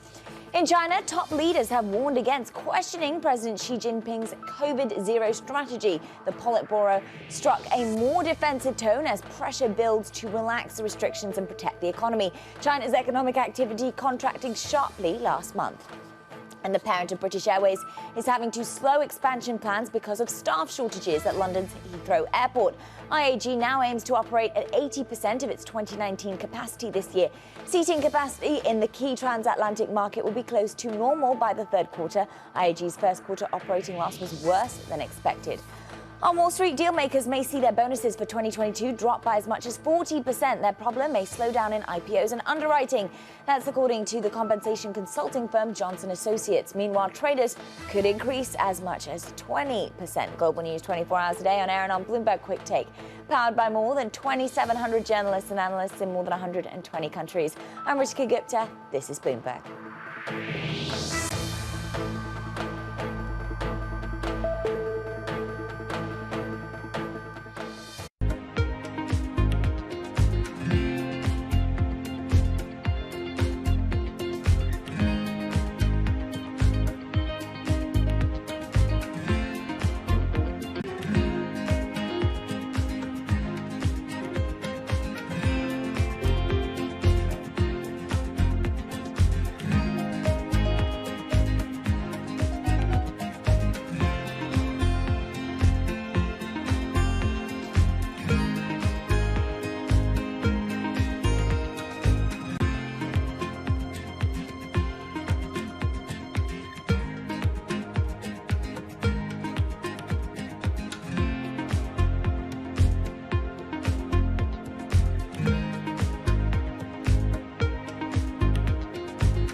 Front Row, exclusive interviews with the most influential figures in finance. Lloyd Blankfein.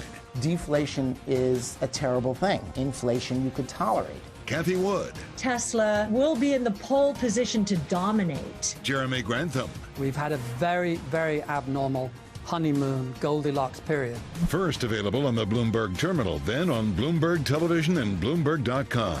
Front Row, the best seats in the house for business's greatest minds. When you think space, you probably think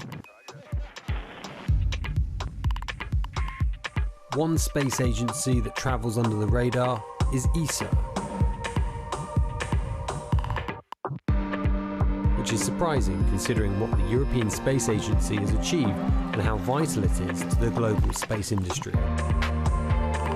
We've collaborated with pretty much everybody who is involved in space exploration.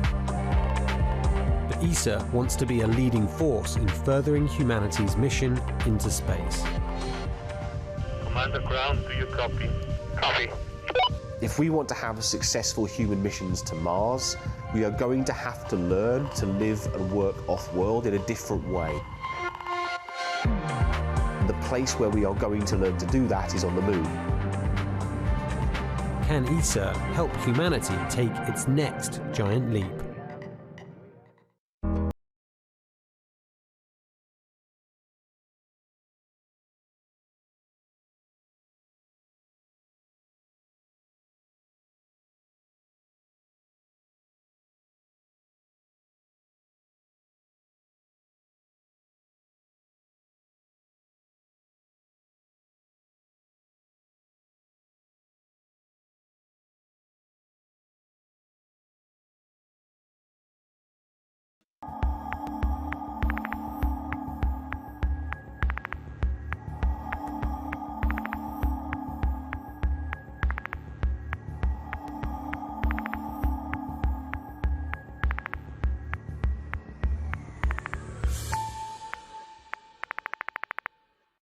A market that over the past few weeks has made it clear it wants to go higher. It got a little spooked by the idea that geopolitical tensions are rising.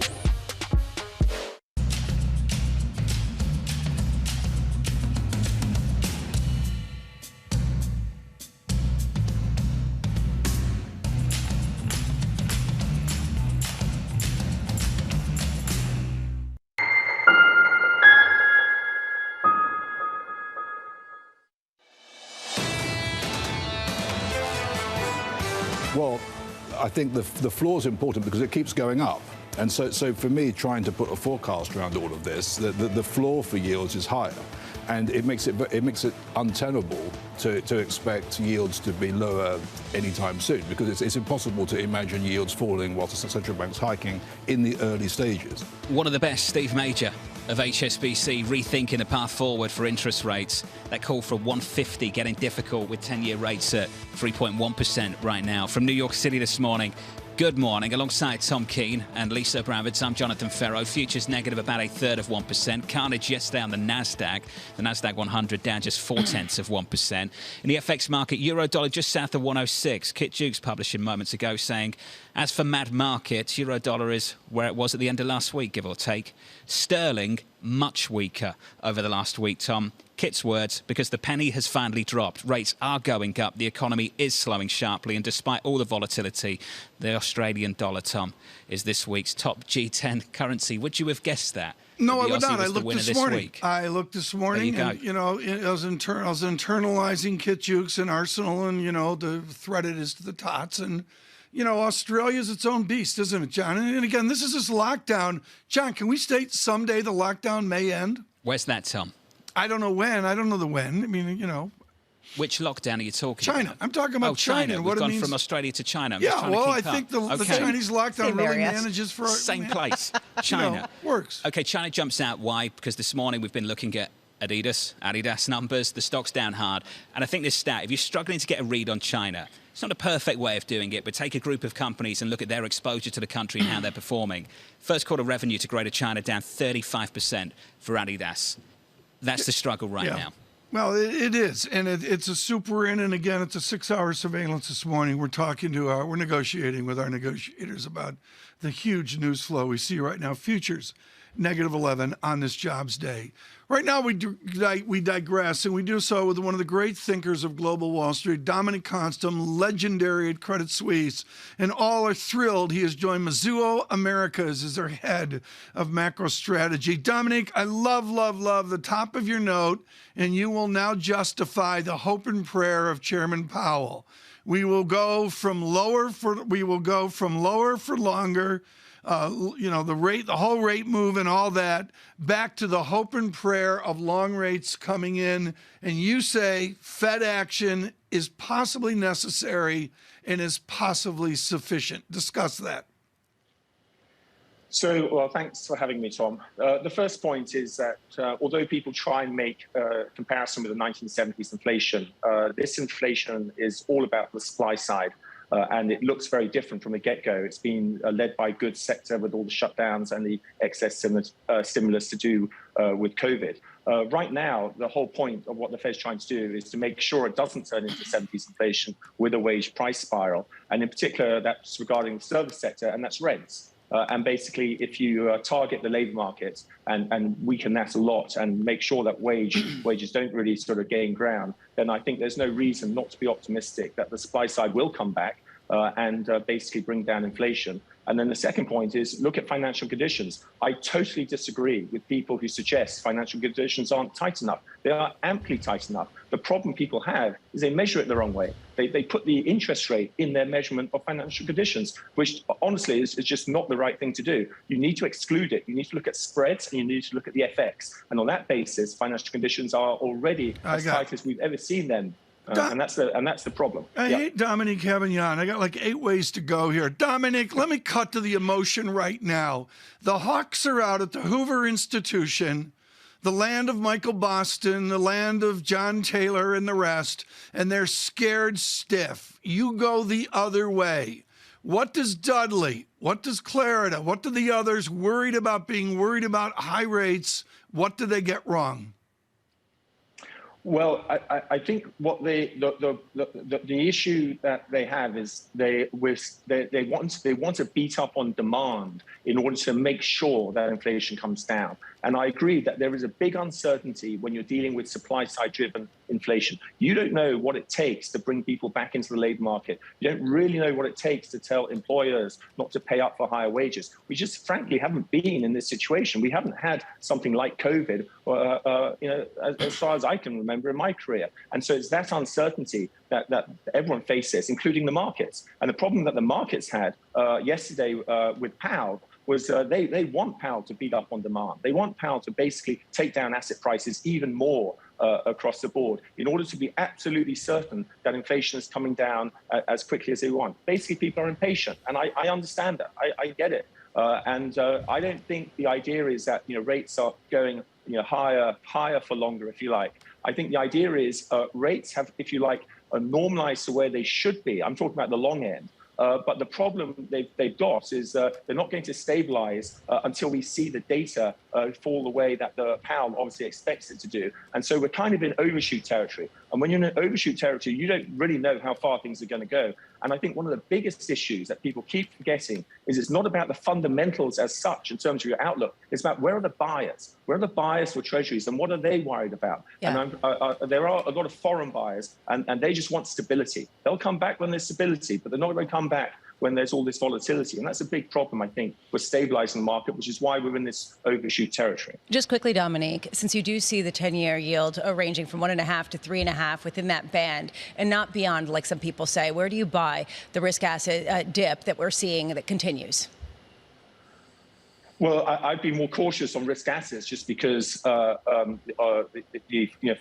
overshoot for the financial conditions can obviously weaken them furthermore. And and there is a problem which if the foreigners in particular don't come in, domestics will have to take up a huge amount of treasury supply, and asset allocation is way too skewed towards equities against debts. I mean, COVID saw a massive reallocation out of debt into equity. So the scope for the equity market to trade rather poorly until we stabilize rates is unfortunately very much there. I think the issue for us is to try and find stability in the long end first. And that's going to be part and parcel, hopefully, of foreign investors being more confident that the inflation story is falling into place. And then you'll see the stability and risk assets follow. That's the way I would put it. So obviously, we're on the back foot in all of that now. But it really is down to the data to prove that Powell is right. And the problem there is the data isn't about to turn. I mean, no one's expecting a sudden decline. That's the issue. Dominic, wonderful to get a different perspective on things. Thank you. Dominic Constam there of Mizuho.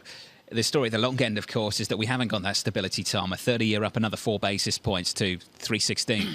Well, the yields are moving. There's no question about it. But what Dominic Constam said there, and John, this goes back to his heritage out of Oxford. He's always been pushing against consensus. He doesn't push. He crushes their consensus in the traditional economic framework that's out there. He looks at it as much more a financial framework away from rates expressing economics, much more over to a global system, and he expresses that through foreign exchange. That's what I would be watching, John, is what the litmus paper of the system says. As for the data, Lisa, 380 on payrolls. CPI next week, 8.1%, the estimate. And perhaps the tea leaves will be how much wages have gone up in this labor market report. The yield's up again today, up 4 basis points on a 10-year to just about 3.1%, 3.0749. This is Bloomberg.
It's almost the end of the year, but Bali is still quiet and empty.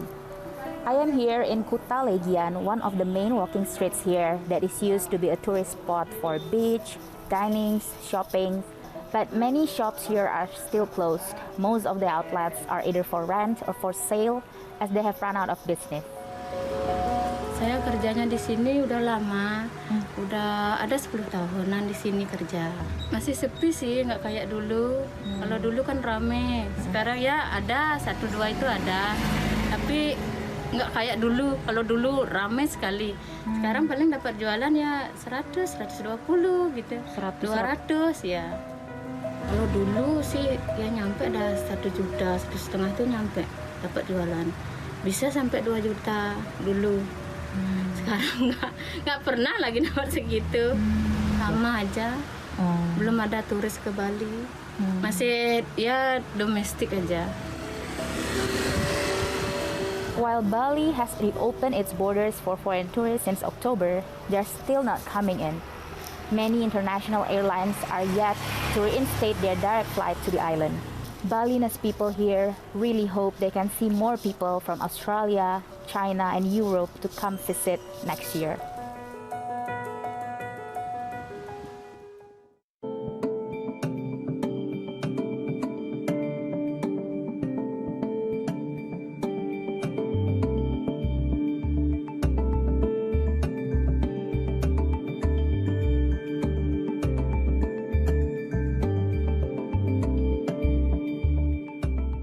Why do the biggest names in business choose Bloomberg? That is a great question. It's a great question. It's a great question. Great question. Great question. Great question. Great question. That's going to be the best question I get all night. I'm glad you asked that. Bloomberg Television. Top experts. Great questions. Bloomberg has enhanced search on the terminal to deliver what you need when you need it. Now, you can simply type phrases in everyday English in the command line. Compare financials. Find people. Analyze markets. You can enter phrases or ask questions. What do you want to know today? Ask a question or visit SearchGo to find answers now.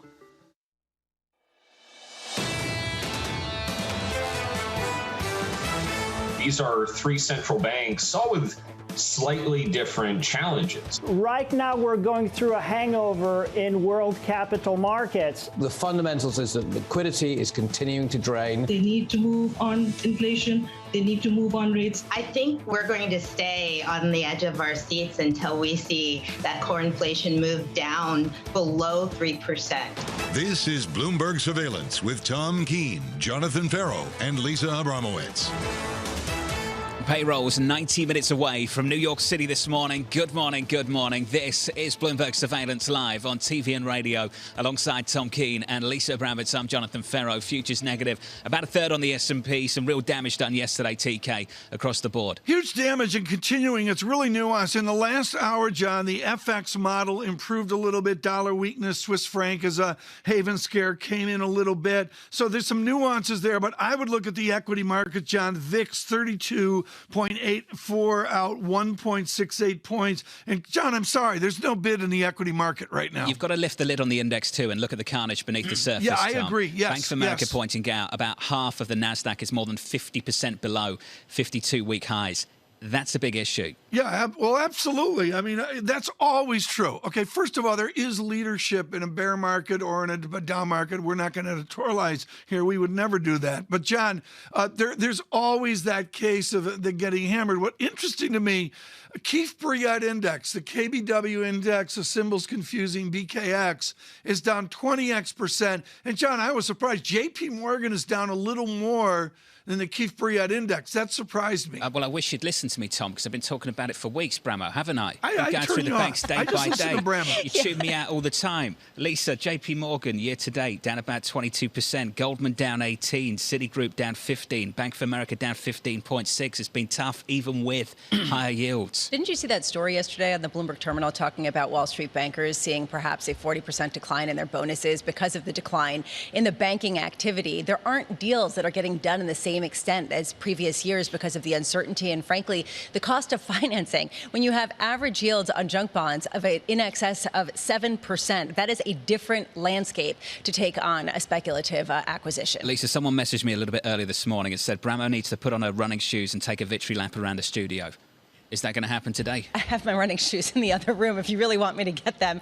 A victory lap for what? The carnage? Yeah, I don't know if that's the case. The carnage, the destruction. I don't think that that's fair. I think that, honestly, I'm not excited to see the carnage. What I think is the most interesting, frankly, is the 10-year yield climbing the most. And this makes a lot of sense to me and was my big question after the Powell conference, which is basically, if they're not front-loading more aggressively, what does that mean about how much control they have over inflation, at least the market's belief, and how high those yields can go? Yeah, Lisa, I'm pleased you bring that up because at the long end, Tom, I found it really, really difficult to get a read on what's going on that over the last couple of months. I think a lot of people in fixed income have struggled with it. A lot of people have tried to call the top. Bank of America, Morgan Stanley, Others, your 10-year getting out to close to 3.1% now. We've seen some huge movement, and there's any number of outcomes here, John. The weekend reading will be absolutely fascinating, John, on this. And it is about the short term, the belly of the curve, and out long term as well. It's anybody's guess, John, and I'm going to go shock. We're data dependent as we look at yields. Can we play data dependent bingo today, Tom? I just want to state, Lisa mentions this. It's good to hear Bramwell click in here with the 42 miles she runs every day. My running shoes, John, are in the other room as well. I've seen it, Tom. I've seen it. You and I have both seen it. Tom and I will walk for breakfast together and Lisa will run past us. Just not stop and wave. Wearing running clothes, not just randomly running past them to try to avoid them. Come on, you walked by us the other day in Chanel. Futures down about 0.4%. Let's whip through the price action. The Nasdaq 100 down 0.6%. Bramo doesn't run in Chanel. Yields up 3 or 4 basis points on a 10-year, 3.030%. And the euro, I keep going back to this. ECB official after ECB official this morning, Lisa, talking up higher interest rates. Euro dollar just short of 106. Perhaps that's what's giving some stability to a market that has been in flux but has been stagnant over the past week. And frankly, how the euro breaks is something that a lot of people are focused on. All right, today the big number is 8:30 a.m. April jobs report. We haven't even talked about it that much, but we're probably going to get an unemployment rate that is the lowest going back to the early 1960s. We have, of course, John speaking with U.S. Labor Secretary Marty Walsh at 9:45 a.m. I want to hear what he has to say about how much wages are going up, about what is needed to bring it down, about how much, frankly, unemployment rates have to go up in order to stave off some of the momentum, some of the froth that I would say a lot of people have been observing in the labor market, including Fed Chair Jay Powell. And today we get a slew of Fed speak, including Minneapolis Fed President Neil Kashkari, Atlanta Fed President Raphael Bostic, Jim Bullard of the St. Louis Fed, Mary Daly of the San Francisco Fed. How do they respond to the market's response, frankly, to Fed Chair Jay Powell? An easing in financial conditions quickly followed by a reversal and declines. And at 4:15, honestly, this might be the